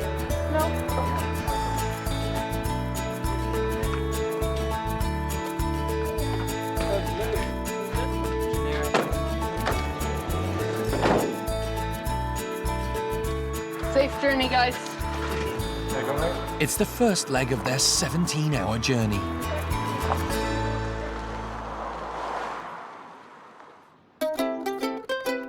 The Capuchins are all settling into their new houses after the big swap round.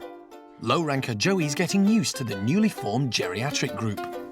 We had several older males who were originally wild-caught, and then we had a lot of the youngsters that were born in the lab. And there were times when the youngsters were just too boisterous for the older boys, and sometimes they'd give them a bit of a rough time. So we've made the decision to keep the old boys up here and let them sort of have like a retirement home, really. 35-year-old Gorilon is the elder statesman of the troop, with 20-somethings Ringo, Marlowe, Boise and Archie making up the oldies gang. And then we have our younger ones who have social issues elsewhere. Sean couldn't stay in the same group as new leader Winslow. They've had too many scuffles for comfort. The geriatrics are now housed next door to the females, and it seems to be giving them a new lease of life. Very soon, they'll be formally introduced. It's quite really nice for us to see, because individuals like Ringo, who has been very difficult to get in over recent months, has come straight in the house and he's just hanging off the mesh, flirting with the girls. Boise, Archie, Marlowe, all these formerly low-ranking males are in the house, trying to look very impressive for the females, sort of showing off, flirting.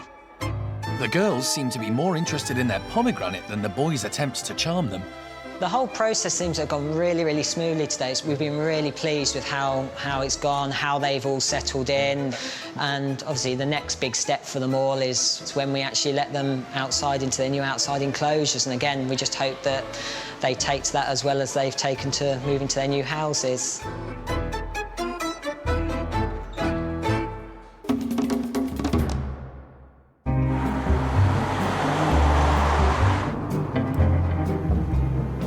En route to Rostock Zoo in Germany with Hsiao-ning, Jeremy and Lewis have another orangutan to collect. Miri's come from Twycross Zoo, accompanied by her keeper, Tanya. Is it the first time and the last time I'll be formal? Yes. Hsiao-ning's been quiet throughout the journey, but this is their first chance to check on her. She's doing really well. I mean, she's been asleep, I think, the last hour and a half or so, so now it's just confused, I guess. She's just looking around going like, what? Where I am? Meanwhile, Miri, still in the van next door, is kicking off.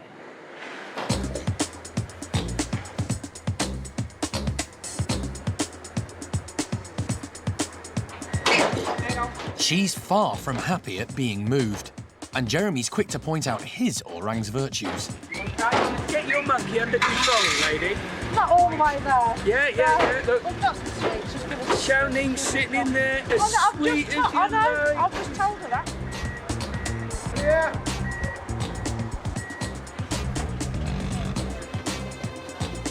Despite all the commotion, Hsiao-ning remains calm. She's well aware there's a strange orang sharing her van, but so far she's showing no objection.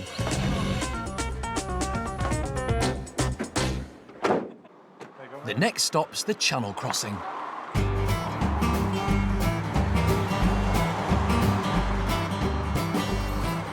Jeremy and Lewis arrive as night is falling. There's been no major hullabaloo from orangutans Hsiao-ning and Miri in the back of the van. I don't think she's as bad as she makes out to be. Miri's settled down a bit since they picked her up, and to everyone's amazement, Hsiao-ning's still relaxed and more interested in Jeremy's drink. The familiar faces have kept Hsiao-ning feeling safe and secure, and all that crate training has paid off. Would Miri like some strawberries?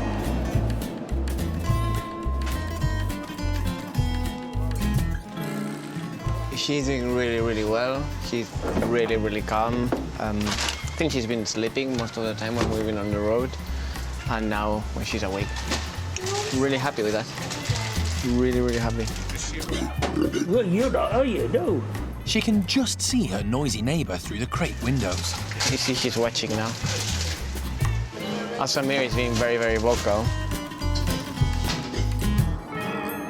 In just half an hour, they've reached dry land. If all goes well, they'll be in Rostock by morning. We're in France. Apart from that, I'm not sure. But according to the sat-nav, we're on the right road.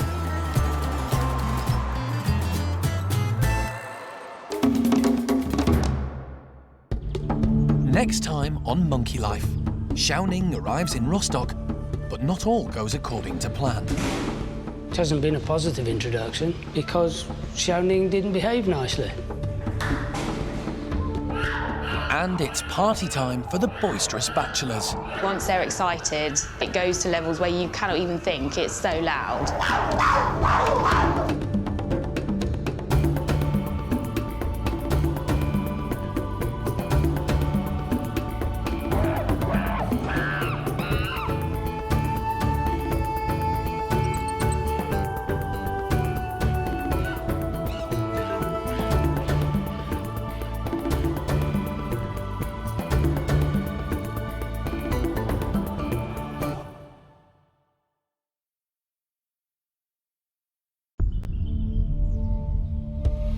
This time on Monkey Life. Hsiao-ning arrives in Rostock, but not all goes according to plan. It hasn't been a positive introduction because Hsiao-ning didn't behave nicely. Reluctant Miri gets left on the shelf. She could sulk all day, all night. Tomorrow, who knows?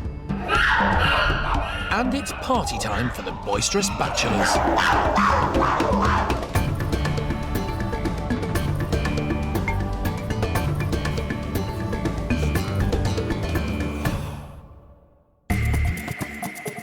Monkey World, tucked deep in the English countryside, is the largest sanctuary of its kind on the planet.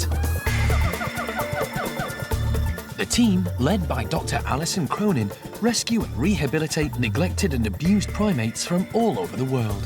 Next stop, Monkey World in Hananya's group, so really pleased she's going to have a family of her own. The park provides a home for more than 240 monkeys and apes, and the aim is to give them as natural a life as possible.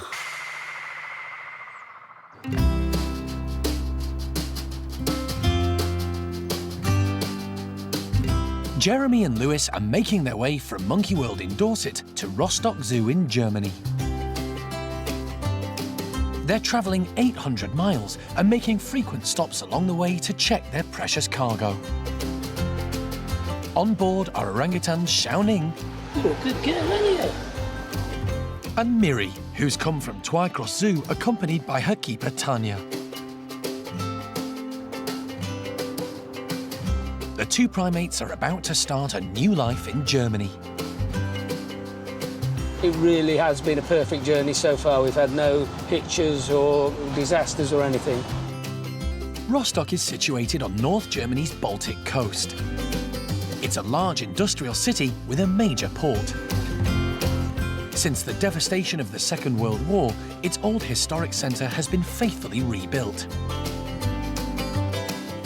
There's been a zoo in Rostock for over a century, but thanks to massive investment, there have been huge renovations in recent years. The finishing touches are being put to a brand new purpose-built centre for apes, and this will be Hsiao-ning and Miri's stylish new home. As part of the European Endangered Species breeding programme, they'll join a young male orangutan to form a new adult group. Sabas is ready to start his own family, and they're hoping he and the girls will take a liking to each other.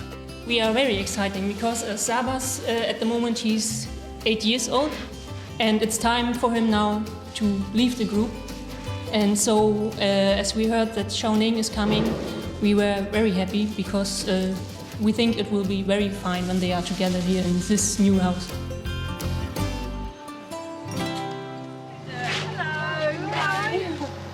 The keepers in Rostock are eager to get a look at the new arrivals. After 17 hours in the van, Hsiao-ning's ready to stretch her legs. To everyone's relief, she's been remarkably content throughout the journey. She's very, very calm. She's just very confused, but to be honest, I was expecting her to be really nervous and anxious and maybe angry, but she's not. She's just very confused. They need to get both girls out of their crates and into a bedroom as quickly as possible. They've never shared the same space before, so their introduction will have to be handled carefully.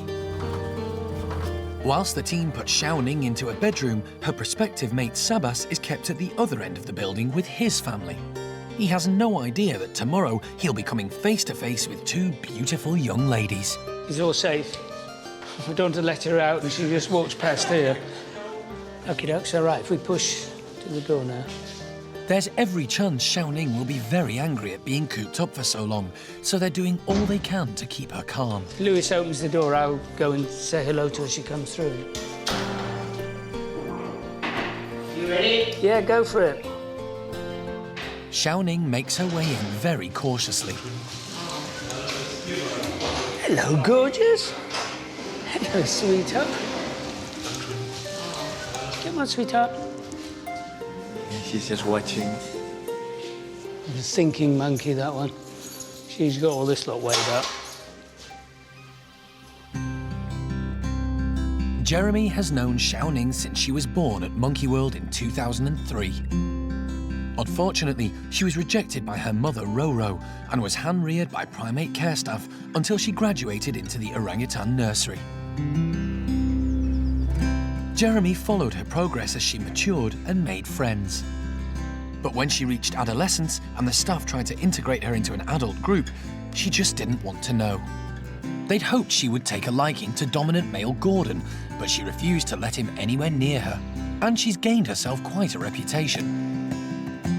Hsiao-ning's a bit of a special individual, if you like. Now, you can never prove or know or tell whether that's because of the way she was brought up or the way she is. I mean, maybe Hsiao-ning would have been exactly the same as she is now Had she been mother-reared? Perhaps not. I think you could possibly class her as being like a spoilt brat. If I don't get my own way, then we're not doing it at all, and I'll thweem till I'm sick, which she used to be a lot worse at. The introductions we've done at Monkey World with her and stuff, she's had real temper tantrums. You don't pander to that. But a year has passed since then, and now she's getting another chance. I don't believe I know she is 100% better. So far, Hsiao-ning's behaving herself, but now they need to entice her into the neighbouring bedroom so that Miri, still waiting outside, can come into this one. They both need to settle in before meeting up. Hsiao-ning, baby, are you coming? Lewis is optimistic, but Jeremy's learned a thing or two over the years. He knows how to get Hsiao-ning to play ball. If you shut me in, lock, yeah?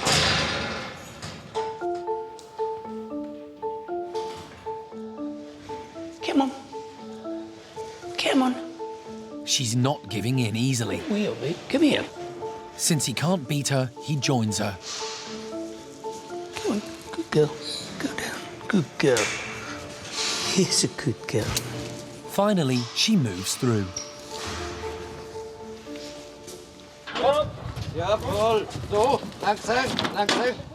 And Miri can be shown to her new home. Hsiao-ning's finding her feet, and she's determined to give her travelling companion a welcome she won't forget in a hurry. She can't get back through the door, but she's making her presence felt. Not sure what's awaiting her, Miri is very wary. Hello, gorgeous. Hsiao-ning's on the warpath. And the German team are very cautious about putting the two young ladies in the same room. But Jeremy can see the advantage of neutral ground. As soon as somebody's decided that's their territory, then we're going backwards. But nobody's got a territory now, so everybody's looking for a friend, so it's the best time to do it right now, this minute. Miri's keeper Tanya's not so sure. Miri may be acting coy, but she's no shrinking violet normally. Naughty, likes to get her own way. Now she does temper tantrums. I'm hoping she's going to be a good girl now. When the slide is opened, Miri very slowly enters Hsiao-ning's domain. She wants to get to know her raucous roommate. It looks promising, but Hsiao-ning takes up the dominant position at the outset. She's determined to assert herself.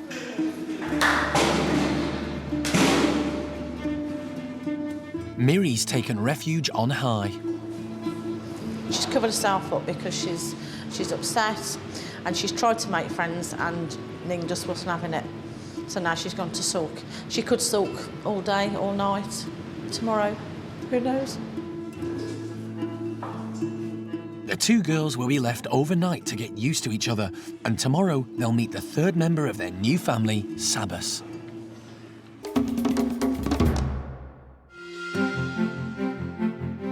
Back at Monkey World, they're preparing for an exciting day at the Bachelor Pavilions. For the last 6 weeks, the boys have had to vacate their playroom, ever since Sammy and the others started picking at the walls. The builders were brought in to carry out renovations and replace benches and shelves.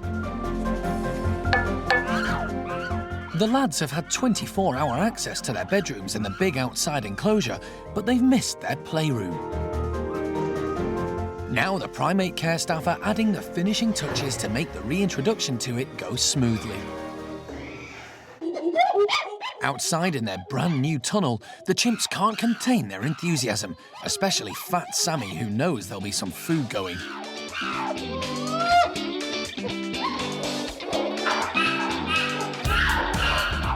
High ranker Butch is among the first in. Ben is quick to show how big and strong he is. They can be very noisy, the bachelors. But obviously, once they're excited, they start each other off, and it goes to levels where you cannot even think. It's so loud. I think just the extra space and the comfort that Pavilion provides is, really obvious today. After the first flush of delight, they spot the food. We have put in a nice amount of everything so that everyone's got everything. We put some jelly balls, some yoghurt balls, we put in some peanuts, pellet, their veg diet, some fruit, lots of exciting things, but enough to spread around. Even the low rankers have had a chance to get their share and enjoy being back in familiar territory. It's a huge relief to have them back in so that we can get them in at night again, so that we know that when we leave that they are all nesting in the warm and, you know, that they're all safe and secure. Hopefully now having the extra room and everyone relaxing and back to their normal routine, then we'll see them all back to their normal selves.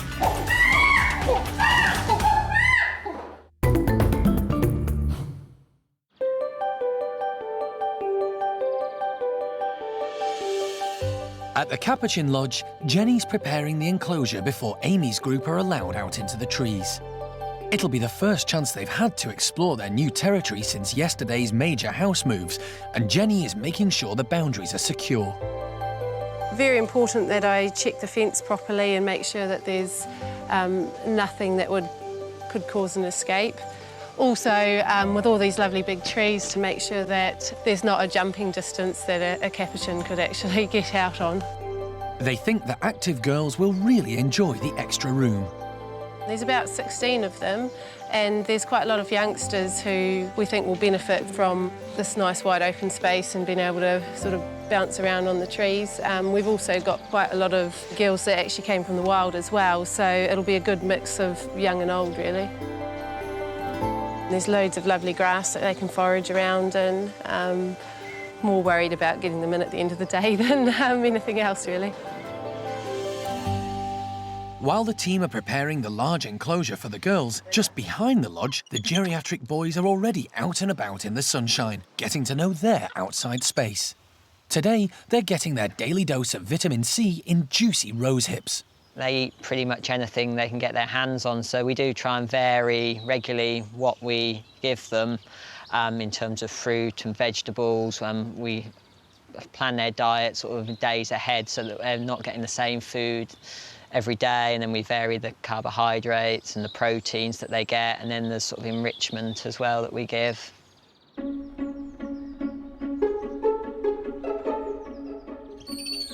But their interest in breakfast can't hold a pin to the girls' wild excitement as they spot those trees. Zoe hasn't been able to tree climb for over 20 years since she was stolen from the wild and kept in a laboratory, but she hasn't forgotten how it's done. In the blink of an eye, some are 60 feet high. Though getting down might be a different matter. You know, they do problem solve quite quickly and find a way of getting down again. They're quite agile, so even if they sort of do have a little bit of a slip, they can generally recover and carry on without there being any problems. So I'm not worried about anyone, you know, coming to harm out there. Boss lady Amy's eager to show the way. Amy's a very friendly capuchin. She sort of rules more by presence than anything else. You don't often see her really telling anyone off unless they've really pushed the boundaries on her. Being dominant female, all the others seem to really look up to her and adore her. So, you know, she's very sort of cool and collected and confident and just goes about her business. Less adventurous Lucy finds plenty to discover within her comfort zone. To see them actually exploring and having such a good time, it has made a real sort of joy and a positive thing for us to think, you know, that they went through that slightly stressful time yesterday of moving up here. It's all been worthwhile for them. So, I couldn't have predicted them behaving this well and enjoying it as much as they are.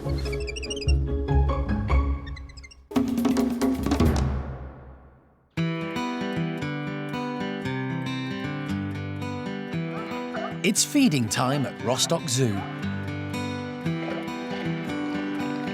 Hsiao-ning and Miri have spent their first night together since arriving from the UK, and the keepers are anxious to see if they've survived unscathed.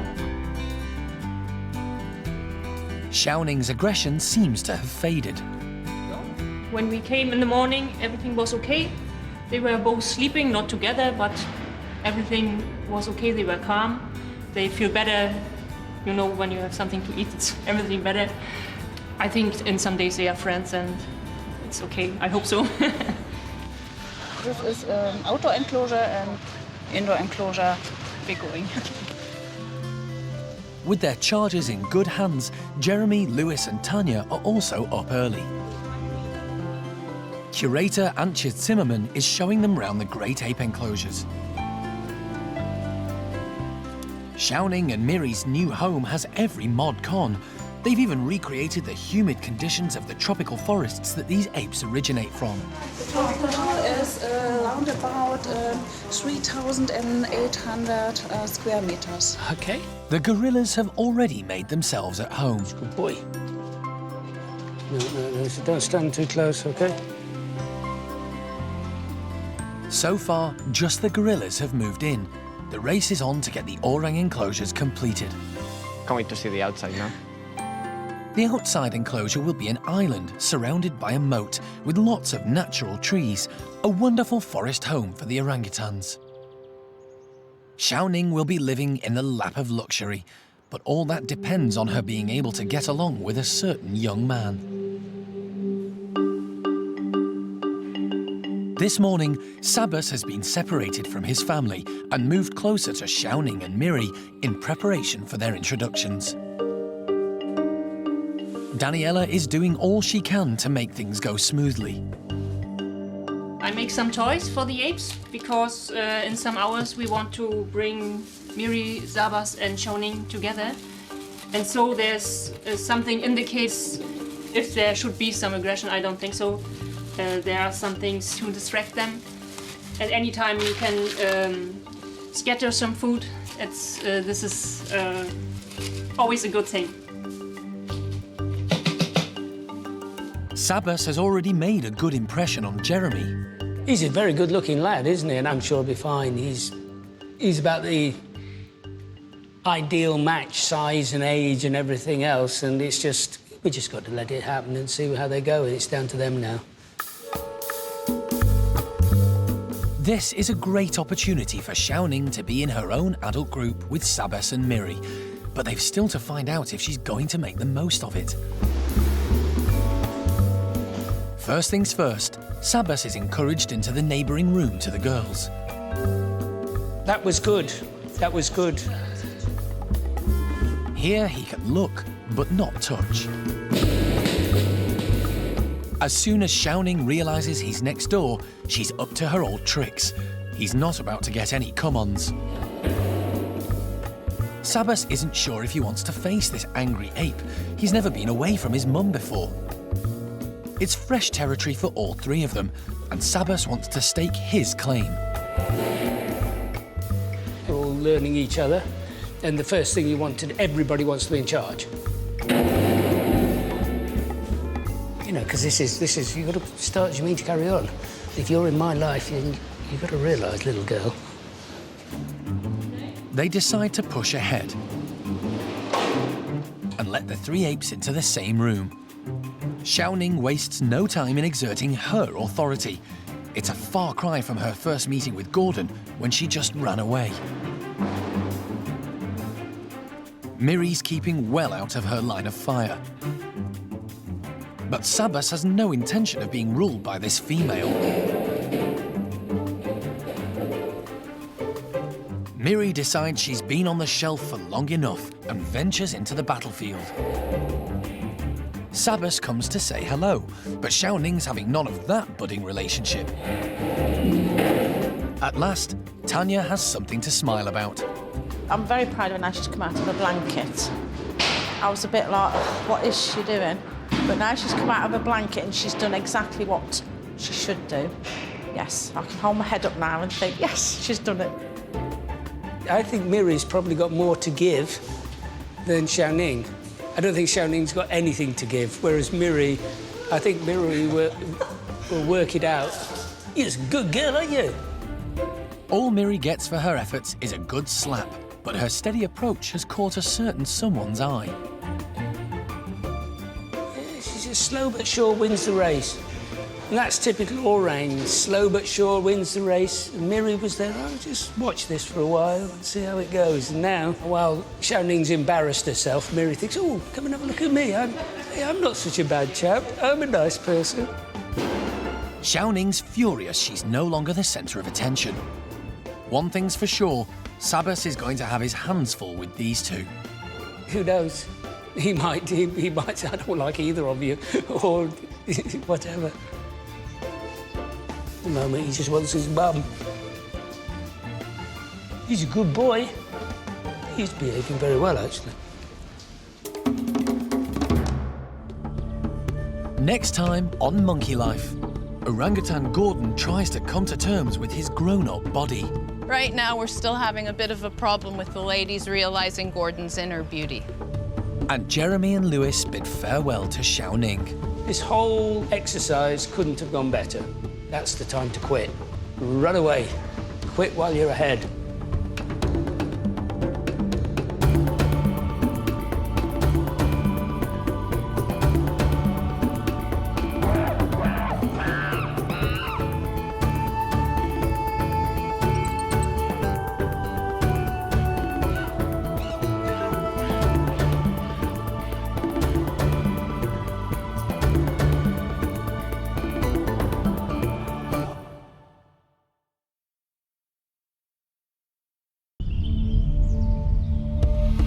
Today on Monkey Life, orangutan Gordon tries to come to terms with growing up.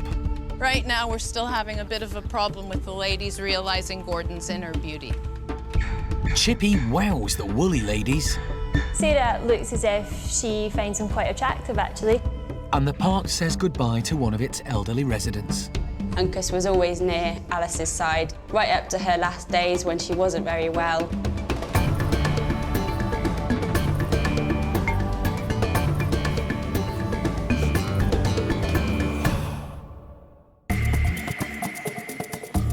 Monkey World, nestled deep in the English countryside, is the largest sanctuary of its kind on the planet. The team, led by Dr. Alison Cronin, rescue and rehabilitate abused and neglected primates from all over the world. Hi, you! Hey, fluffy boy! Wow, what a beautiful coat on him. The park provides a home for more than 240 monkeys and apes, and the aim is to give them as natural a life as possible.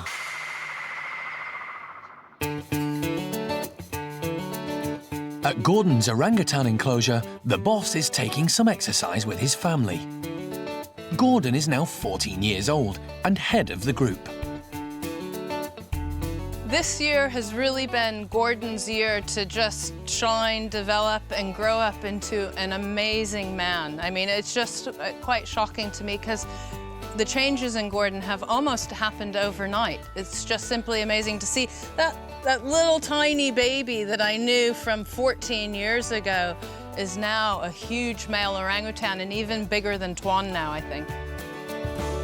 A far cry from when he was born at the park. This is Gordon.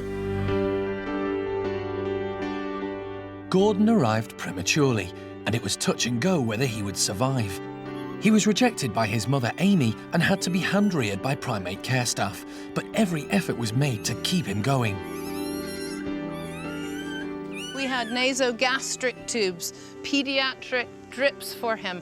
I had friends of mine who were human doctors coming in to help consult on him, the local pediatrician coming in to help fix all of his drips and tubes. The fact that he's alive is a miracle in itself, really. The team's hard work paid off. It's just magic, and I feel really pleased for him, and to see him in the physical state he is now just goes to show that we've done the right thing with Gordon over the years and he's thriving. The last 12 months have seen dramatic changes in Gordon's appearance. He's gone from an adolescent boy to a fully mature male with the stature to show. His increasing size has meant a change in his behaviour.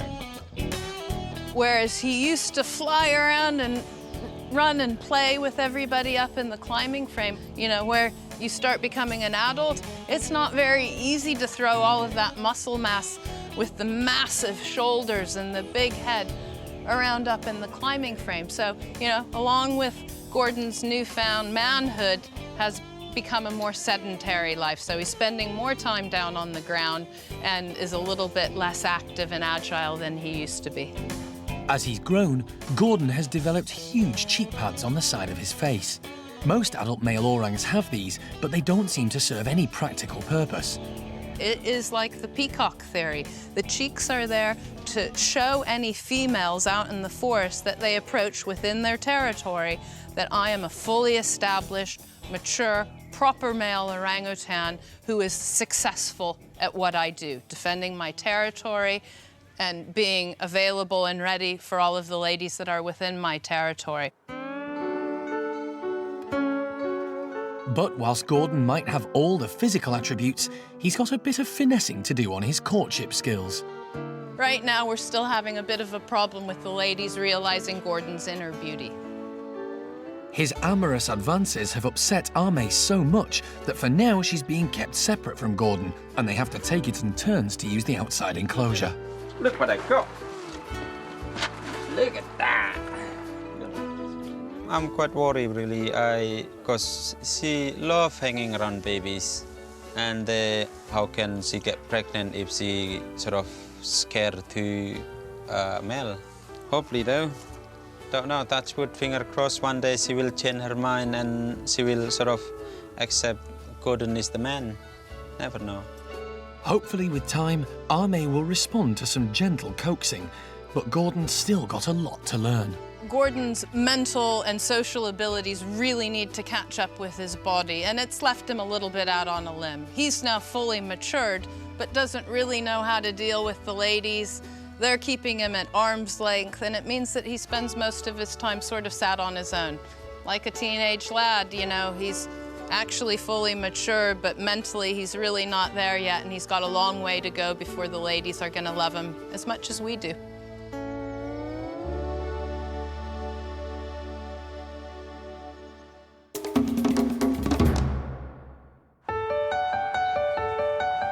At the Woolly Monkey House, they now have a new dominant male to welcome. Last night, 12-year-old Chippy arrived at the park, and they're hoping he'll take over as head of Bueno's old group. His young pal Bronco came with him. The boys have been quite calm overnight. They've done really well, settled in really well, and so we're going to go ahead and try and get everyone together. First plan will be to try and introduce everyone except Yarima and Ava. We're going to be a little bit cautious there because obviously Ava is still very young and we don't know how Chippy's going to react to such a tiny baby. Since Bueno passed away, the family has been without a leader to make them feel secure. 5-year-old Paolo has ambitions in that direction. He's full of bravado as he rushes into the playroom. But he's not so brave when big boy Chippy enters. It's an anxious moment as the two males meet, but Chippy doesn't need to throw his weight around. Paolo looks thoroughly intimidated by Chippy. He is quite a big boy, so I'm not sure Paolo's particularly pleased that someone else has come over and taken over the group. Chippy's more interested in meeting the ladies. Sarah looks as if she finds him quite attractive, actually. They're sort of circling around each other, and then they've all sort of calmed down and they're sort of all sitting together in the cargo net and just trying to get to know each other. So he's actually been a bit of a gentleman so far.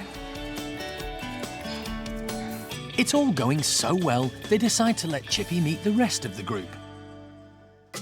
Young Enzo is first in, curious to find out what's going on. Yarima, with baby Ava, is more cautious.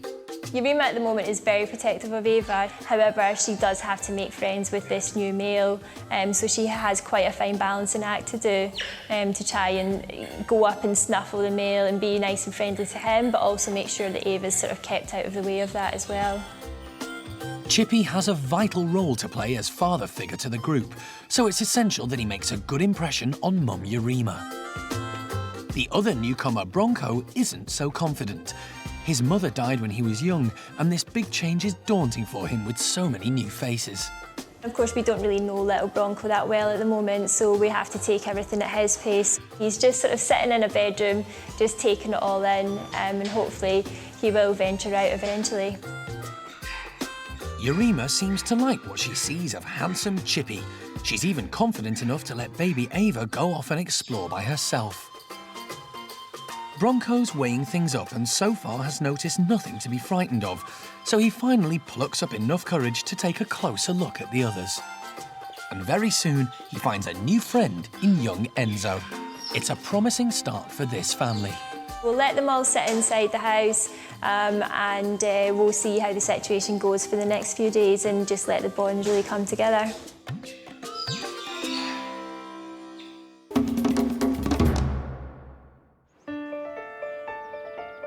Things aren't so happy at the cotton-top Tamarin house.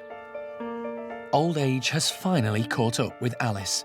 After 4 years of living happily at the park with her companion Uncas, last night she had to be put to sleep. Alice was already elderly when she first came to Monkey World in 2008, after she and Uncas were rescued from a puppy farm in Kent. Since then, Alice and Uncas have been devoted to each other. Uncas was always near Alice's side, even right up to her last days when she wasn't very well. Uncas was never very far away from her, so he was very, very devoted to her. Now, Uncas has been left on his own, and with no more cotton tops at the park to team up with, he's having to make do with Jethro for company. Jethro's the only saki monkey here, so they're both in need of a friend. They kind of more just share the same living space as opposed to really interact with each other. So it is better than him being in a house completely on his own, because he does have someone else that he can watch, he can see what he's doing, and if he wants to go and interact with him, then he does at least have that option to do so. They're trying to keep Uncas occupied with extra treats throughout the day. And they can't leave Jethro out. I've got some of Jethro's favourite things. These are some nuts. He absolutely loves his nuts, but he doesn't normally get them in shells, so that should provide a little bit of enrichment for him, as he's got to crack them open to get the nuts out inside. The nuts are hidden alongside Uncas's favourite, waxworms. You ready, Jethro?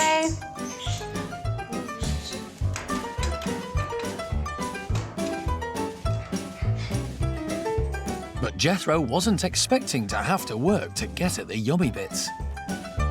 He's quite an old man now. He's a little bit fussy as well, and perhaps a little bit lazy. So these nuts which are in shells, he's not really figured out what he needs to do to actually get to what he would normally be eating inside. Uncas doesn't fare any better with the nuts. But at last, he finds something more to his taste. Insects make up quite a huge part of their diet out in the wild, and he would spend a very large proportion of his day hunting and foraging around to get the insects. So the fact that we can replicate that here for him and include insects as part of his diet is very, very important. So far, Alice's death hasn't affected how the boys relate to each other, but it's very early days. They live quite happily side by side, but it is just a case of kind of passing each other by, and that's not really changed at the moment, but obviously you never know what will happen in the future.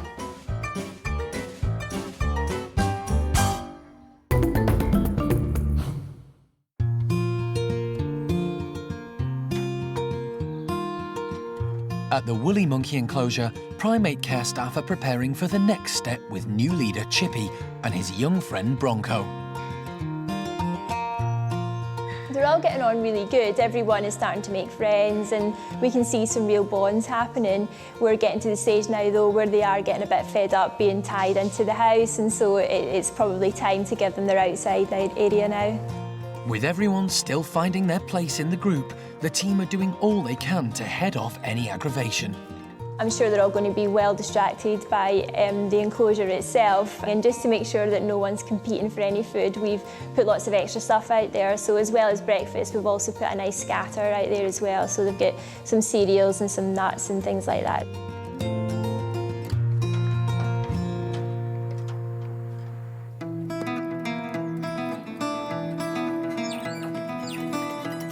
They're all keen to get into the fresh air. It's all new ground for Chippy, but he makes himself right at home. Chippy's come out and all he's done is take his time to go and explore this new enclosure. He's quite comfortable in the fact that this is his territory now. This is his new family. He's happy in that knowledge, and now he needs to learn where his boundaries are. Chippy's getting to know every inch of his new ground. He's making sure that he knows where everything is so that in the future, if he needs anything, he remembers where all these different things are within the enclosure. Young Bronco isn't used to such big open space. Where he was born and where he's lived until he arrived at Monkey World, the outside was just a small cage area, so this is a brand new experience for him to have absolutely nothing over his head and just be able to see the sky and nothing in between it. So I imagine it's probably a little bit scary for him. But he's finding comfort in Yarima. Bronco lost his mum at an early age, so he's had to manage without a mother's guiding hand for most of his life. Bronco has just leapt on this chance to have a really nice female in his life and simply isn't letting Yarima alone. And he's fascinated by the baby, of course, as well. He's never seen anything younger than himself before.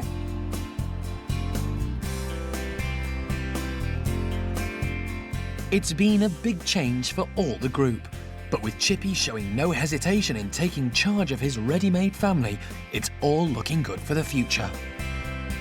And young Bronco has fitted right in. He's having a fantastic time. He's got a new little friend in Enzo. He's got a new little baby sister in Ava, and I'm sure Ava's going to join in their games in a few months as well, so he's having a brilliant time.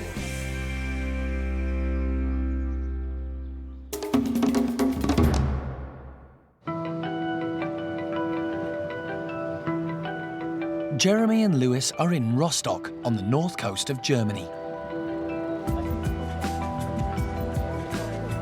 They've brought over young orangutans Hsiao-ning and Miri, who are about to start a new life in Rostock Zoo.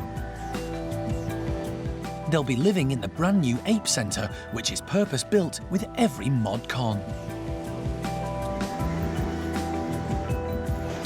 Hsiao-ning and Miri hadn't met before the journey, but they spent yesterday getting to know each other. And Sabas, the 8-year-old male they've come to join. For the first 24 hours, their meetings were not amicable.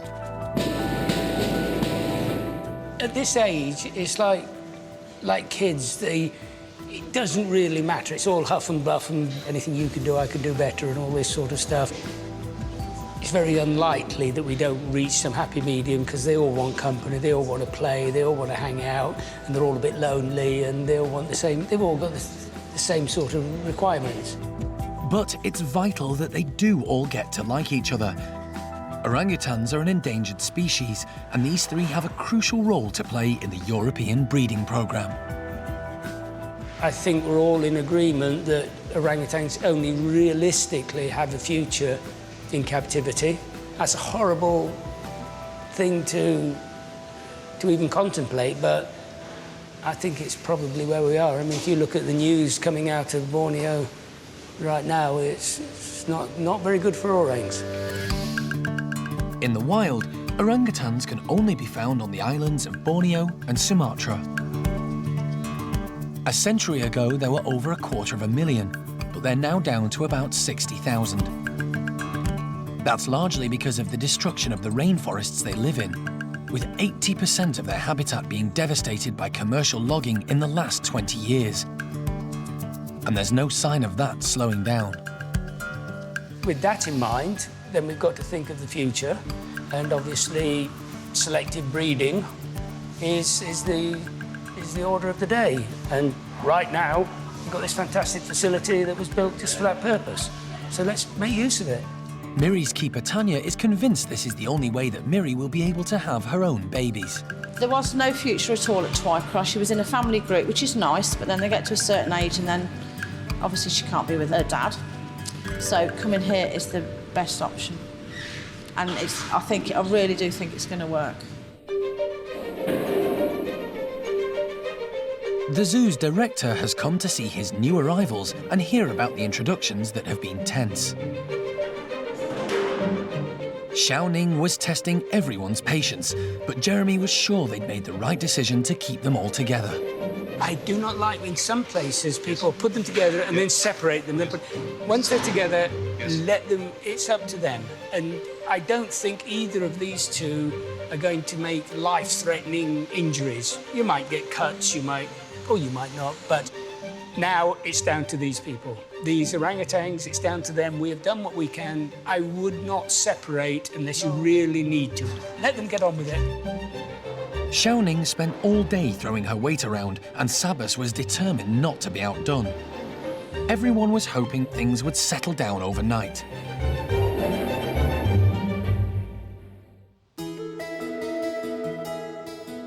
This morning, things were much calmer. Hello, Ning Ning. Hello, baby. She looks a lot rested, like a lot more fresh. It looks like Jeremy was right. I think they're gonna be fine. You're gonna be fine, aren't you? And she's doing amazing. She's eating very well. She just doesn't look any stressed, which that surprises me, but I'm so pleased. Hsiao-ning made her feelings very clear to Sabas, though. He's taken a shine to quieter Miri. I don't feel as sad as I thought I would. It's a nice place, beautiful outside, nice keepers, and she's got a boyfriend. What more could she ask for? Hsiao-ning's got plenty of time to make amends, when she feels like it. It's been brilliant so far, so I'm really happy leaving her here. She's kind of settled, she's eating well, she knows the new keepers, she likes them, she likes her two new friends, so it's nothing else I can ask. It's time to take their leave. For all Hsiao-ning's unruly behaviour, they're going to miss her. But Jeremy knows it's for the best. This whole exercise couldn't have gone better. And that's the time to quit. Run away. Quit while you're ahead. And I'm really happy with everything at Rostock. The people are great. They obviously know what they're doing. The facility is fantastic. There's no reason to worry that I can see at all. And on that note, bye-bye. Bye-bye. Bye-bye.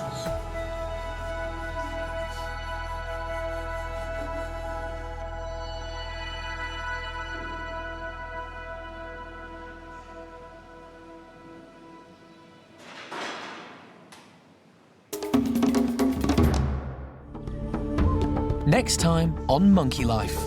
Look at that tongue. There's concern for Siamang gibbon Sasak. You've got to suspect something fairly serious, but you just can't pin it down yet. And woolly monkey Julio comes of age. Really ready to set up his own territory and potentially branch out from Lavar.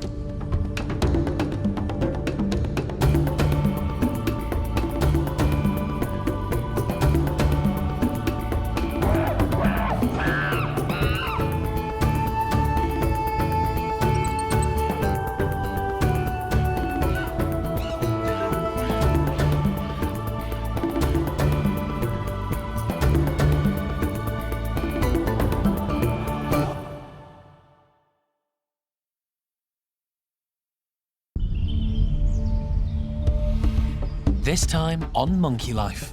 There's concern for Siamang gibbon Sasak. You've got to suspect something fairly serious, but you just can't pin it down yet.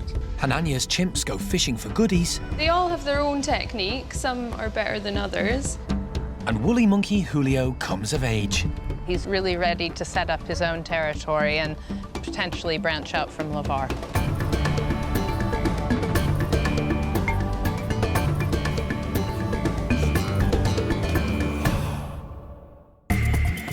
Monkey World in Dorset is the largest sanctuary of its kind on the planet. The team, led by Dr. Alison Cronin, rescue and rehabilitate abused and neglected primates from all over the world. The sun is still beating down. He must be in the shade. Please, put him in the shade. The park is home to more than 240 monkeys and apes from 18 different species. And the aim is to give them a safe haven for life. 12 months ago, Siamang gibbon Sasak came to Monkey World from Dublin Zoo to join Sam, the only Siamang then at the park. They are the best of friends and spend much of their time singing together up in the trees.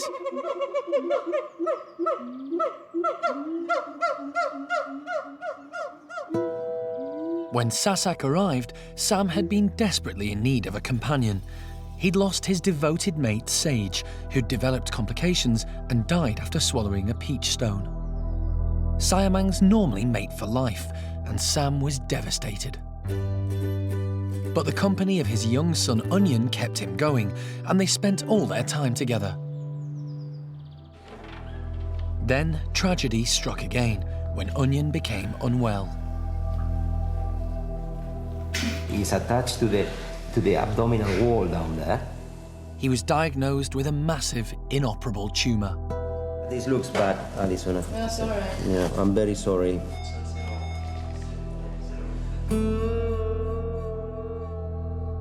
Sam was left all on his own. And it took months to find him a suitable mate.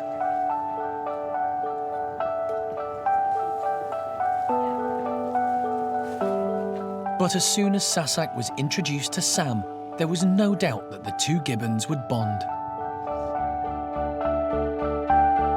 It was love at first sight for both of them. And within days, there were Siamangs singing at the park again.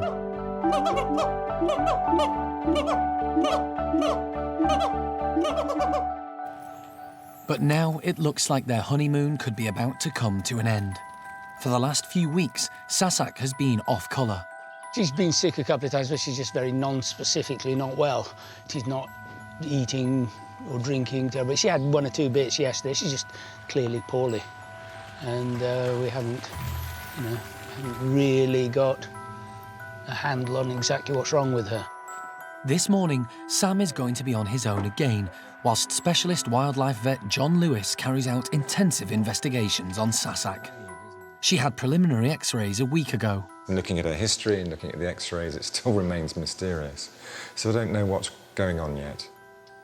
But when primates do this, when they go off, generally off, then you have to take that seriously, because that's a very unusual thing for a primate to do if the problem is just trivial. You've got to suspect something fairly serious, but you just can't pin it down yet. Because of the risks, John's aiming to carry out as many tests as possible, and then she won't have to be anaesthetised again.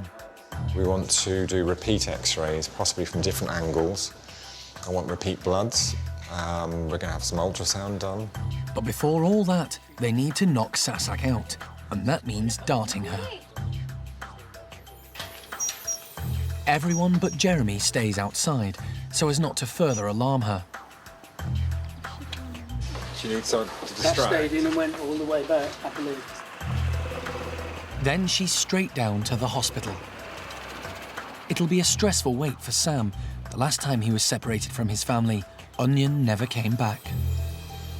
Everyone's hoping that history isn't about to repeat itself. At Hananya's chimpanzee enclosure, the gang are venturing out into the frosty morning. The ice has coated the hoses, making exercise a slippery business. But Hananya, the leader of this troop, has found a way of dealing with it. And he's not the only chimp to fancy an icy snack. Tico and Valerie are wolfing it down. But Tutti, Cherry, Honey and Zeynep have managed to find a spot of sunshine to warm up in. Meanwhile, indoors, the primate care staff are preparing a treat for them all. This morning, we made up this big mixture. There was lots of kind of Weetabix, bananas, honey, oats, some plums, kind of make it into this gloopy mixture. The chimp's delicacy was added to their huge replica termite mound.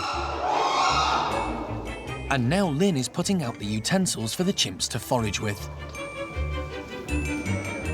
So then they use their sticks, break them up, and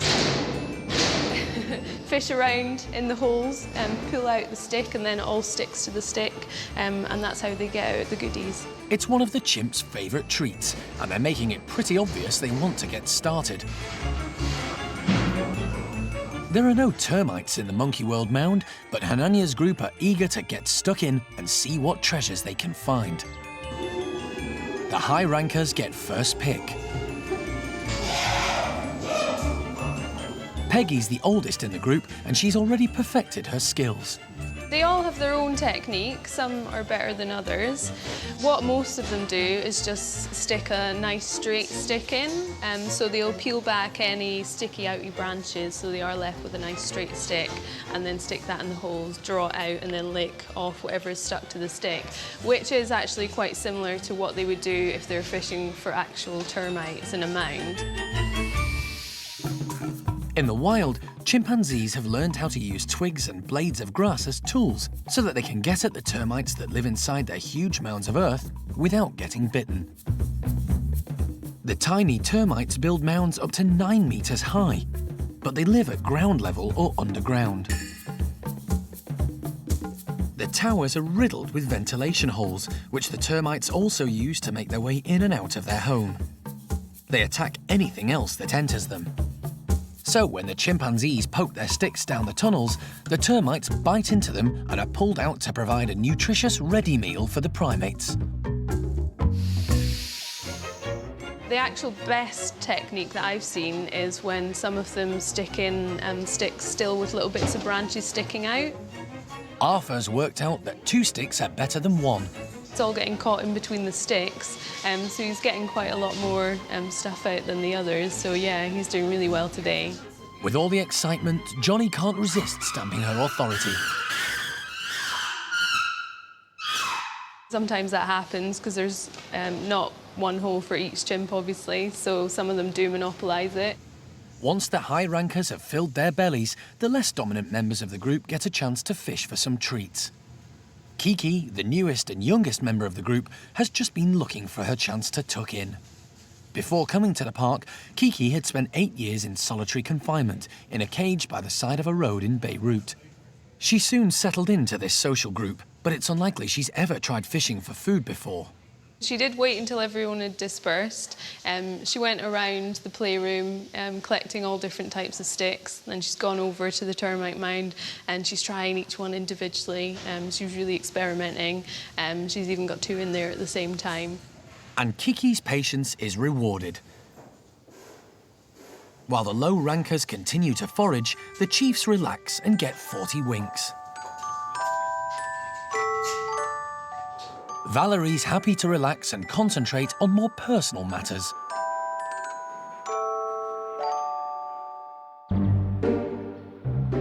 At the Squirrel Monkey house, there have been major changes following the arrival of Charlie. Good little man, what you doing? Hey, little boy. 2-year-old Charlie was removed from his previous owner after the RSPCA found him living in terrible conditions. He went to live with Fidget and his 3 girls, Sam, Topsy and Turvy. Fidget accepted him, and to start with, they all seemed to be getting on well. The critical period is probably going to be in a couple of weeks' time when the ladies start deciding whether they actually like Charlie and whether they want him to be the leader of their group or not. Sure enough, it wasn't long before the ladies chose Charlie over elderly Fidget to head up the group. Possibly they had a nice, younger, more handsome man in the group maybe, so they decided to kick out the old man. So yeah, actually it was the females that turned on Fidget. Fidget wasn't injured, but it was clear that he couldn't continue living with the girls and Charlie. So the decision was made to form a new pair consisting of just Charlie and Turvy. With his young rival out of the way, Fidget, who hates any kind of change, can stay in his old home with Sam and Topsy. Sam. Good boy, Fidge. Life is returning to normal for him.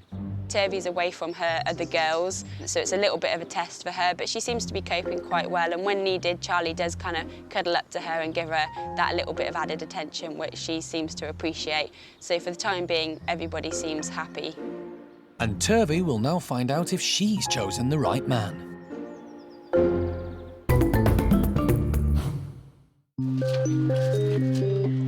It's an anxious day for the Hsiao-mang gibbon team. Sam's mate Sasak has been under the weather, and today she's being taken down to the hospital for extensive health checks to see if they can get to the bottom of her mystery illness.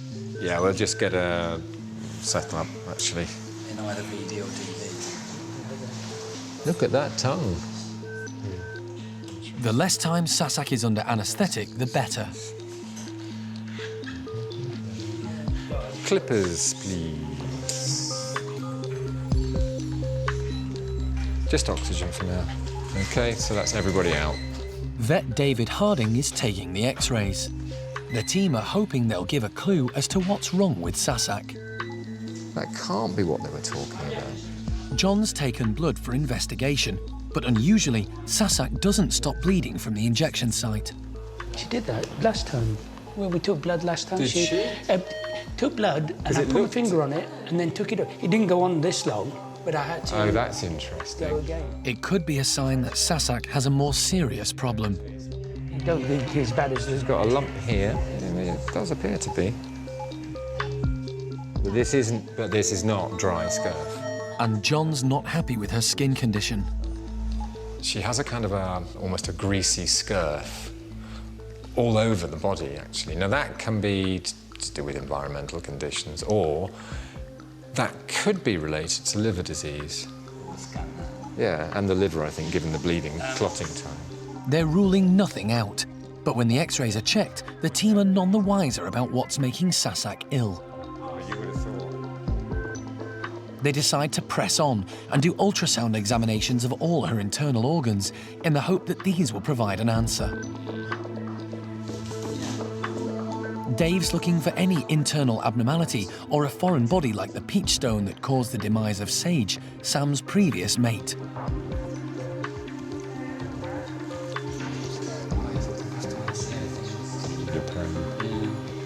Thing should be... Where's the wing of the ear limb? It should be here. But there's nothing to explain Sasak's symptoms.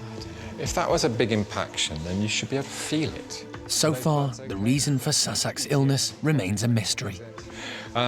Weigh her and then wake her up. Weigh her. Where's the scale?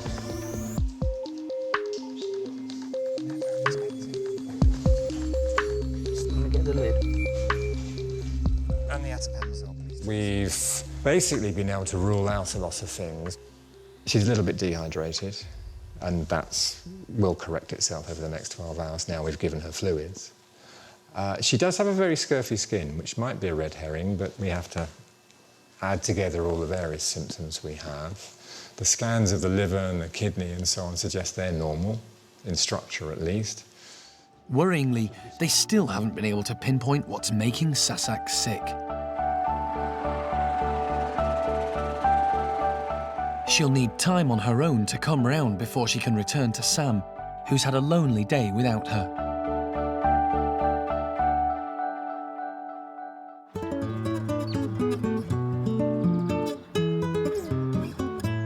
At the woolly monkey enclosure, leader Levar is outside with the rest of his family.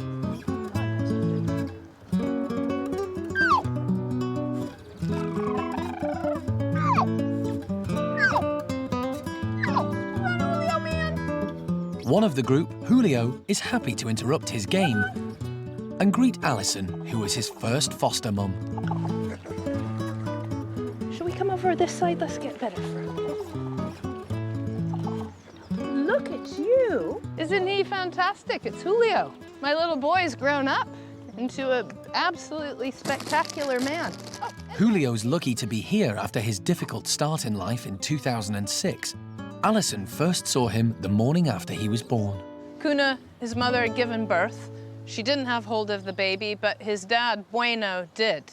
And you think, oh no, that's not going to be a good situation. And will the male have looked after him, or will he be injured?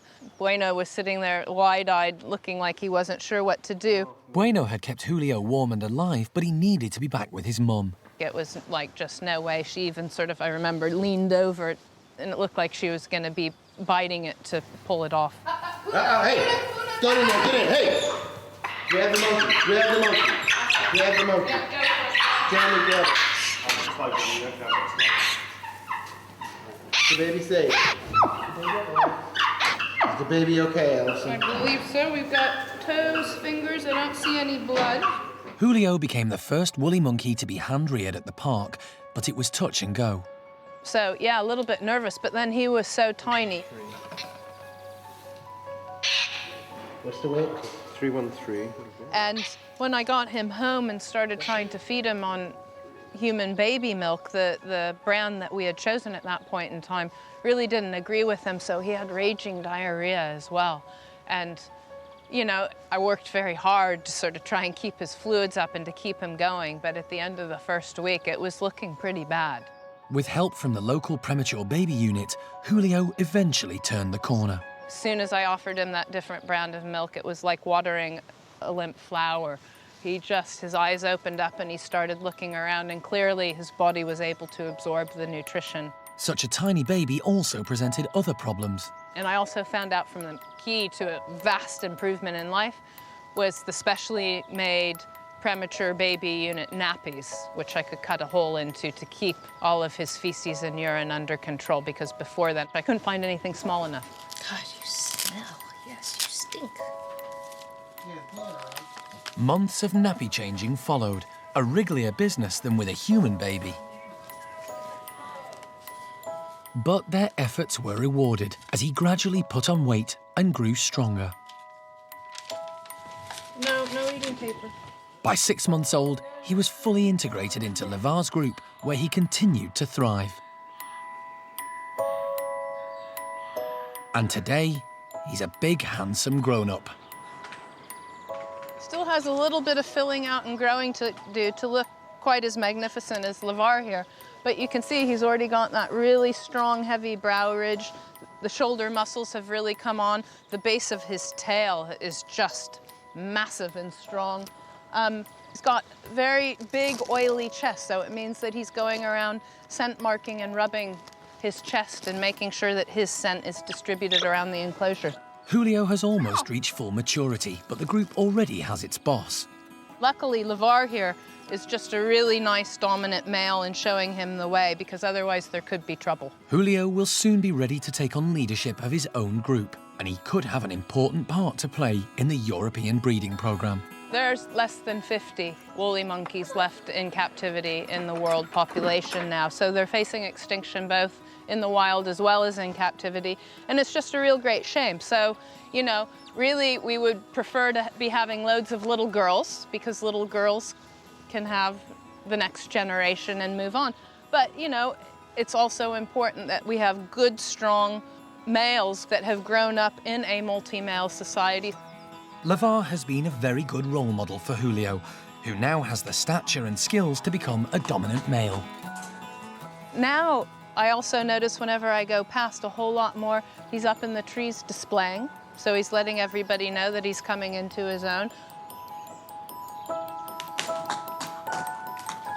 Makes us really very proud, because usually an individual that is hand-reared would not have the full behavioral repertoire required to be the dominant breeding male of a group. But Julio ticks all of those boxes, and he's beautiful to boot. So as much as it perhaps will break my heart, I'm quite highly motivated to try and find him a place that he can go to where he can have his own group of ladies, because I think he'll just be brilliant.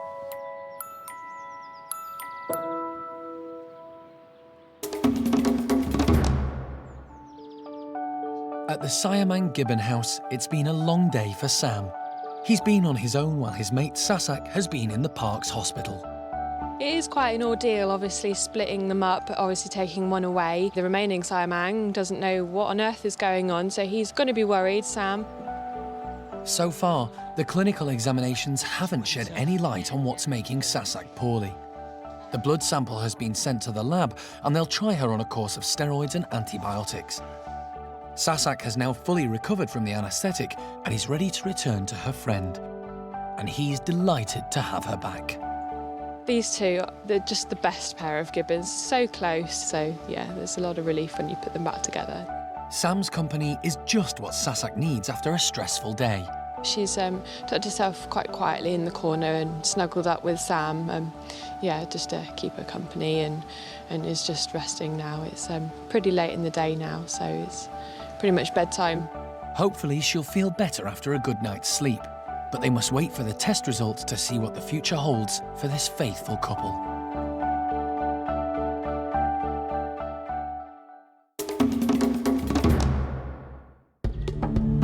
Next time on Monkey Life.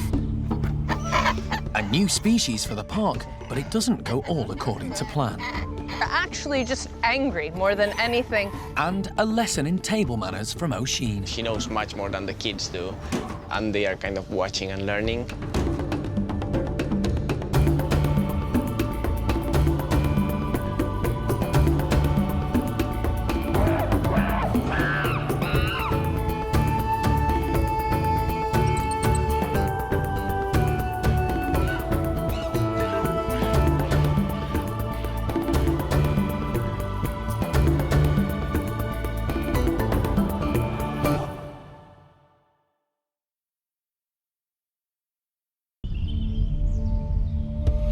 Today on Monkey Life. A new species for the park, but it doesn't all go according to plan. Actually just angry more than anything that we're taking control of their home. A lesson in table manners from Hsiao-ning. She knows much more than the kids do, and they are kind of watching and learning. And the Capuchins are becoming a lot closer. If you want to know if someone does like you, flirting's always a good way to start.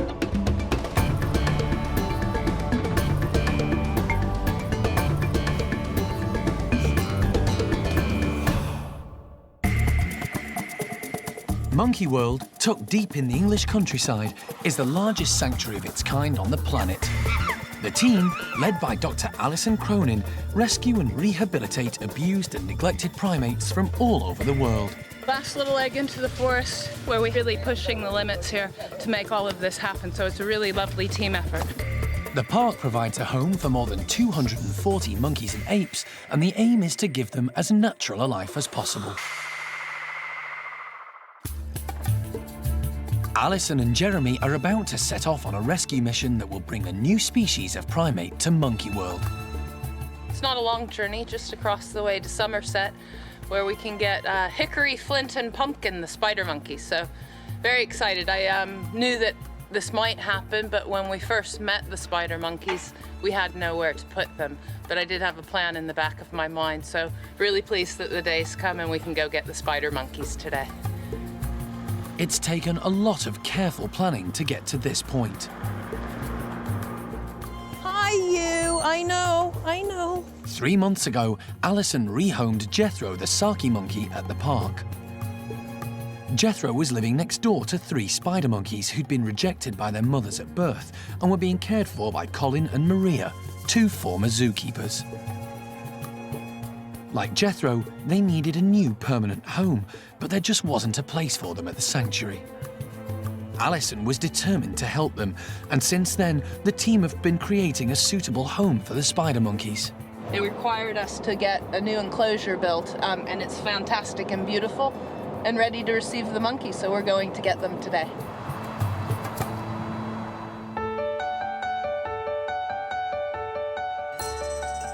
The new spider monkey enclosure has been part of a massive renovation project at the Capuchin house.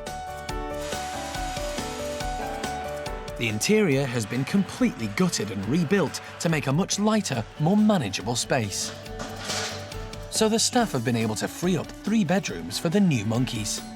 I just didn't know whether you could do a little bit of a loop maybe on that one that goes across. There's just a few hours to add the final touches before they arrive.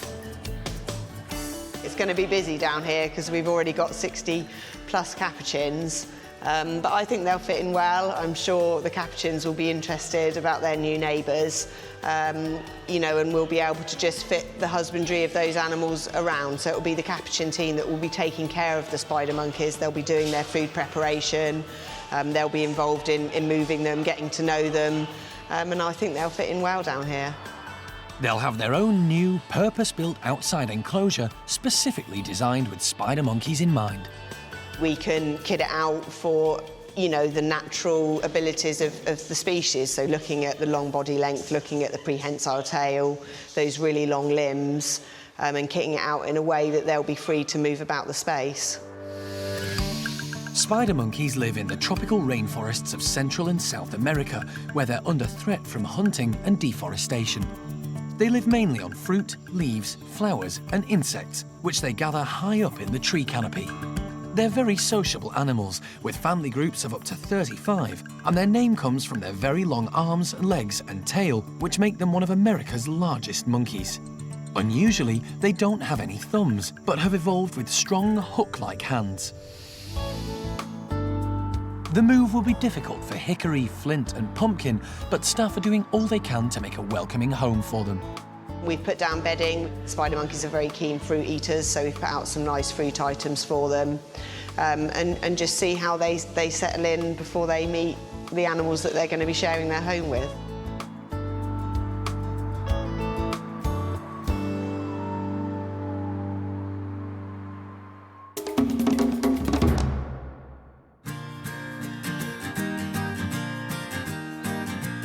At the Orang nursery, a special summer treat is being prepared for the gang that will keep them active and cool.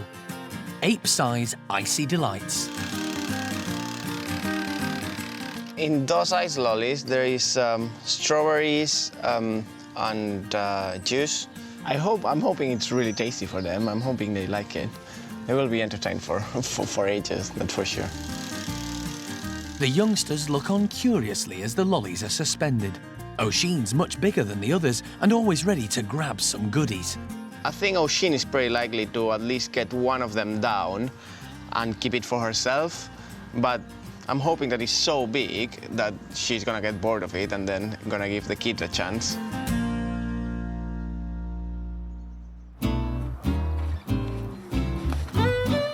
The youngsters waste no time in getting out to investigate the giant lollipops, but Oisin's even faster to stake a claim on hers. Contented Jolie's taking it slow and making the most of the delicacy. Baby Sylvester's keeping an eye on the others while he works out the best technique. But Oisin's showing no finesse. She just wants to get the ice down as quickly as possible. Oisin is trying to bang the ice lolly against the pole. It's proving quite difficult. I thought she was going to do it much more easily, but yeah, she's struggling with that, and I'm happy to see that because she's been very active banging it. The exercise is great for Oisin's diet. Linger's fascinated by her antics, but she's keeping a safe distance. Oisin is a very, very intelligent orangutan. Well, she knows much more than the kids do, and it's really good to see her with the others because she uses techniques that the kids haven't seen yet, and they are kind of watching and learning. Novice Jolie's going to need a lot more practice. For once, Oisin's happy to let them all get a share. A few months ago, she wasn't that good. When she had food around, she used to push the kids away, even slap them if necessary. And now you can see her playing with the others. She's kind of trying to get the ice lolly for herself, but she won't do any harm to the kids, and the kids are not scared of her anymore. The big girl's going for brute force, and her persistence pays off. Full of her newfound generosity, she lets everyone have a bit, while she settles down with the biggest, fruitiest chunk of all. There's plenty to go around. They will still have ice lollies for ages, so that's the main thing, to keep them entertained for as long as we can, so they don't get bored.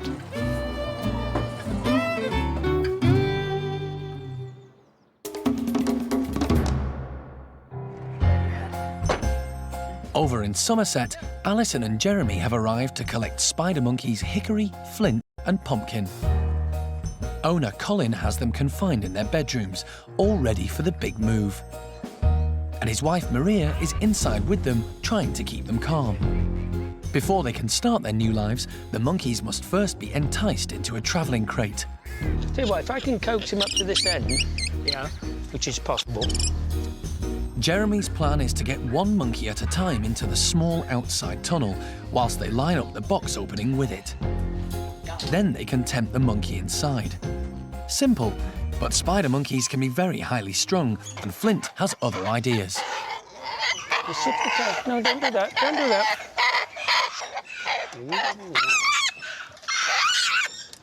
You're going in that box. Okay, go, go, go.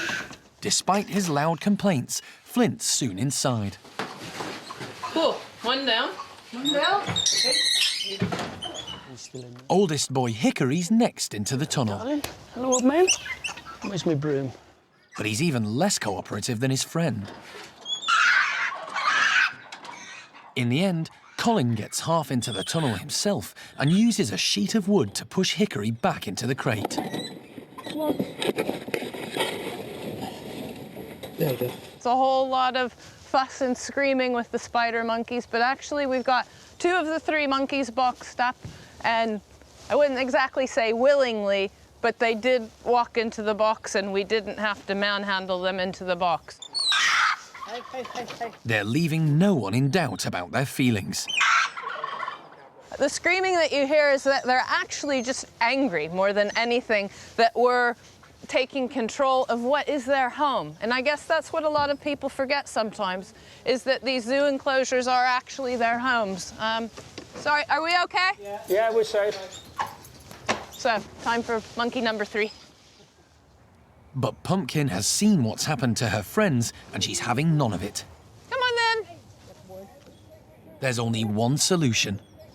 Right, net time.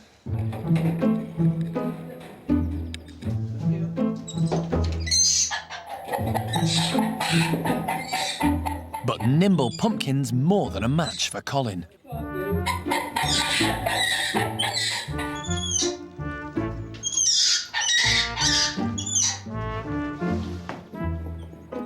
And Jeremy fares no better.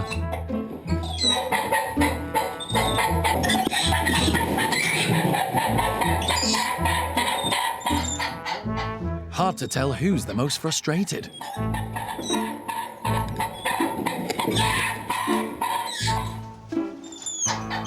But Pumpkin wins the day, so far. Then, inadvertently, Pumpkin goes into the tunnel herself, and it's back to plan A. Left with it. This time, Pumpkin gives in gracefully and allows herself to be pushed back into the box. Right, ready to go. 3 monkeys in the box, not too bad. We'll now have about 2 hours back to the park, get them settled inside the house, and that'll be enough for them today. So, although, of course, they've got the 60-odd faces of the Capuchins who are all going to want to say hello, but...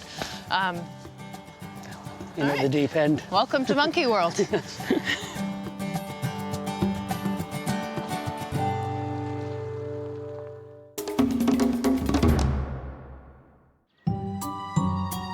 Part of Monkey World's mission is to allow primates to live as natural a life as possible in social groups. And that seems to be working well at the Capuchin enclosures, where love is in the air.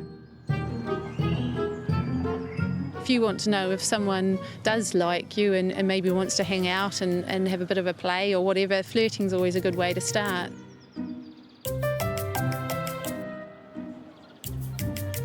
They'll raise their eyebrows and do quite a massive grin, some of them, and then they will start with the chest rubbing as well. And, you know, if the other animal that they're directing the flirting towards responds in the right kind of way, then they'll get closer and closer, and then it just goes from there. Nature's lent a helping hand to some of the troop. Capuchins have got very expressive faces, particularly the tufted guys. That also plays a role because it obviously accentuates the way that they do flirt. And, you know, we've got some very impressive tufts going on in the Capuchin section. The Nigritas ones like Amy and Tao, they've got quite large tufts, and this just all sort of accentuates their whole face. A gentle approach can sometimes do the trick. Some are quite sort of shy and reserved, so when they do flirt, it's sort of a gentle raising of the eyebrow and is quite sort of sweet and shy.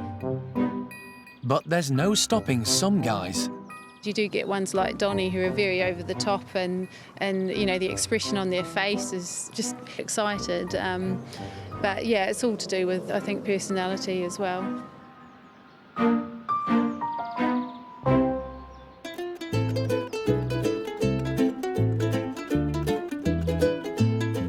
Tao's group, one lucky boy's got no problem pulling the girls.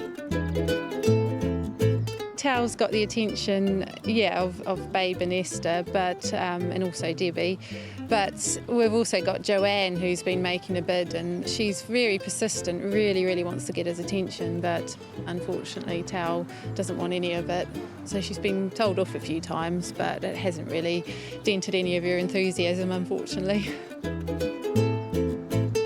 There is a lot of positive interaction and flirting going on. It's only going to help strengthen bonds within the group, and hopefully we'll have a more cohesive group because of that. And if your flirting technique fails, you just have to think of another way.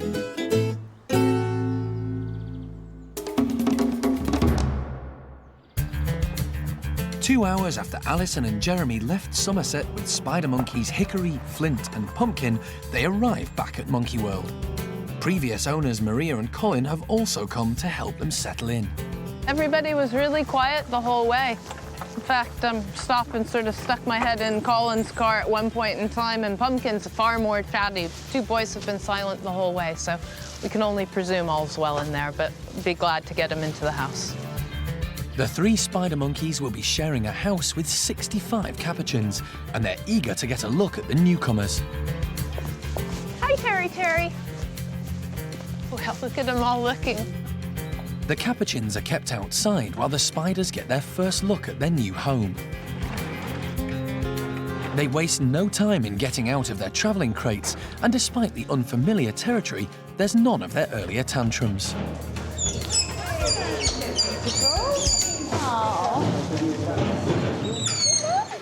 Excellent.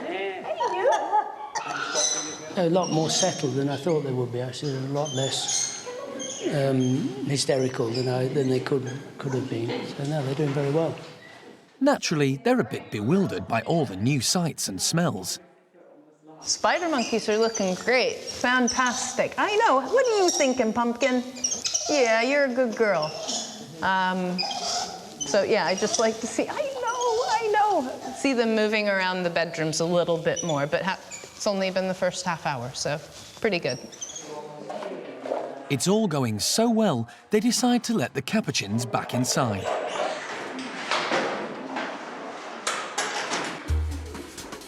It's about to get a whole lot noisier as the nosy neighbours come pouring in for their evening meal.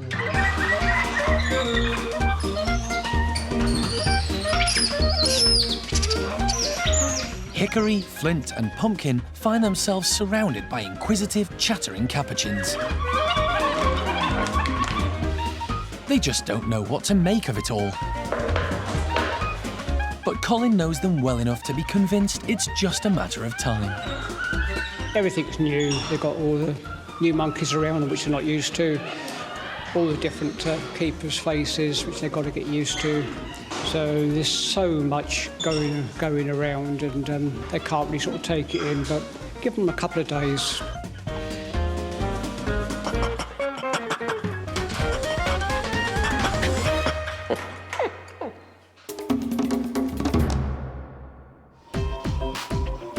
It's been a busy day for Jeremy, and it's not over yet.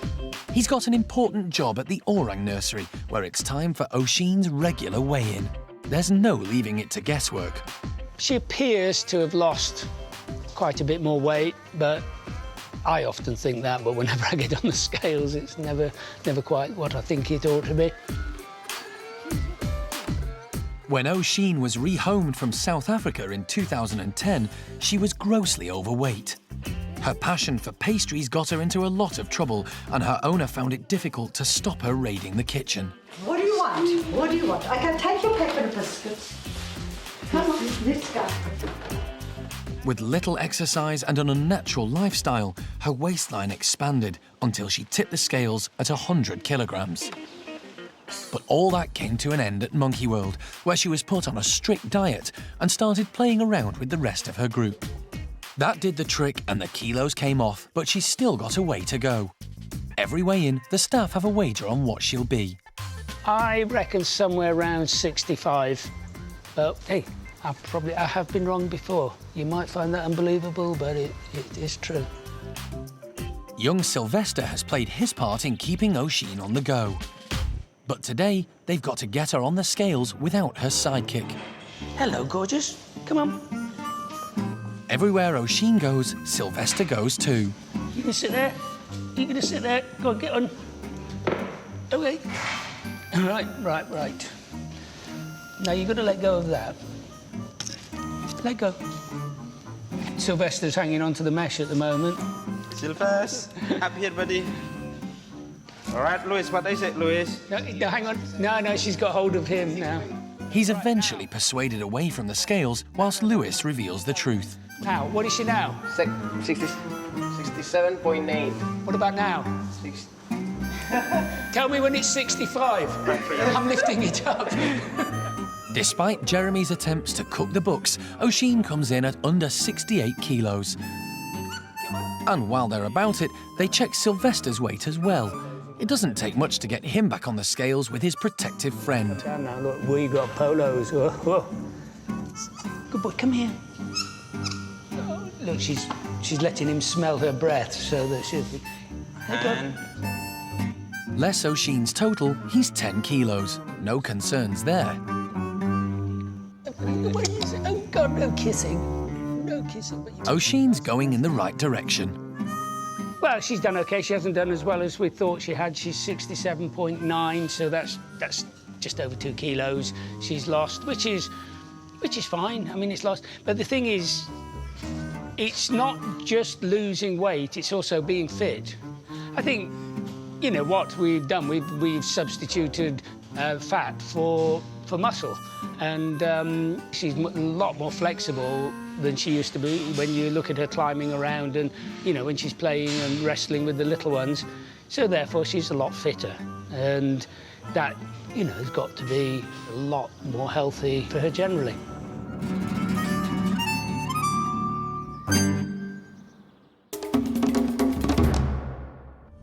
Next time on Monkey Life. 2 lives at risk when woolly monkey Sarah goes under the knife. Is the baby stuck? Is it in a funny position? Is indeed she pregnant in the first place? And golden-cheeked gibbon Tio takes his first wobbly steps, 20 metres high. You feel very much like his protective parent watching him go off. You're like, oh, be careful.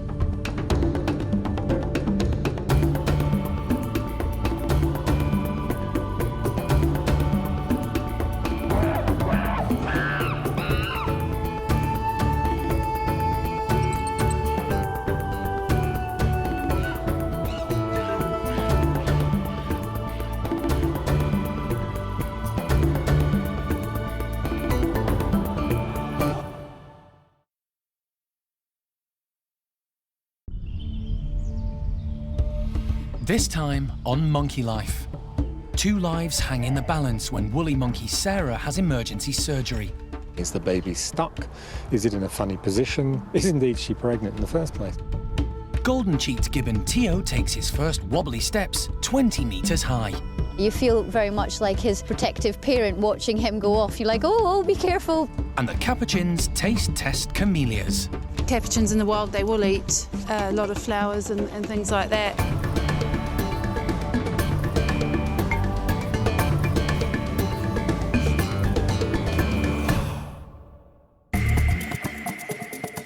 Monkey World, tucked deep in the English countryside, is the largest sanctuary of its kind on the planet. The team, led by Dr. Alison Cronin, rescue and rehabilitate abused and neglected primates from all over the world. They're all going to have a chance to live proper lives again. Perfect. The park is home to more than 240 monkeys and apes from 19 different species. At the Woolly Monkey House, the team are concerned about Sarah. When they arrived this morning, she looked okay, but primate care staff could see the muscles in her belly contracting. I got a call this morning to come in quickly because it would appear that Sarah, our female woolly monkey, is going into labor. Now, we didn't even know she was pregnant, so I've come in very quickly just to come down and have a check and see what we think's actually happening. Sarah's always been a big girl, so any pregnancy has been kept well hidden from the team. She was living in Bueno's group before he passed away 2 weeks ago. They hadn't noticed her showing any interest in Bueno, but if she is pregnant, it will be his. This baby would be just lovely and full of emotions, because if indeed she's pregnant and giving birth, this is Bueno's baby. And of course, we've just lost Bueno, so it'll be a nice tribute and reminder of Bueno and sort of, you know, a little bit of him left behind, which would be fantastic. But at the moment, I feel like I'm tempting fate by even talking about it. We just need to get Sarah through this process in one piece. Sarah came to Monkey World in 2010 from Kentucky, USA, and quickly settled in. Finally, well done. She's well and truly helped herself to dinner. She's had bananas, grapes, all sorts. She's had a bit of a scratch with some of the keepers, which apparently she really enjoys, so I think she's relaxing a bit. And she can't think we're too scary, or she wouldn't be helping herself quite so enthusiastically. She's actually waiting now that I'm talking, sorry. There we go. Sorry about that. Oh, and a little trail. That's a very happy woolly monkey noise, so things are going okay. She was soon accepted as a member of Bueno's family and endeared herself to everyone with her quiet ways. This baby wouldn't just be important to the park, it would be a significant addition to the small captive population of woolly monkeys left in the world today.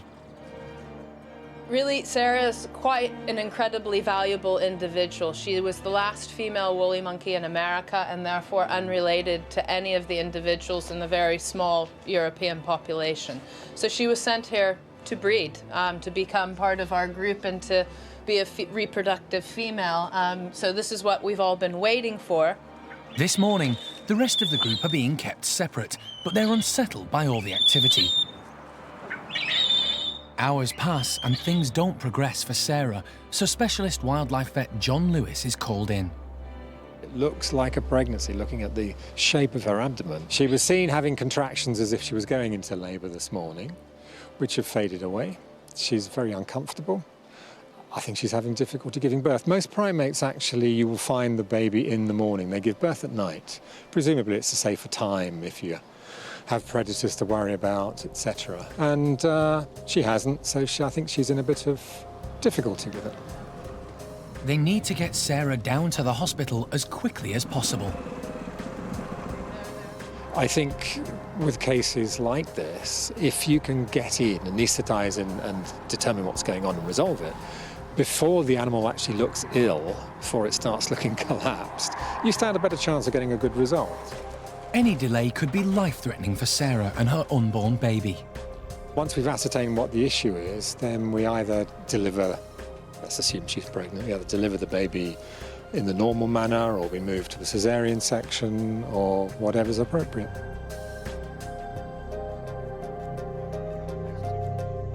Are you coming to help?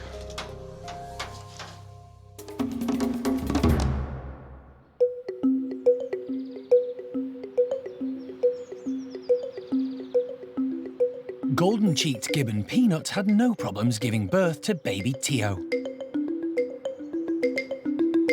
6 months ago, primate care staff came in to find him clinging to Mum, and they were soon out swinging through the trees. Tio was her third child, and she'd no qualms about being a mum. The baby certainly seems to be very strong. We've seen baby suckling quite a few times already, so we're really happy with that. For the first 2 months, Peanut was very protective of him, and Tio never left her. By 3 months old, Tio was actually starting to have a bit more of an interest in the world. So instead of just looking at things, he was starting to stretch his hand out and touch the things that were around him. And gradually over time, that's kind of developed from touching it to actually grasping it and taking it. Tio grew stronger and more confident and began foraging for himself. Now, at 6 months old, he started to venture away from his mum. Very much like a baby's first steps, he is very wobbly and gangly, but the scary thing is that he's doing that at height.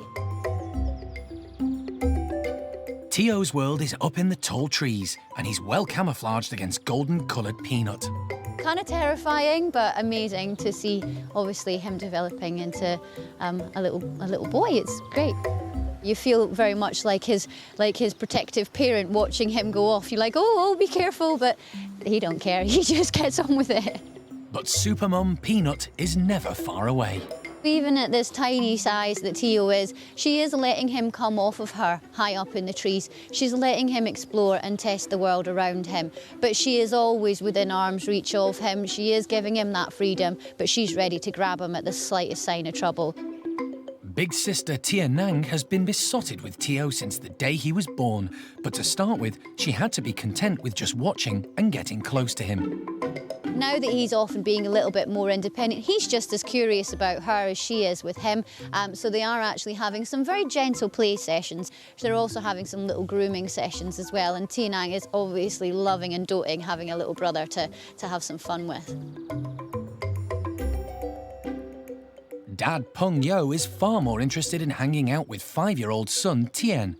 They're happy to leave child rearing to the girls. They are much more independent, off doing man stuff, which is absolutely fine. That's the way it should be. It's very good for Hsiao-Nang to have the experience with a little baby, but the boys don't really need that experience, so they can get off and do their own thing at the moment. Tio still has a lot to learn before Peanut will allow him to go off with the boys. He's never going to be out of sight of her for years to come yet. The great thing about this enclosure is he can actually get quite a distance away from Mum but still be in line of sight as well, and he can have lots of fun and activity with his brother and sister. He's got a whole family to look out for him, so he's a very lucky little chap, actually.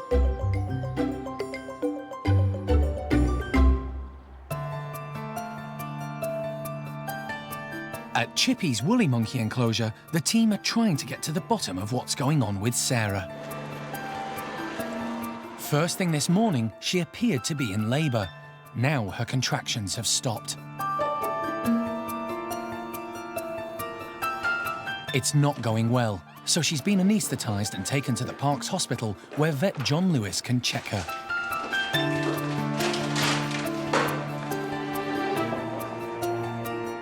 His examination confirms the pregnancy, but as Sarah hasn't been able to deliver the baby herself, the decision is made to carry out a caesarean section. It will be the first woolly monkey at the park to be delivered in this way.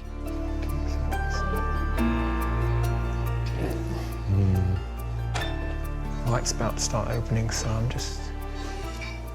It's a worrying time for everyone. Pull the sleeves up from inside as well. This is emergency surgery, and many things could go wrong.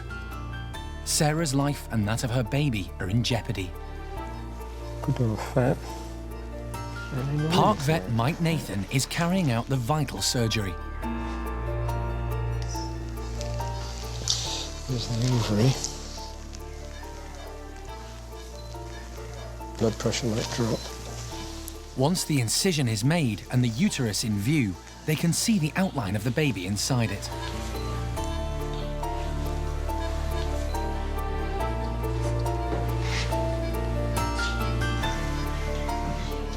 But it's not over yet. The tiny new life has still to make its entrance to the world.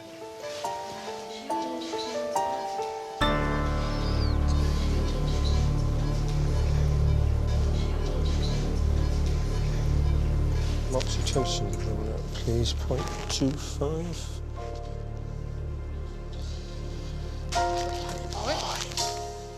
Can't call it Maria then. Can I have some oxytocin, please? Alison gets straight to work, stimulating the baby to breathe for himself. The next few minutes are critical. The baby woolly's been delivered successfully, but they must get him breathing properly if he is to survive.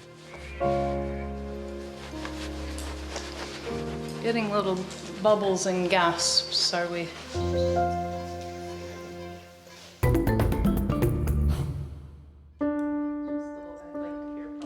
Following woolly monkey Sarah's caesarean operation, her new baby is alive, but he's not breathing freely.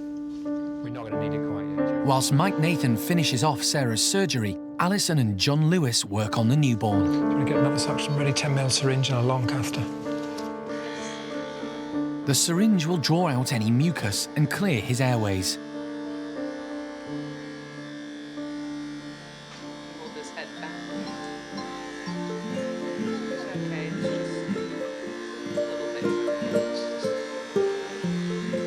Everyone starts to relax and welcome this new little boy to the world. It's a bit of a rough start. Yeah, that's not dissimilar to the other faces I've seen. It's a rough start. Oh, the tail moving around as well. Yeah, the tail's well tightly curled. It's healthy, baby.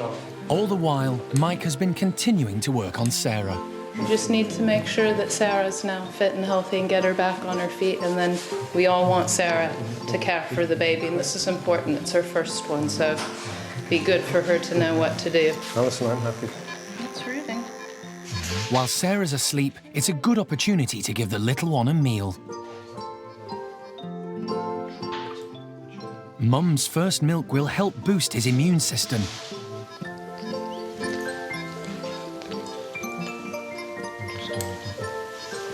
It's got a good prep.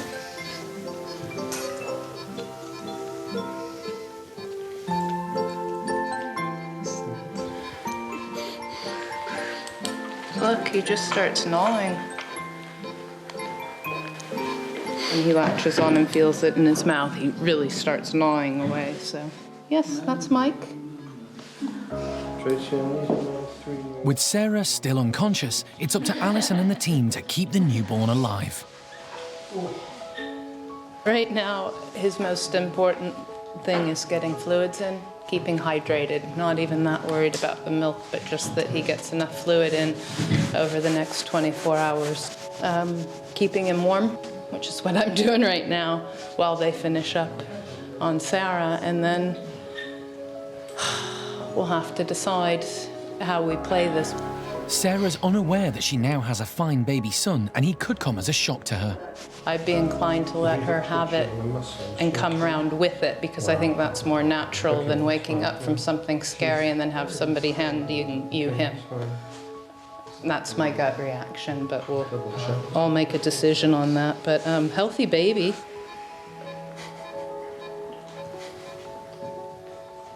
Sarah's first reaction to her baby will be very important. Everyone's hoping she'll want to nurse him and that he won't have to be hand-reared. Yeah. So good timing.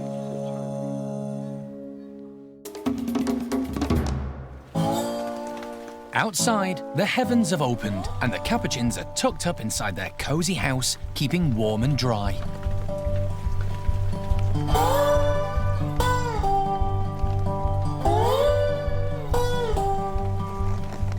But the Capuchin team have plenty of ideas to stop them getting bored and keep them active.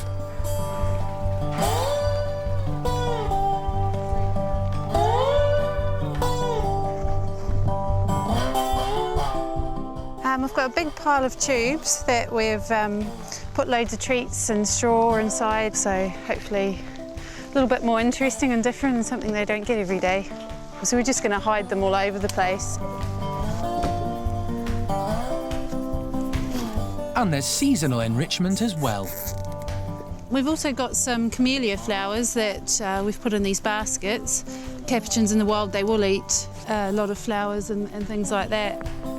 The Capuchins regularly have treats, and that's especially important on days like this.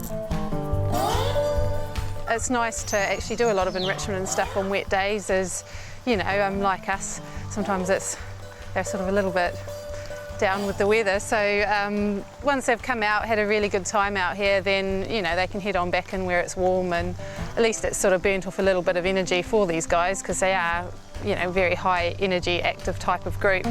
After all the movement of the last few weeks, the Capuchins are now living in 4 mixed-sex groups. Winslow's gang has 19 members, most of them quite young. There we go, boys! 6-year-olds Fabian and Donnie are first out.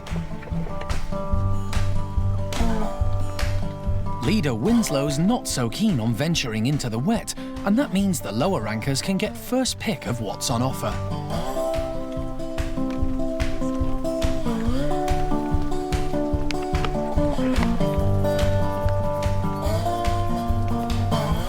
Elvira and Frida don't mind the rain, but they're not so sure about actually eating the brightly coloured blooms. Fabian's focused on what's filling the socks. He's determined to get his share.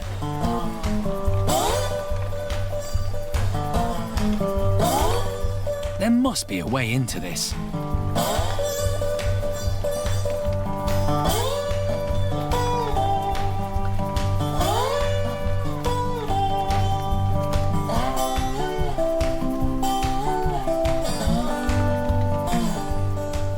Wily William's waiting his chance.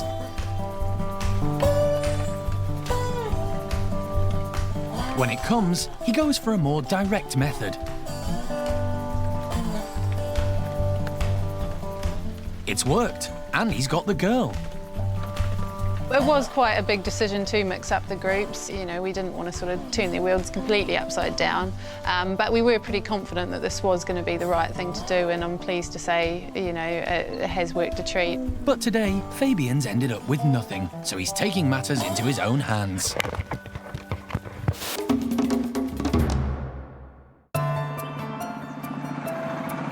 Following her successful C-section, woolly monkey Sarah and her new baby have left the sanctuary's hospital to spend the night in their own bedroom. The team are hoping that Sarah will feed her newborn and go on to rear him herself. But she's just had major surgery, and this is her first baby. Group leader Chippy and the rest of the family have been waiting for Sarah to return. And they're curious about what's going on. When vet John Lewis emerges, it's not good news. The mother is woken up and hasn't picked up the baby so far, but she's still, suffering from the after effects of an anaesthetic, albeit rather short. So we're going to give her a little while with keepers watching her and see if she goes back and picks the baby up. They're still hoping that Sarah will prove a natural mum, and she's being given every chance to get used to the baby. But as night falls, that's looking less and less likely. When Alison comes out, she's carrying the tiny woolly monkey. Got a bit of blood and a bite on the back. Sarah came out of her box and went up onto a shelf without the baby. And we left the baby in the box sort of squeaking a bit for a while, hoping that she might go down and pick it up. Finally, I was worried that it was getting a bit chilly, which it is. That's why I've got my coat back to front. And it's got a little bite mark on its back. So I think as she came around in the box, she, wanted it off of her. They can't risk leaving the newborn with Sarah any longer. Everyone's hugely disappointed, but they haven't given up. So it's not end of days yet. Obviously, I'll look after the baby overnight, and then maybe tomorrow morning when Sarah's feeling a little bit better, maybe she'll stand a chance. Before anything else, they need to check how bad the baby's injuries are. He's got a bite at the base of his tail. But he's lifting the tail, though. It's not... Yeah, hold that up, Alison. You're all right, little man. It's one of the worst places to be injured. The tail for a woolly monkey is everything, so we really want to make sure this little lad has full use of his. Little man. You're okay. That's a good little bite. He's young, he'll heal rapidly. Hopefully the tail will knit back together just fine and he'll have full use of it. I do feel, yes, the tail is curling up in my hand right now. Despite his traumatic start, he's a strong baby.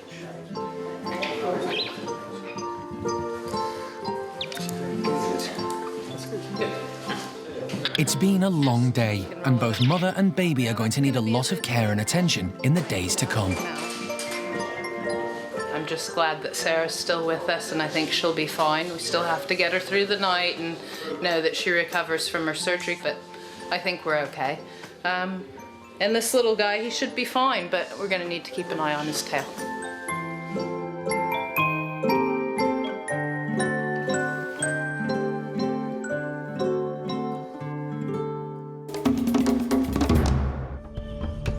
Next time on Monkey Life, Orang-utan May heads for home. Yeah, she knows where she's going. Oh, isn't she lovely? I love her so much. She's gorgeous. And it's bottle feeds and nappies for the latest baby woolly. He's just tiny. He's only 420 grams, which is why we have to be really vigilant.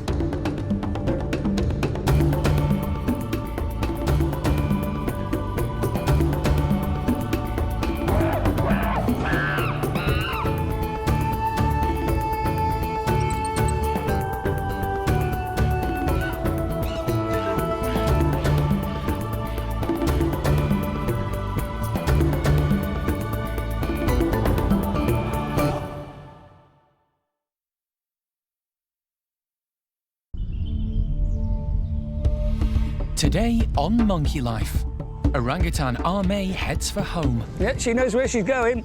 Oh, isn't she lovely? I love her so much. It's bottle feeds and nappies for the latest baby woolly. He's just tiny, which is why we have to be really vigilant. And a new alfresco lifestyle for the spider monkeys. My prediction is that all three will go out, but we'll just have to wait and see.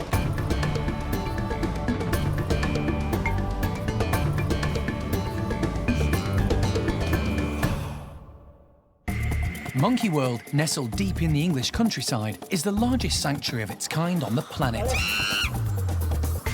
The team, led by Dr. Alison Cronin, rescue and rehabilitate abused and neglected primates from all over the world.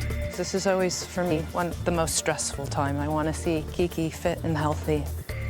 The park is home to more than 240 monkeys and apes from 19 different species.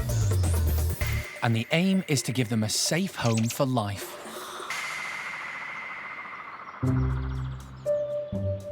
After yesterday's drama at Chippy's Woolly Monkey House, things are getting back to normal. Sarah unexpectedly gave birth to a son, but he had to be delivered by caesarean section. When Sarah came round from the anaesthetic, she was alarmed to find the baby attached to her, and the little one was injured as she tried to get him off. Got a bit of blood and a bite on the back. Sarah came out of her box and went up onto a shelf without the baby. So I think as she came around in the box, she, wanted it off of her. It's been a long, sleepless night for Alison, who's been caring for the baby Woolly. I mean, for him, it's no problem because as a newborn infant and this small, his metabolism's quite rapid, so he's eating very little but frequently, and same with the sleep. Little bouts of sleep, but otherwise he's sort of ready to go pretty much any time. And yeah, he's not been a problem at all. So last night I was actually up at 12:45 a.m., 2:45 a.m., 4 o'clock in the morning, and then 6:30 a.m. And that was dictated by him starting to scramble around and squeak a little bit and effectively demand feeding at this point in time. They've decided it's too chancy to put him back with Sarah again, so for the next 5 months or so, the infant will be completely dependent on Alison and the team. What, am I not performing? Do I need to get on with it? Yeah. You ready to go? And already looking around and taking things in because he's looking at me with almost a knowledgeable, like, I think he's already starting to recognize me a bit. The baby weighs just 420 grams, so he needs feeding little and often. Good boy. The most important thing is that he stays hydrated, and he's looking okay. And I'm gonna want to start seeing something coming through in the nappy, which we'll have a quick look at right now. But other than that, I'm not too worried. Perhaps I'm too confident, but then he is the fourth male woolly monkey that we've hand-reared. Several cuts had to be stitched up after his mum pulled him off her. The wound on his tail is a little bit of a concern in the sense that the bite mark on it was quite deep and down to the vertebra. So it's a little bit of a nightmare for me because that was the perfect handle for dealing with all of the other babies. If you need to lift them up, you lift them up by the tail because it's very strong. So I'm avoiding doing that with him because the tail is a potential weak point. So until a week or so has gone by, I'll be quite delicate with that tail. The newborn's natural instinct is to grip onto his mother's hair so she can carry him round. Yes, okay. No, you don't have your nappy on, so I really don't want you on my head right now. Release there.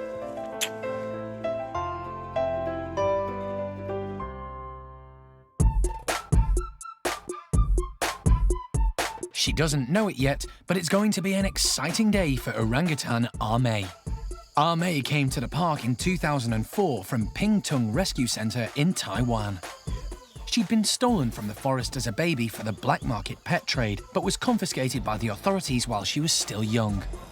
She settled in well as part of the nursery group where Gordon was still a junior. And she eventually became foster mum there, happily looking after all the youngsters. But all that changed when Oisin arrived from South Africa and was introduced into the nursery. No, that's not such a good plan. She's bigger than you. There we go. Ame. It wasn't the reception they'd hoped for. Despite Oisin far outweighing her, Ame didn't hesitate to make it very clear that she didn't want Oisin in her space. I think we call this when you're ready, and then we'll just... It was too risky to keep them together, and Ame was moved into Gordon's group so that she might have her own baby.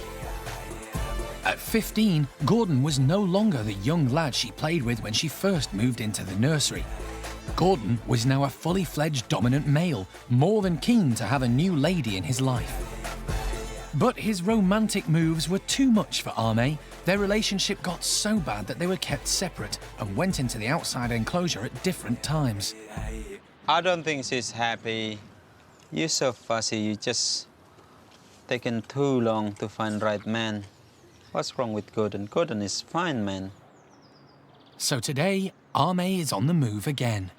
No, it clearly isn't going to work with Ame in Gordon's group. So at least for the short term, we're going to see how she gets on back in the nursery. And I think that's really her best shot. The plan is to let Ame walk herself back to the nursery through the tunnel system linking to Gordon's group. No, well, we'll see what happens. She might come scampering across like a little scampering thing, or she might not. One thing for sure, she will do it in the Ame time scale, not ours, which is fine. Good girl. Good girl, man. To everyone's amazement, Ame needs no persuading. Hi, I'm here. She's like a walking hairdo, isn't she? Good, good girl. Come on in. Good girl. I sat behind her, yeah? Good girl, man.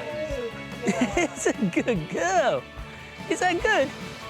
Yep, she knows where she's going. And that's straight to her old home and family. Oh, isn't she lovely? I love her so much. She's gorgeous. Good girl.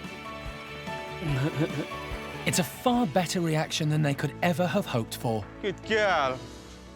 Good girl. I called you from inside. Within minutes, she's at the nursery door. I'll get this door. You go and give us a nice treat, so I'll get the door. And straight in.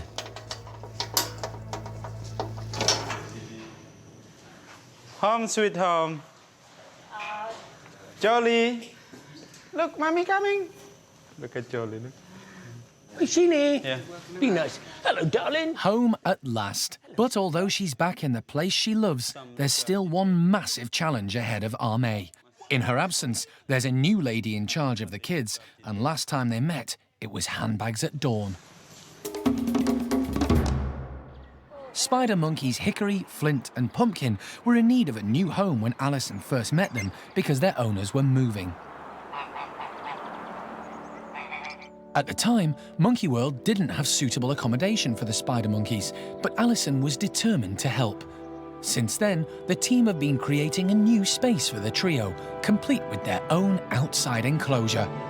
Today's the proud day when Hickory, Flint and Pumpkin will be allowed out to explore it for the first time. It's going to be great for them and it's exciting for the staff. They have had access to their long tunnel, so we've seen them coming in and out happily, and they do come in now from the tunnel when they're called for food and treats, so that's what we wanted to see. The 20-metre-long tunnel links the spiders' bedrooms to their outside enclosure, but this time the doors at both ends will be opened up. It'll be a huge challenge for them to journey across to the unknown. I think the spider monkeys will come out. Certainly the two boys have been very confident using the tunnel and tend to rush out as soon as we allow them access to that in the morning. My prediction is that all three will go out, but we'll just have to wait and see. You ready, guys?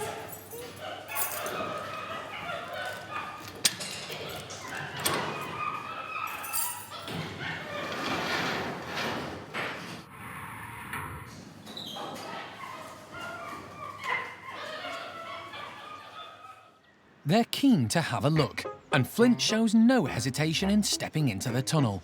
A quick look round, and then he's off. Easy peasy for a long-limbed guy with a head for heights. Hi! Goodbye. Goodbye. Seconds later, he's at the end and into...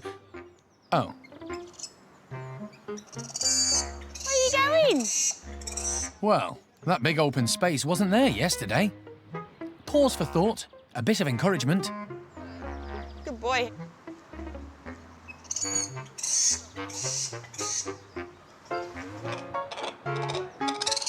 This time...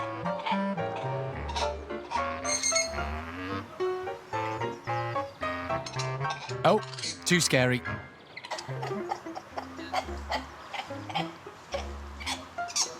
And there's no sign of backup from the troops. One more try. It's all right, buddy. You're all right. Good boy. Nope, not on his own. Pumpkin and Hickory are going to need more time. Not quite the response the team had hoped for, but they're optimistic as always. It's going really well.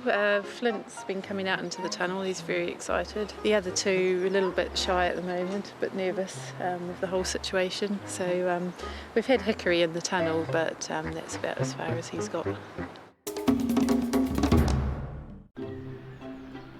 At Monkey World, the Orang nursery team are delighted to have Ame back in her old home. They waste no time in reuniting her with old friends. We've got Kai and we've got Linga, and hopefully we can get Sylvester. Yeah.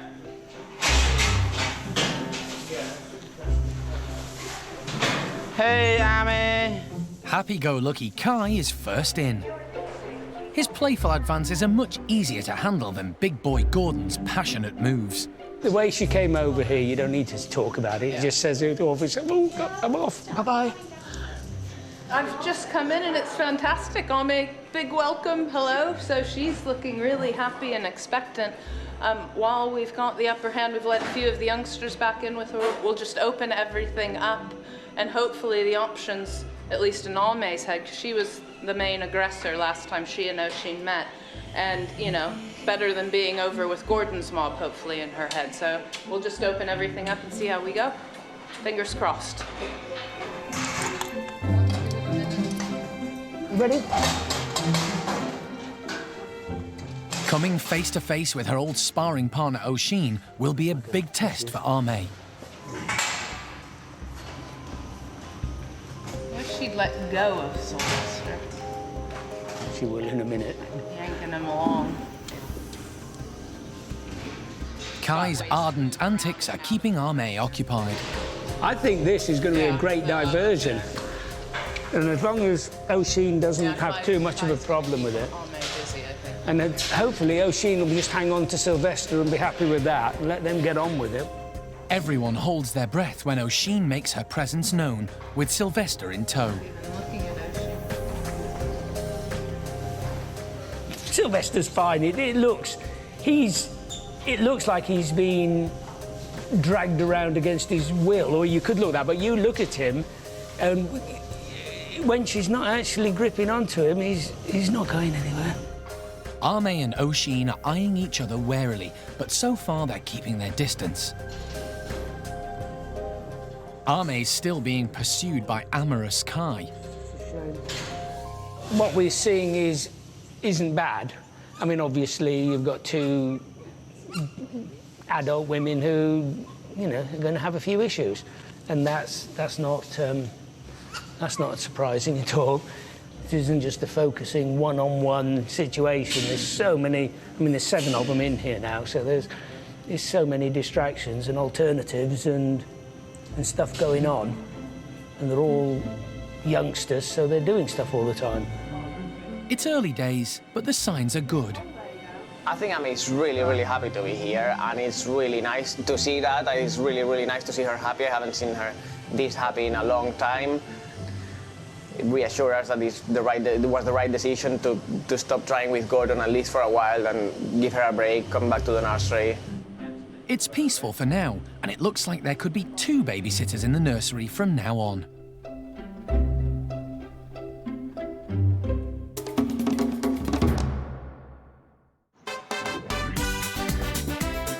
Everyone's waiting expectantly at Lavar's woolly monkey enclosure. There's about to be a party.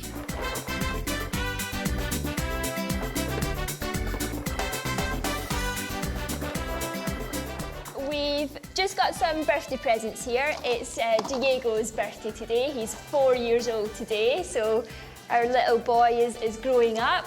And what we tend to do on their birthdays, we do it with all of them, is just wrap up the enrichment that they would normally get just in some nice paper. They're all in for some fun. It's nuts and seeds and some raisins and just lots of nice things that they absolutely love, so they're going to be fighting to get into these, I'm sure. And there's something special for the birthday boy. Diego, for some reason, just loves a bag. Sometimes he'll come and sit in it, or sometimes he'll grab it and just carry it around like he's just been shopping, so it's just a little something extra for him. Parcels in place, let the bash begin. There you go. Confident Diego's straight through the door, and Isla's headfirst into the box, closely followed by dominant female Paquita.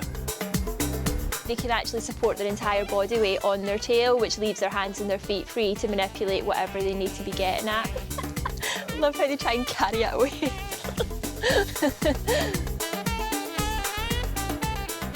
Big brother Julio's not too grown up for games where there's food involved. And Mum Paquita's even sharing her goodies. And if 5 limbs aren't enough, a strong set of teeth always does the trick.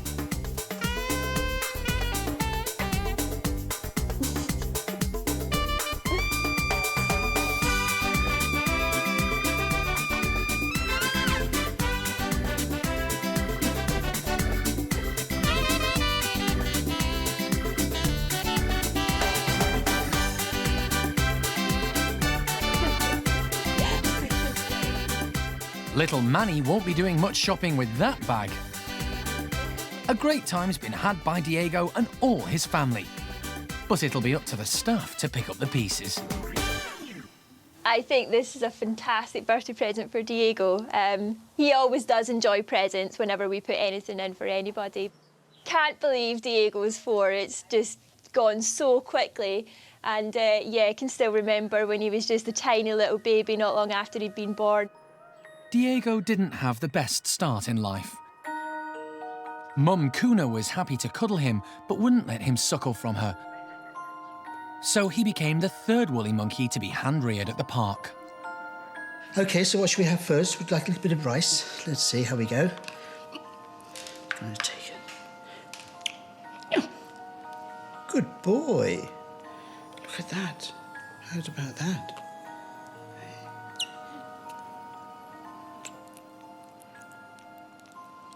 Good boy. Oh, that's a good lad. Diego was gradually introduced to Lavar's troop and moved in at 5 months when he was welcomed and taught the ins and outs of woolly monkey behaviour. 3.5 years on, they're both doing well. They're just one of the loveliest species of South American primate because they are so kind to each other and they do support each other and they care about each other. They've adopted infants that I hand back to them, complete sight unseen, no problem. Half-brother Julio took baby Diego under his wing, and they've been inseparable ever since.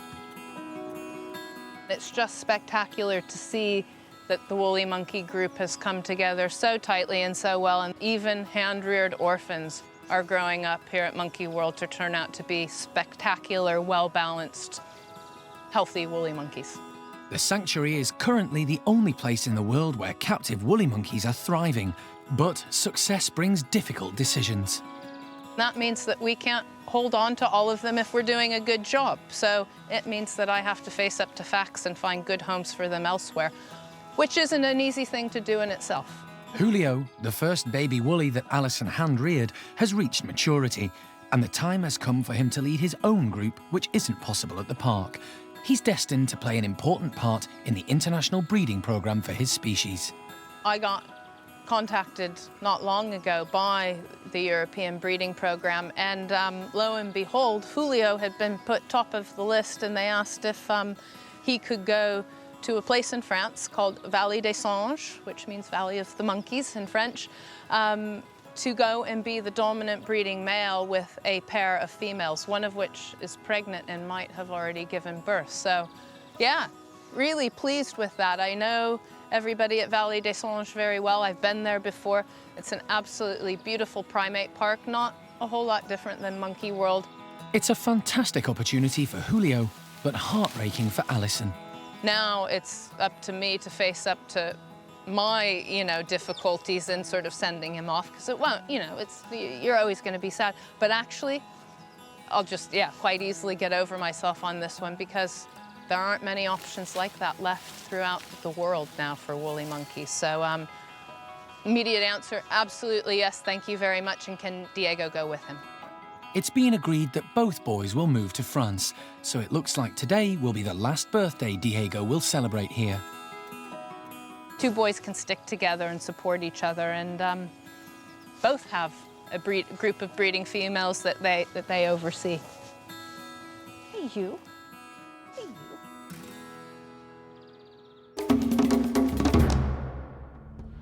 Next time on Monkey Life, a bust-up at the lemur enclosure ends in serious injuries for Kaya. They have like a mouth full of Stanley knives, and they can make really, really big holes in each other. And milkshakes all round for Paddy's chimpanzees. He really does entertain everyone, the keepers and the chimps.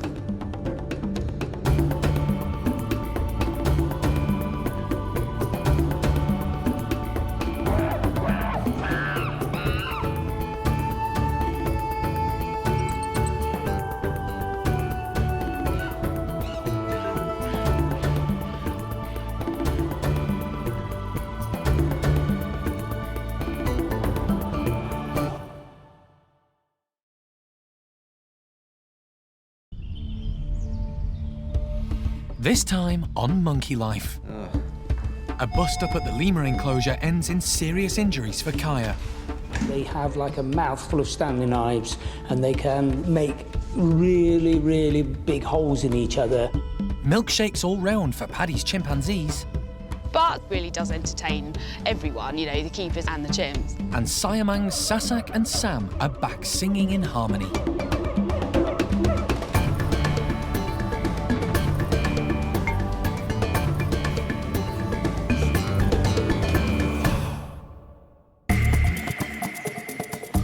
Monkey World, tucked deep in the English countryside, is the largest sanctuary of its kind on the planet. The team, led by Dr. Alison Cronin, rescue and rehabilitate abused and neglected primates from all over the world. I think this one's a little boy, and I think that one over there might be an older lady, so we might have a pair already. The park provides a home for more than 240 monkeys and apes, and the aim is to give them as natural a life as possible.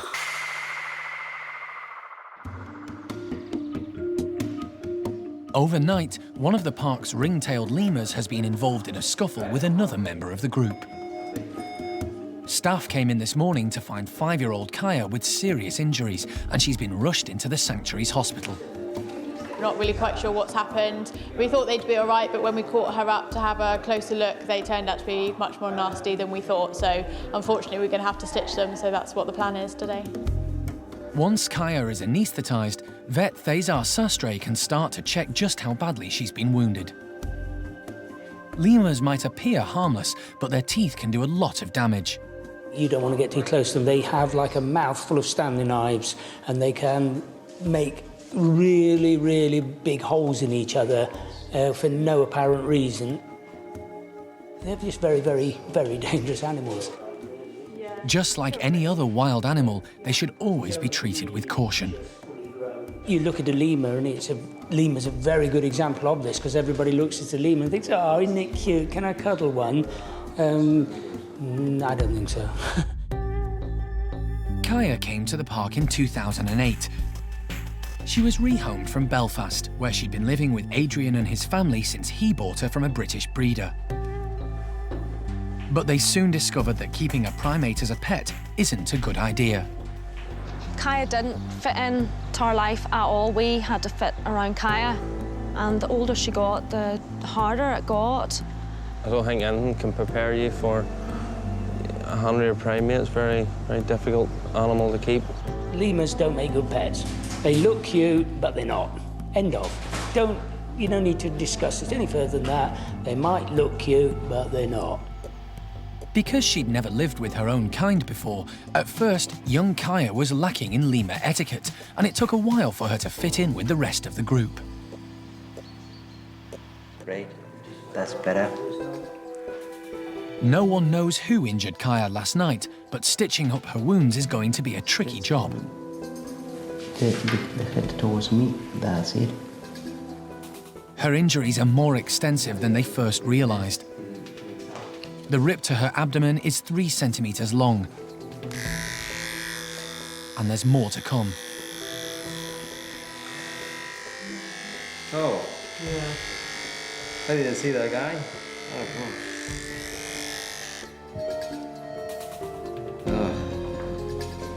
What has he done? The arm wound will be even harder to fix than the laceration on her belly. It's not a clean cut, and it extends right around her elbow. It's gonna be very tight. Putting Kaya back together is going to be a test of Thazar's surgical skills.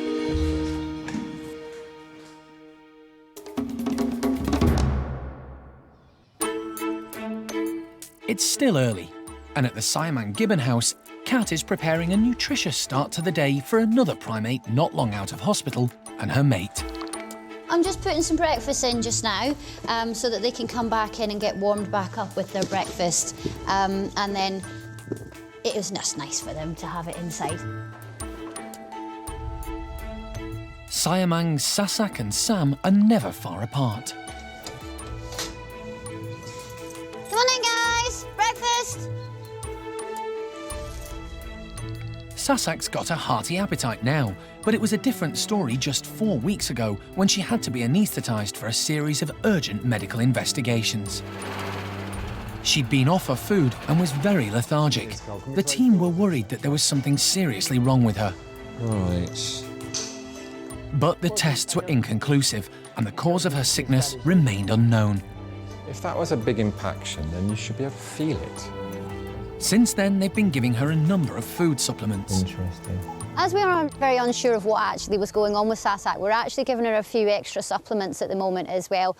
One of them is just a multivitamin that just makes sure that if she's got any low levels of vitamins and minerals, that'll just boost that. And also we did see some strange liver function results in the blood test. So we're also giving her milk thistle, which again will just help with that liver function and hopefully improve her overall condition. Sasak's been steadily improving. Good girl, come on in. Now that she's eating well again, she's been given plenty of extra protein to help her regain the condition she lost. The gibbons are not really partial to insects. Some of them will take the occasional one from us, but Sasak really does enjoy them, and particularly the locusts. She really does stuff them in, so yeah, she likes it, so we don't care. We just keep giving her it. There's no sign of her mystery sickness now.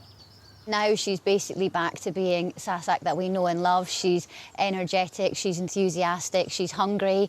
She's out with Sam outside in the enclosures, doing what she needs to be doing on a daily basis. So we think hopefully she's turned the corner and she's back to full health now. Sam was lost the day his beloved Sasak was in hospital and he was left alone. But now their duet is echoing around the park again, and unusually, they're not high up in the trees. Well, the Hsiao-mangs, like all gibbons, they do like to go right up into the tree canopy when they're singing. That helps to really boost that sound and throw it out right across the territory. However, today, the sun's not really hitting it. It is hitting this lovely spot down on the ground and reflecting off the fence as well, so it's probably nice and warm down there. They definitely want to sing and let everybody know they're here, so they've just decided to do it on the ground for a change. After their recent fears for Sasak's health, the team can relax and enjoy the performance. It is such a relief to see Sasak back outside with Sam, to see her back to the way she was. She had us all really, really worried for quite a few weeks there, and it was, you know, a big concern for us. So seeing her back the way she is, it's brilliant news. It's fantastic for us.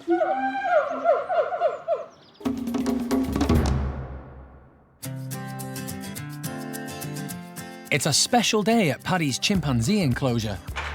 There's been a huge donation of fresh milk to the park, and this group are in for a rare treat. It's arrived in bottles, so primate care staff Kate and Ruth just have to spread them all around. Then everyone will have a chance to get their hands on some, even those who are usually calorie counting. The chimps sometimes get milk. We usually give it as a supplementary item to some of the ones that are lower in weight. So obviously some of the big ladies in Paddy's group, they don't normally get it. And often the ones that would get it would only get it in cups. So it's completely novel to have it in a bottle. So for those girls that don't get it, it's going to be extremely exciting for them. Getting into the containers will be as much fun as drinking what's inside. We like to make things a little bit more difficult for them, so we're leaving the milk in the bottles. Usually the chimp's technique to get them out is to bite the bottle open, so I should imagine that'll be a surprise when the liquid flies out. Bottles in place, it's time for some action. Let's let them out, see what they think.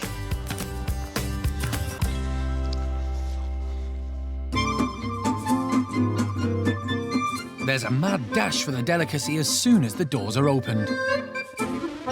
Clynn's straight off to find a friend to share her excitement, but her hands are too full for the usual greeting. Bix is a bit slapdash.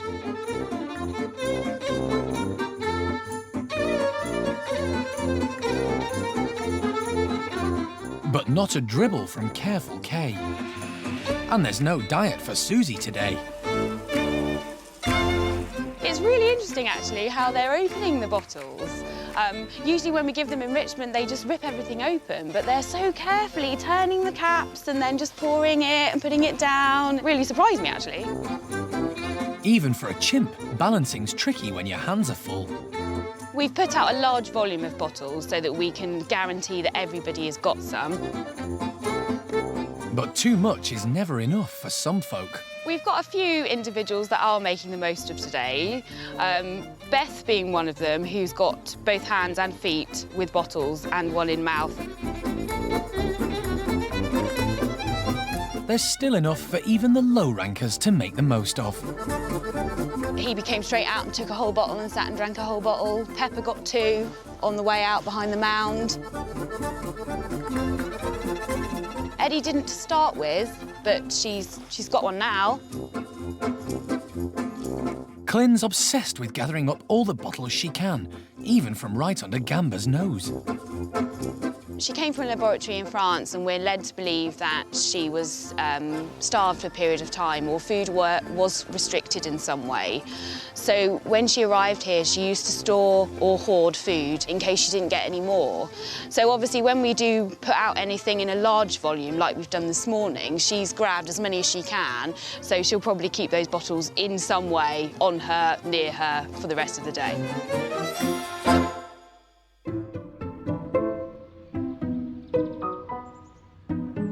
When young Bart comes out, he's a bit baffled by the grown-up's passion for the white stuff. He sees play in everything. But he's in that in-between stage where he's still trying to establish his status with the group. He's sort of torn between that I want to be a man and also I want to be a baby phase. There's nothing macho about the way he's getting into these bottles.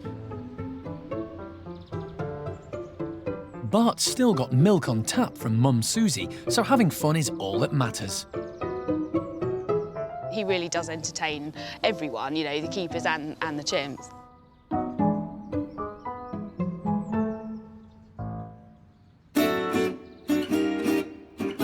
It's not long before nearly everyone is completely full up.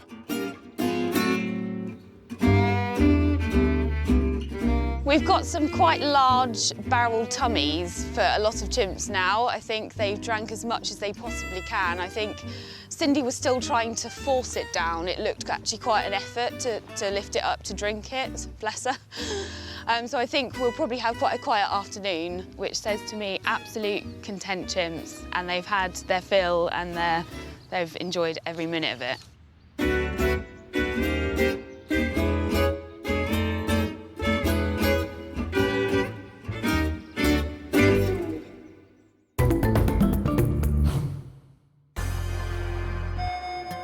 At Monkey World's hospital, ring-tailed lemur Kaya is on the operating table. She has several serious wounds after a fight with another lemur. It's not the first time Jeremy has seen such injuries. That isn't atypical of lemur wounds because they just have this ability, and really it's been in the wrong place at the wrong time. Now we've got close up and personal with the wounds. It doesn't surprise me at all. I've seen as bad, and it's just what lemurs do. To minimise the risk of infection, Tracy cleans the gashes whilst veterinary surgeon Thazar gets ready for a difficult session. Have you got kidneys and sterilized kidneys? Sterilized. Yeah. Kaya's going to be anaesthetised for much longer than they first thought. The belly wound has gone through several layers. The muscle was damaged, so there was a bit tear there, which has been stitched up now, and is pretty much closing by layers. The problem with these wounds is that they are very, very dirty by nature because they have loads of hair inside, which is what we've been trying to clean for how long? Half an hour, an hour? When Thazar moves on to repairing Kaya's arm, he faces a massive challenge. Right, so for this, I'm going to need to tie somehow. The razor-like teeth that slashed her flesh have left rough, jagged edges. Added to that, the skin is much tighter at a joint than on her belly. With such an active young animal, there's a risk she might split her stitches once she's awake. There's too much tension, the skin is in too much tension because I've stitched up the other side. Yeah. I think it's gonna open. But if I want one to open, is this one, not the one in the elbow. So, providing the other one stays fine, I would be pleased. Kaya has been on the operating table for almost 2 hours, but it's gone well, and as he nears the end, Thazar is optimistic. I don't see any reason to have any problems in the future because it hasn't affected nerves, it hasn't affected joints. We are not in the joint, it's just muscle tears, so it should be fine. While she's still asleep, they take a blood sample for future checks and record her weight. 2.7. She's waking up. It's a promising sign. Take the tube. She hasn't coughed, but she's... That's fine, I was cooking it now. Let's put it back in the... Yeah, you gotta put it on here.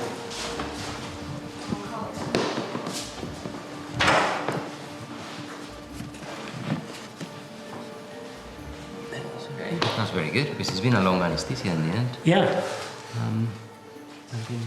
Kaya will be carefully monitored until she's fully awake and recovered enough to return to the group.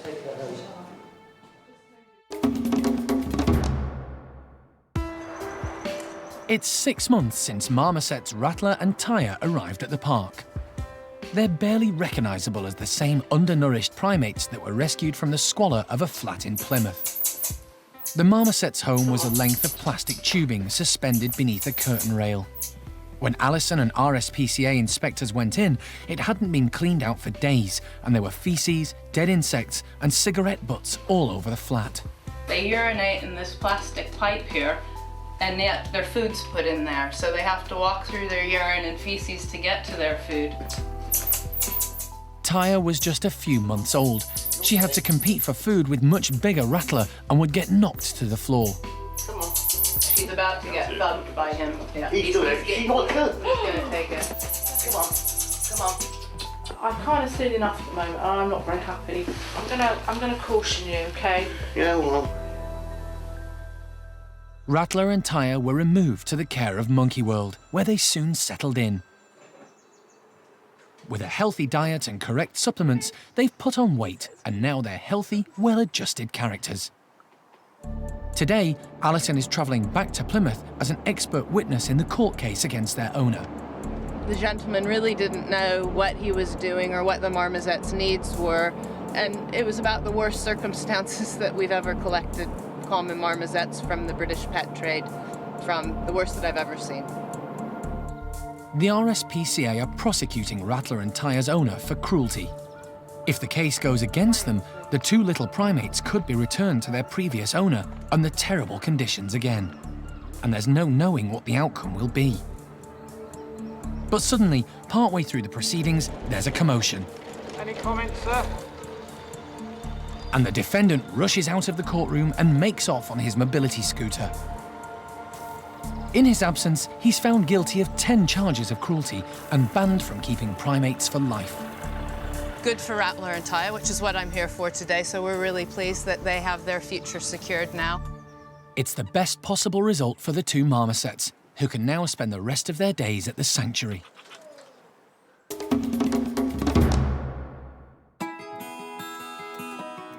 At Monkey World, ring-tailed lemur Kaya is recovering from her wounds. She spent the morning in hospital being stitched up, following a fight with another member of the troop. While most of the others are outside, for now, she's confined to the overnight pen to give the gashes on her abdomen and arm a chance to heal. She seems to be coping well with being away from the others during the day. Any other lemur that we'd have to keep in the pen for any length of time, you know, very quickly you'd see them getting stressed, especially being away from the group. But Kaya generally copes pretty well, and because she's so interactive with everything that you put in for her, you can vary each day from another and just keep her busy, whereas with the other lemurs it can be a little bit more tricky. In the wild, ring-tailed lemurs are endemic to Madagascar, where they live in big family groups. They use their distinctive tails like flags to communicate with one another, especially when they're travelling in search of food or water. Kaya isn't completely on her own in the enclosure. She's got Houdini for company. Houdini himself has had his own problems, but he gets on very well with Kaya. And it's just nice for her to have somebody there, something else to think about, and to cuddle up to and have a groom if she wants to. The team are bringing in different kinds of enrichment to keep lively Kaya from getting bored while she's recuperating. First thing Kaya wants to know is, what does it smell of? Her long muzzle and wet nose are designed to gather information about her environment.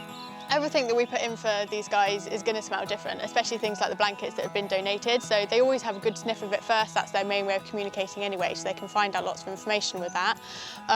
Just to smell, just to make sure it's all right, it doesn't smell dangerous or anything before they take the plunge and jump in it. So it's always a safe thing to do for a lemur. Satisfied all's well, Kaya finally dives in.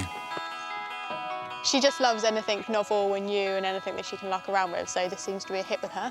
While Kaya convalesces, she can still see the rest of the group and interact with them through the mesh. I would imagine she'd probably prefer to be out and about with them, but by what she's showing us in the behaviours that she's doing, she's not overly stressed or really that bothered. So for the moment, she seems perfectly happy and she's adapting to life in the pen at the minute.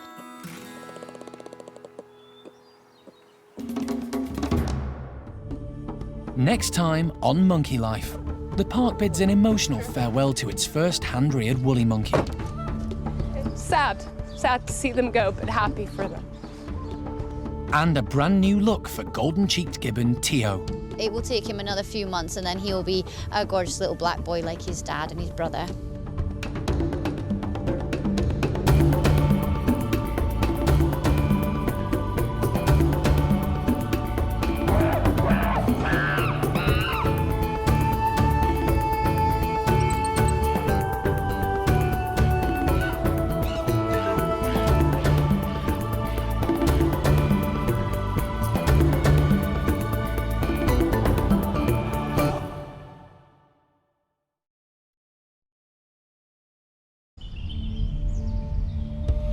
Today on Monkey Life, the park bids a sad farewell to its first hand-reared woolly monkey.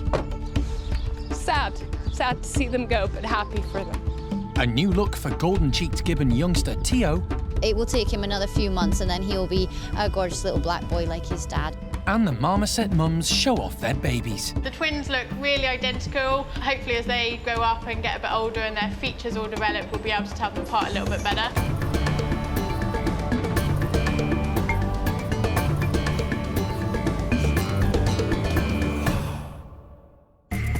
Monkey World in Dorset is the largest sanctuary of its kind on the planet. The team, led by Dr. Alison Cronin, rescue and rehabilitate abused and neglected primates from all over the world. The monkey's got really aggressive and has started self-mutilating. The park is home to more than 240 monkeys and apes from 19 different species. And the aim is to give them all a safe home and a secure future. It's very early morning at Monkey World and the start of an emotional day. Alison and the team are here before daybreak, preparing to wave goodbye to two of the park's much-loved woolly monkeys. We're preparing for Julio and Diego to leave for France. It's a really nervous time and it's a really emotional time for everyone. You know, it's obviously a big deal, especially for the people that have been involved in the rearing of Julio and Diego and obviously all the staff that have worked with them on a daily basis. It's rare for any primate to leave once they have a home here. We're a rescue centre, a sanctuary for lifetime care. But with 3 species that we breed actively, the golden sheep gibbons, the orangutans, and in this instance, the woolly monkeys, if we're doing our job correctly and actually learning how to reproduce these in a good and healthy way, then they're going to have to branch out from their family groups. That's just a fact of life. After months of planning, Julio and Diego are moving to a primate centre in France that also breeds woolly monkeys as part of the European Programme for Endangered Species. I think we've got everything sorted to make the journey as comfortable and easygoing on them as possible, but of course it's a big wrench and all in one day for 2 little guys who have grown up here all of their lives. As well as being parted from their woolly group, they'll also be leaving behind a broken-hearted human family. Both 6-year-old Julio and his younger brother Diego were hand-reared by Alison and the team from day one. Julio especially was just so pathetic and premature when he was born. They're just lovely little boys, so sad to see them go, but happy for them. At Vallée des Singes, or Valley of the Monkeys, 500 kilometres southwest of Paris, Julio will take on leadership of his own group, with Diego in place as his friend and second in charge. It's a fantastic opportunity for them. But first, they have to get through their first long car trip. Other side. Just a final farewell. Hey, little man. You a good boy? Apart from Alan and Sandra, who'll be travelling with the boys, it's the last that most of the team will ever see of them. Good boy. Nice trip. Sweetheart. You look after him. I will.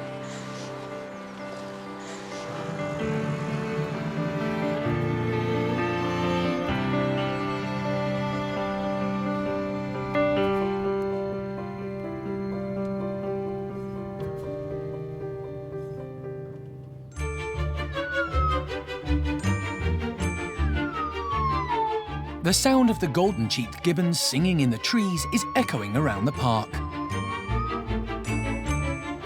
Tio, the youngest member of the group, is now 17 months old, and he's looking very different. All golden-cheeked gibbons are born blonde, just like Mum Peanut. Tio remained that colour for 6 months, but gradually he's taking on the likeness of handsome dad Peng Yo. He is actually going through his colour change, so he's about halfway through it at the moment. So he looks a bit scruffy, some of his hair is blonde still and some is black, but it will take him another few months and then he'll be a gorgeous little black boy like his dad.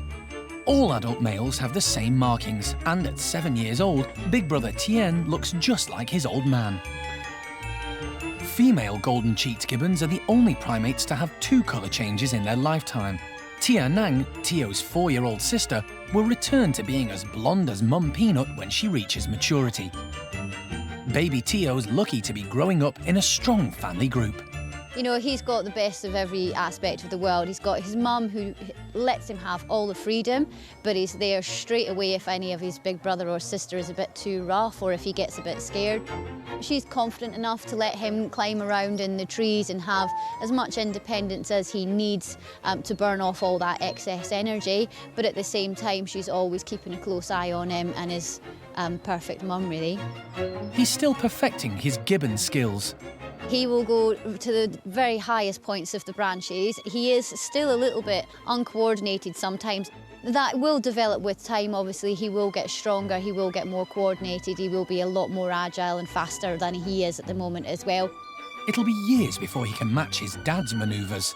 Pugno is a very graceful and agile gibbon. Watching him in the trees is something special. He really is very, very beautiful to watch. But bringing up 3 children has meant Mum isn't looking quite so splendid. Peanut, she has been a mum now for 7 years. She's basically had a baby on her all that time. And the babies will stay on her quite a lot of time up until it's 2.5 years old. And that's quite a heavy weight to be carrying around. And I think that's just taken its toll on her slightly. She has lost a bit of hair and she's got some sort of scruffy patches on her as well. But she's such a really good mum and she's very well balanced and happy individual. So I don't think we should be too concerned about her at the moment. For now, the whole family is making the most of life on high. I think pretty much this is one of the wildest settings that you could give to a gibbon family in a captive environment like this. They have got these beautiful trees, they can go up there, they can move around the way that they actually would naturally, and they can also sing to the other gibbons at the top of the park as well, which is again a very natural behaviour for them. So definitely a fantastic area for them, and they've got a really good life.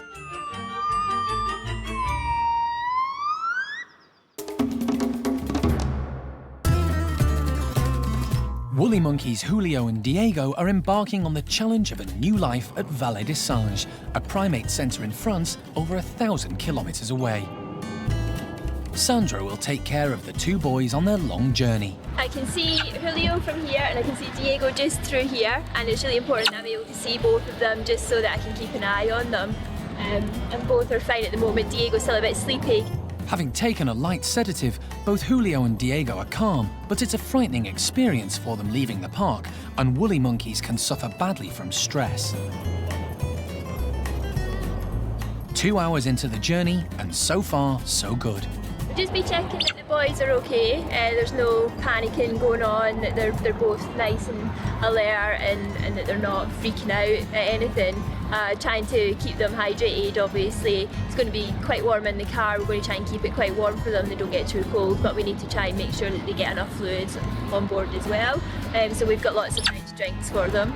And also giving them a few treats, make sure they don't get too hungry.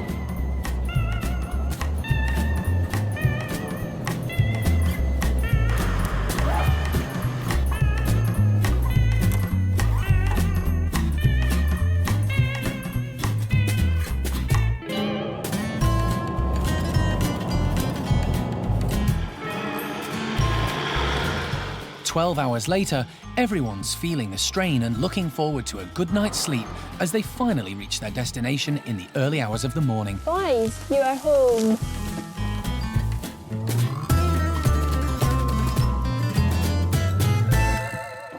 Vallée des Singes curator Jean-Pascal and keeper Alex are keen to meet their new residents, and they waste no time in getting them inside.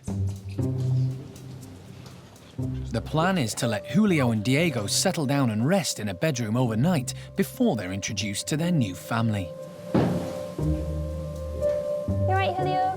With new smells and different faces to take in, it's a bit daunting, and this is the first time in his life Julio has been in any other park than Monkey World. Can we put your brother in?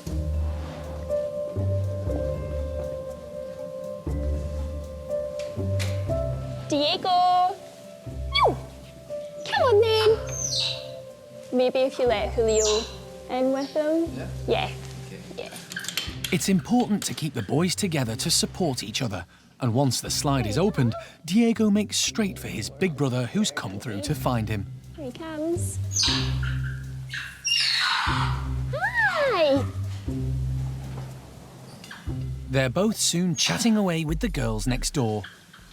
It's very good chatting, yeah. It's basically just lots of little contact calls and also nice little chills as well, which sounds like the girls are quite happy to finally get some boys with them. A little bit of alarm calling from Julio, but that's to be expected. He's in a brand new environment. So, yeah, apart from that, all very, very positive. It's a new start for Julio and Diego, but Sandra knows she'll soon have to hand over the care of the two boys. Hi!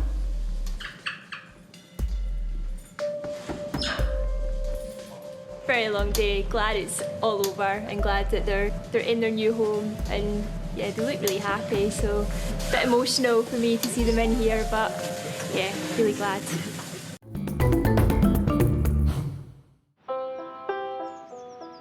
After their long travel day, woolly monkeys Julio and Diego are taking it easy in their new home at Vallée des Singes in France. They're able to talk to Pichua and Kimbana, the woolly ladies next door, who will be their new family along with Kimbana's tiny baby. But they can't get near to them yet. Julio certainly looks as if he's had a settled night. I think Diego's still a bit worried about what's going on, but the keepers tell us that they have eaten really well this morning, so they have settled in. It's just going to take Diego a bit longer just to find his feet, I think. Diego's feeling the strain of the long journey and the strange surroundings more than big brother Julio.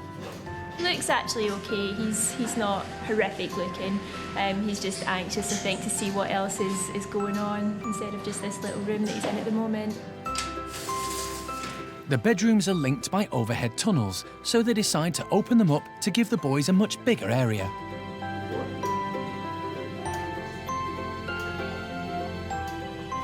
Now that Diego's been given a little bit of space, he does look as if he's calmed down slightly. Sandra's impressed with what she's seen of the mademoiselles so far. The girls are beautiful. The youngest one is actually very like Diego, both in looks and in personality, so I think they'll get on fabulously. Diego plays exactly like that. Okay. Diego does the same thing, so I think they're going to have lots and lots of fun. And 3-year-old Pichua should remind Sandra of another face at Monkey World. He's the daughter of Chippy. This is Chippy's daughter. Oh, wow. It's why she's beautiful. Like this? Yeah. The next stage is to introduce Julio and Diego to the girls. Yeah. It's too hot, we can open here. Yeah. And give more. Yeah. That sounds good. Yeah. Yeah.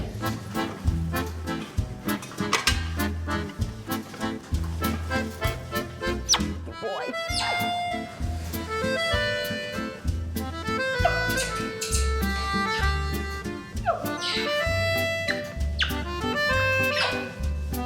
When the doors are opened, curiosity soon gets the better of the girls, and dominant female Kimbana with her new baby leads the way to the newcomers.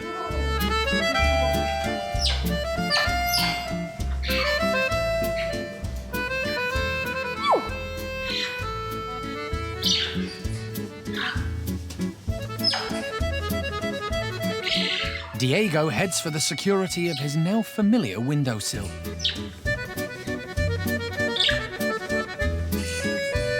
But Julio's playing it cool, maintaining his dominant position on high. Kimbana seems already fascinated by this handsome, confident guy. And she's definitely caught his eye. When she moves onto the windowsill, Diego decides it's time for him to get up close and personal. Is that Diego?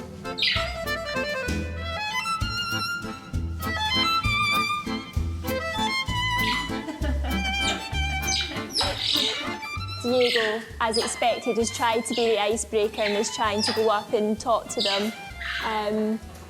It's just a bit of circling around each other, just getting to know each other a bit.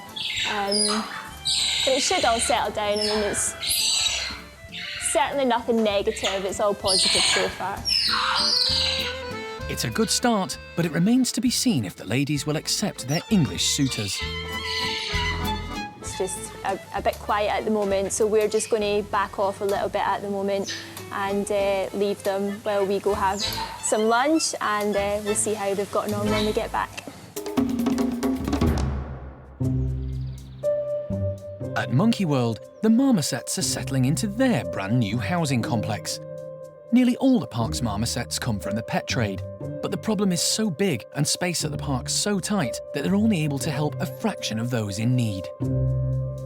5 months ago, Alison was called in by the RSPCA and West Midlands Police to rescue Lucky, Gizmo, Bubble and Squeak from a house in Stourbridge. Their owner was prosecuted for cruelty. Hi guys. Gizmo, do you want another one? But 15 weeks after arriving, both females Lucky and Squeak unexpectedly gave birth on the same day, and 3 new baby marmosets were added to the park's already bulging population.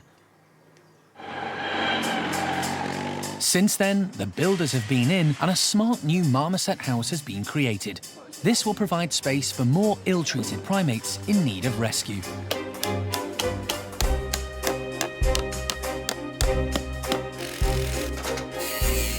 It's the bee's knees in accommodation with every marmoset need catered for.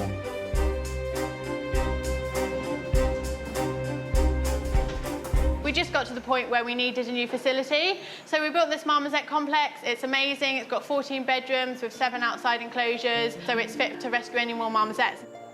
Bubble and Squeak, along with baby boy Rio, were the first to move out of the old house into this very desirable residence. Lucky, Gizmo and twin girls Chica and Chuva moved in nearby. Where they were, it was only really temporary. It wasn't ideal. They didn't have any outside access, which is really important for the adults and the babies as well. It's really important for them so they can get the natural sunlight. The infants are now 5 weeks old. The twins look really identical. Hopefully as they grow up and get a bit older and their features all develop, we'll be able to tell them apart a little bit better. One's got white ear tufts a bit sooner than the others, so that's how we tell them apart at the moment. In both families, Mum and Dad are sharing the child rearing. We're seeing them come off of their parents a lot more, but they are still very dependent on their parents. They use them for food still, and, you know, just for security as well. And to think that there's marmosets out there being sold at this young age, but clearly we can now see that they still really need their parents there.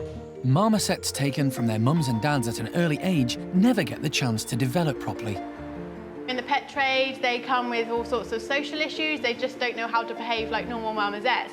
And already these are showing more natural behaviours than some of the marmosets that we've got at maybe 1 or 2 years old, because they're learning it from their parents. Rio, Chica and Chuva will have a home for life at the park and as much time as they need to mature in as natural a way as possible.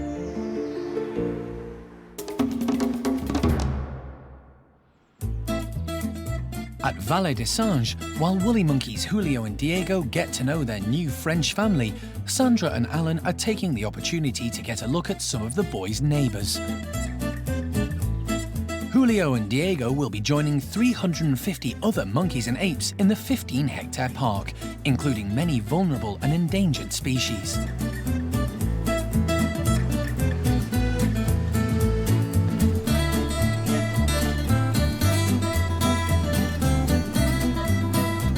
Some more familiar than others. But it looks like Julio and Diego will be part of a healthy, happy crew, and Sandra has no concerns about the life they'll lead here. This area is where the boys will be going outside eventually. This is going to be their outside area. It's a nice little island, and actually very similar in size and composition to the enclosure they had at Monkey World, so I'm sure they're going to love it. Both boys are settling in well with their new family. Julio is in with the girls, playing in the massive playroom they've got inside the house. Diego's still being a bit quiet, so I think it's just going to take him a couple more days just to get used to his surroundings and all these new things around him. So really quite pleased with how it's all gone. Usually Diego is the more outgoing character of the 2 boys, and Julio's the one who will take the back seat. But we've actually found Julio step up to the mark and take over and actually show that he's going to be the man in charge of the group. He's really owning that enclosure in there, and it's really fantastic to see that. Park curator Jean-Pascal is delighted to welcome the boys who have a big role to play in the future of his woolly monkeys. It was important for us to have a new breeding male, and for the breeding program, Julio was the best male for our females. The introduction was very quick, and Julio and Diego seem to be gentle males, so I think it will be okay. There's just one thing left to do. To have to say goodbye to 2 of our babies it's very difficult. We know it has to be done. It's for the greater good of the breeding programme, but yeah, that's not something I'm looking forward to, but we know it's just part of it, so yeah.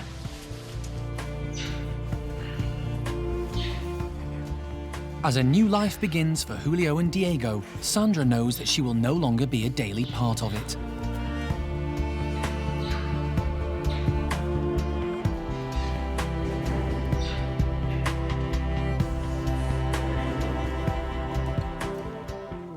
One last look, and then it's time to bid farewell and head for home with just 2 empty crates.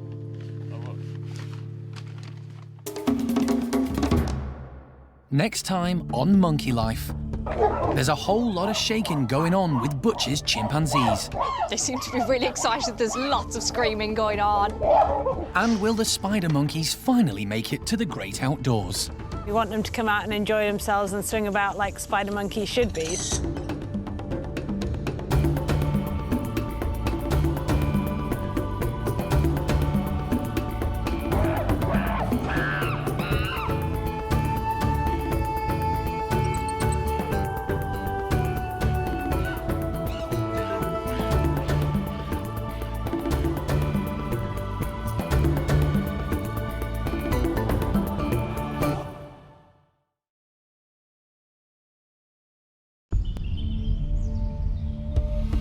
This time on Monkey Life, baby orangutan Sylvester makes his mark with the new nursery boss. He's able to interact with Ame, because obviously at first Oisin did not allow that. There's a whole lot of shaking going on with Butch's chimpanzees. They seem to be really excited. There's lots of screaming going on. And will the spider monkeys finally make it to the great outdoors? We want them to come out and enjoy themselves and swing about like spider monkeys should be.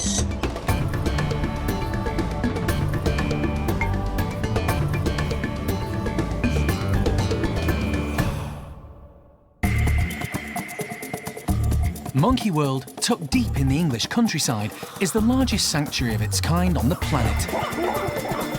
The team, led by Dr. Alison Cronin, rescue and rehabilitate abused and neglected primates from all over the world. It's a new forest with a new family group of gibbons coming, and hopefully everybody will grow up and mature together. The park is home to more than 240 monkeys and apes from 19 different species, and the aim is to give them a safe home for life.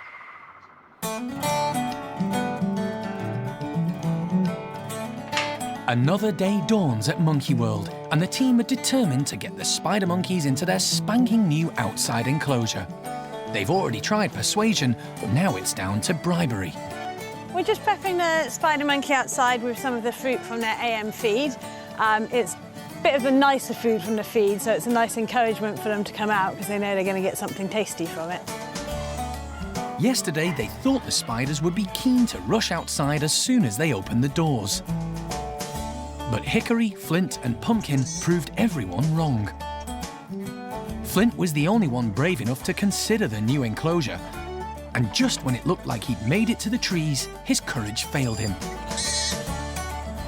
It was all too strange for these spiders, who've had a lot to get used to. They're sharing a house with a very noisy crew.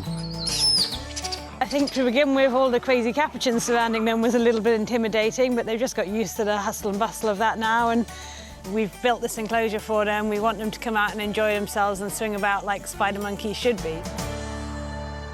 Hopefully today they'll have the confidence to go a bit further.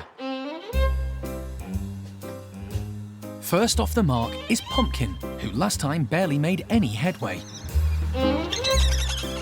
Today, she's going straight for the goodies without hesitation. She really loves her food, so that was one of the big motivators, I think, for coming out. And now that she's out, she just seems really happy and confident and just moving about the place really well.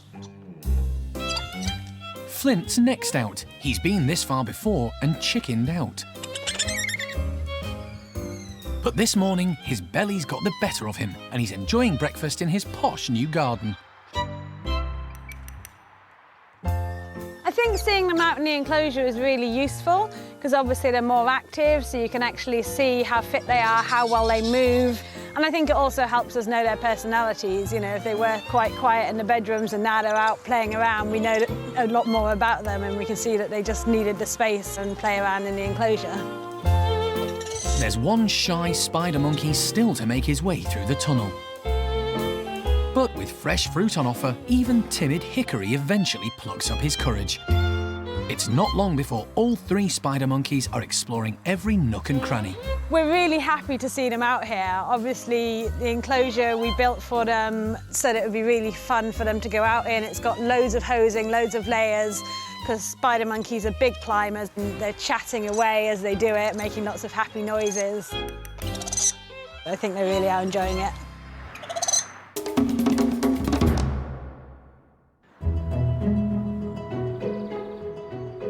At the Orang nursery, the youngsters are romping around and enjoying life to the full, without a care in the world. But there's been a bit of an atmosphere between the 2 grown-ups in there since Ame returned, after a spell with Gordon's group.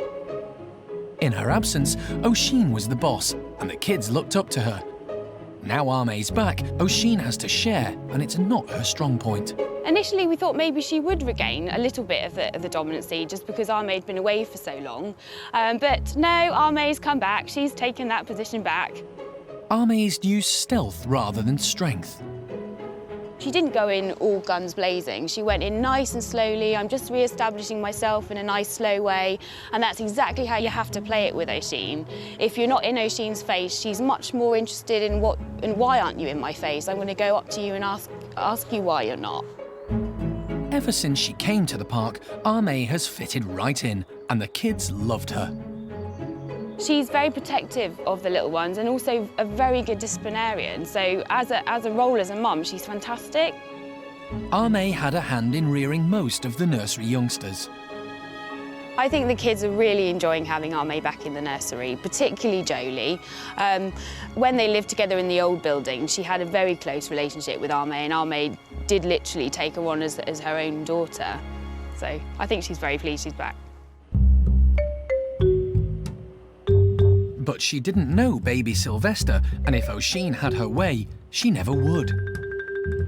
To start with, Oisin wouldn't let him go anywhere near her rival.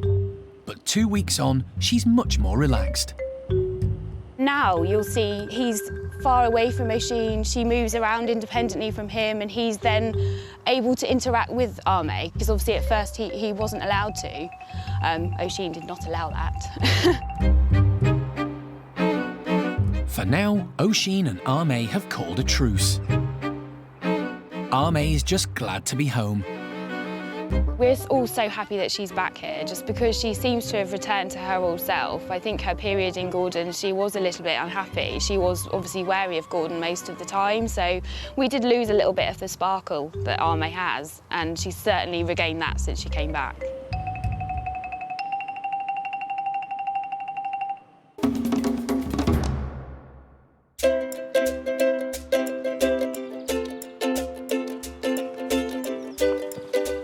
At the Bachelor Pavilions, there's a treat in store for the boys. The team are positioning special chimp-proof goodie bags all around the enclosure.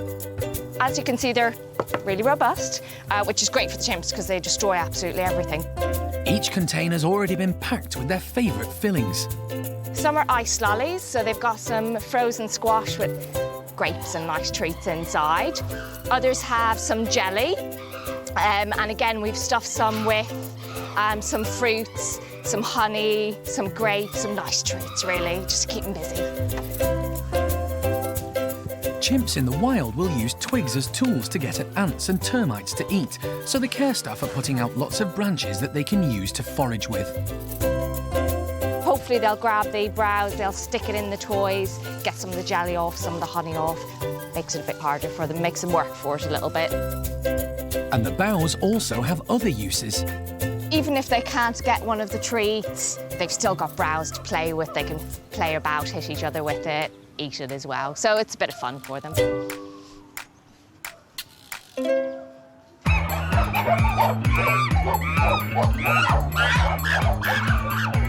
There's mad excitement as the gang rush in and make for the feast. The gaudy colours have caught their eye, but what's inside is their main concern. They seem to be really excited. There's lots of screaming going on. Some of them are a little bit worried. It's something a little bit different, a little bit new for them. There's lots of good noises coming out of it. High ranker Paco can't contain himself. He's rock and rolling on top of his world. He generally tends to go to one of the highest poles and does a massive big display. When he starts doing that, it generally gets the whole group going. There's plenty to go round, but as usual, the dominant guys grab more than their fair share. Buxom at the moment has 3. Normally, as a high ranker, he will get quite a few, and he doesn't seem to be bothered about having to work for his food. He quite enjoys it. He's having such a good time that he doesn't even notice when Mojo sneaks in and makes off with one. Boss Butch looks like he's done this before and soon gets his reward. But others are struggling, even with toes to help. One clever chimp has got the hang of using the twigs. I have seen Paquito, he has attempted to, but I think most of them are quite happy just to turn it upside down, rattle and shake it.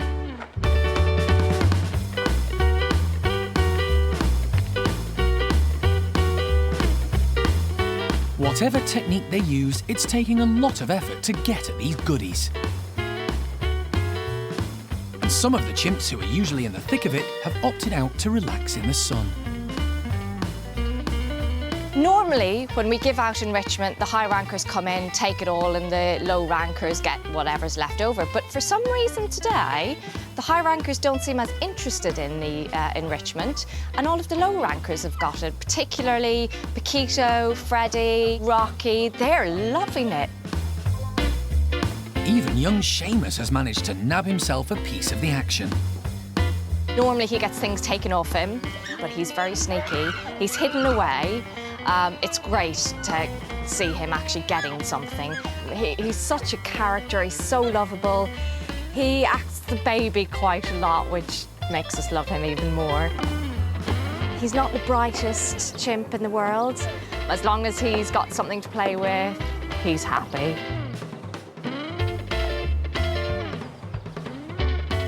And happy chimps make all the effort worthwhile. This group was one of the nicest groups to work with. They've got so many different personalities. You've got your cute ones, you've got your funny ones, you've got your dead serious ones, but there is never a dull moment, never a dull moment.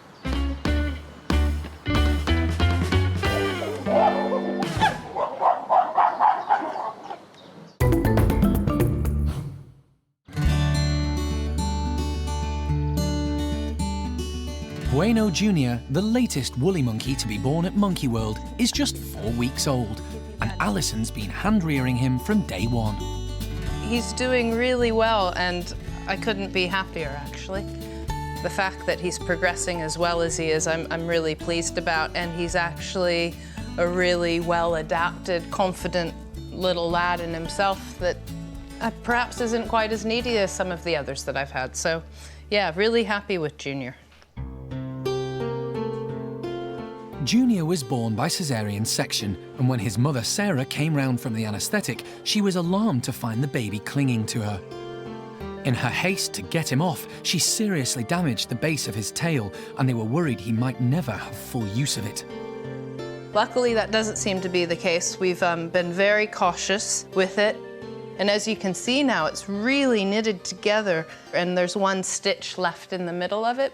And the tail itself, you can see there we have full prehensile tail gripping on, and he's getting better and better day by day. So really couldn't be happier. He's already going for his lunch. All right, should we show them what you got? Look.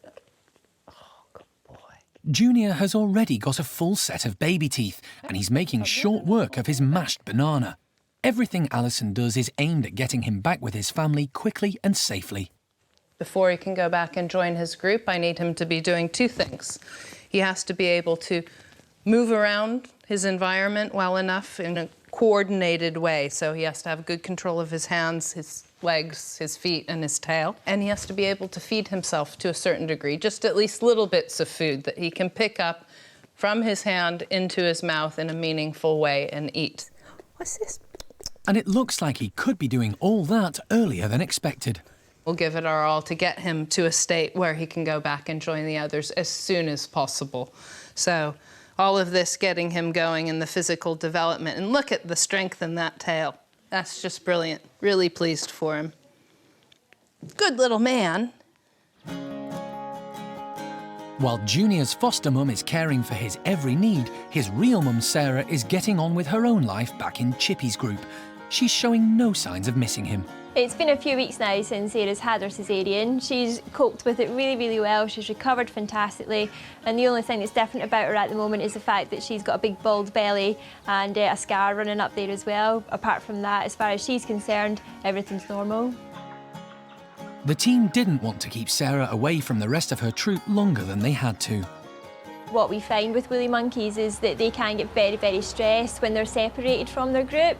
So we only do it when it's completely necessary, and we don't do it for any longer than is necessary. So she went back in with the group the next day following the operation, and she settled in with them really well. She was really pleased to see them, and they were really pleased to see her as well.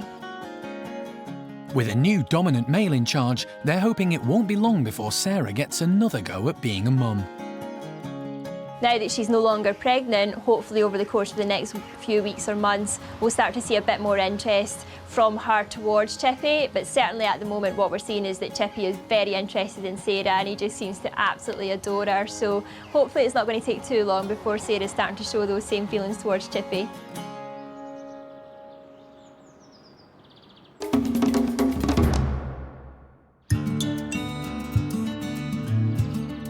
There've been a lot of changes in the past year for the park's marmosets. There are 12 new arrivals, with unusually 3 babies born. There's a brand new purpose-built housing complex for them, and Lucky and Gizmo are making the most of their new surroundings. Lucky and Gizmo were rescued as a pair, and unbeknown to anyone, Lucky was already pregnant. They're now the proud parents of twin girls Chica and Chuva. Babies are growing up quite fast. They're about 4 months now, but they're doing really, really well, and they're both kind of growing stronger and stronger and putting on weight, which is really good, really regularly, so we've had to up their food. The family of 4 make up their own little group. They're doing really well and loving the outside and getting more and more confident as the days go by. They've got a home which will stimulate natural behaviour, a far cry from their earlier life in the pet trade. They're very curious individuals, and obviously they are a primate, so they're quite intelligent too. So it's very important to keep them busy. So obviously we put different things in the outside for them, take down ropes, put new ropes up to kind of keep them curious and keep them trying to find things and explore the enclosure as much as they can. And while Lucky and Gizmo enjoy themselves outside, indoors Emily is packing some new toys with goodies for Mad Max and his newfound friend James. I'm just putting a couple of treats in, the main ones being a few monkey nets and the others being some insects, particularly waxworms. The reason I've chosen that is because I know that both Max and James do like these items, so hopefully that'll encourage them to take part in the enrichment. Just like in the wild, the 2 boys will have to work hard to get their food. Ready then, boys?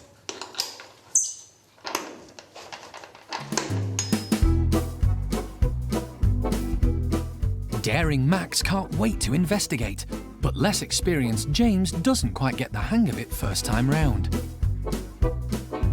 And curious Max quickly tucks in.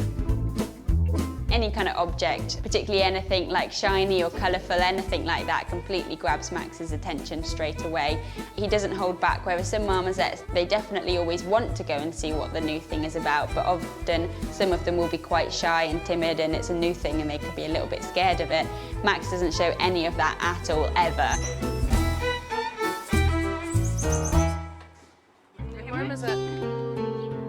When young James arrived at the park, he seemed to have a digestive problem. He was sick whenever he ate something, which meant he wasn't getting all the nutrition he needed.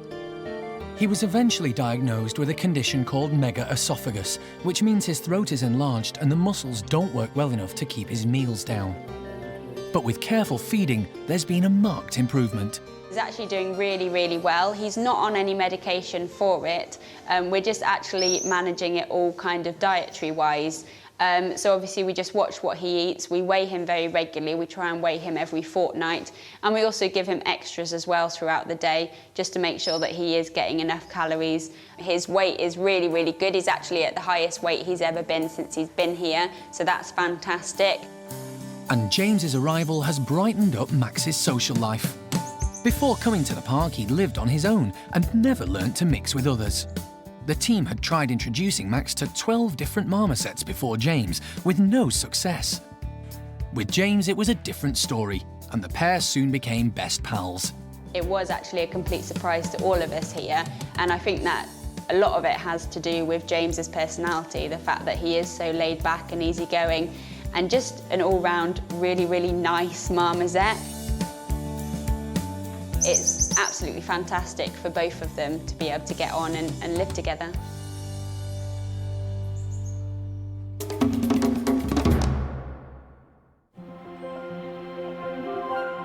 Throughout the year, the team at Monkey World have succeeded in giving monkeys and apes a better life. They've continued to work with the RSPCA and police to provide a home for badly treated victims of the pet trade. And irresponsible owners have been prosecuted and banned for life from owning primates. 2 new species have been welcomed to the park, including Jethro the saki monkey. You're a beautiful little man. Good boy. And spider monkeys Pumpkin, Hickory and Flint. The work with endangered species goes on, and as well as Bueno Jr., baby Ava was an exciting addition to the woolly monkeys. We finally have a girl, so it's fantastic for the breeding programme. Since Jim Cronin first opened the park offering sanctuary to ill-treated primates over 25 years ago, hundreds of monkeys and apes have been given a safe haven to live out their days in as natural an environment as possible. But as a result of the trade in primates, there are still many suffering in unsuitable homes in the UK, like baby Leo, who has broken bones from poor nutrition. Once again, we're being pushed to the limit. In the next series, there's political friction in Hananya's chimpanzee group, and he needs to assert his authority. It's time for 6-year-old golden-cheeked gibbon Tien to move on and find a mate. You know, Tien's time has really come. He's up at the top of a tree singing a song announcing himself. And young orangutan Jin needs to graduate to the nursery and find new friends. Oh, well done! The whole tribe.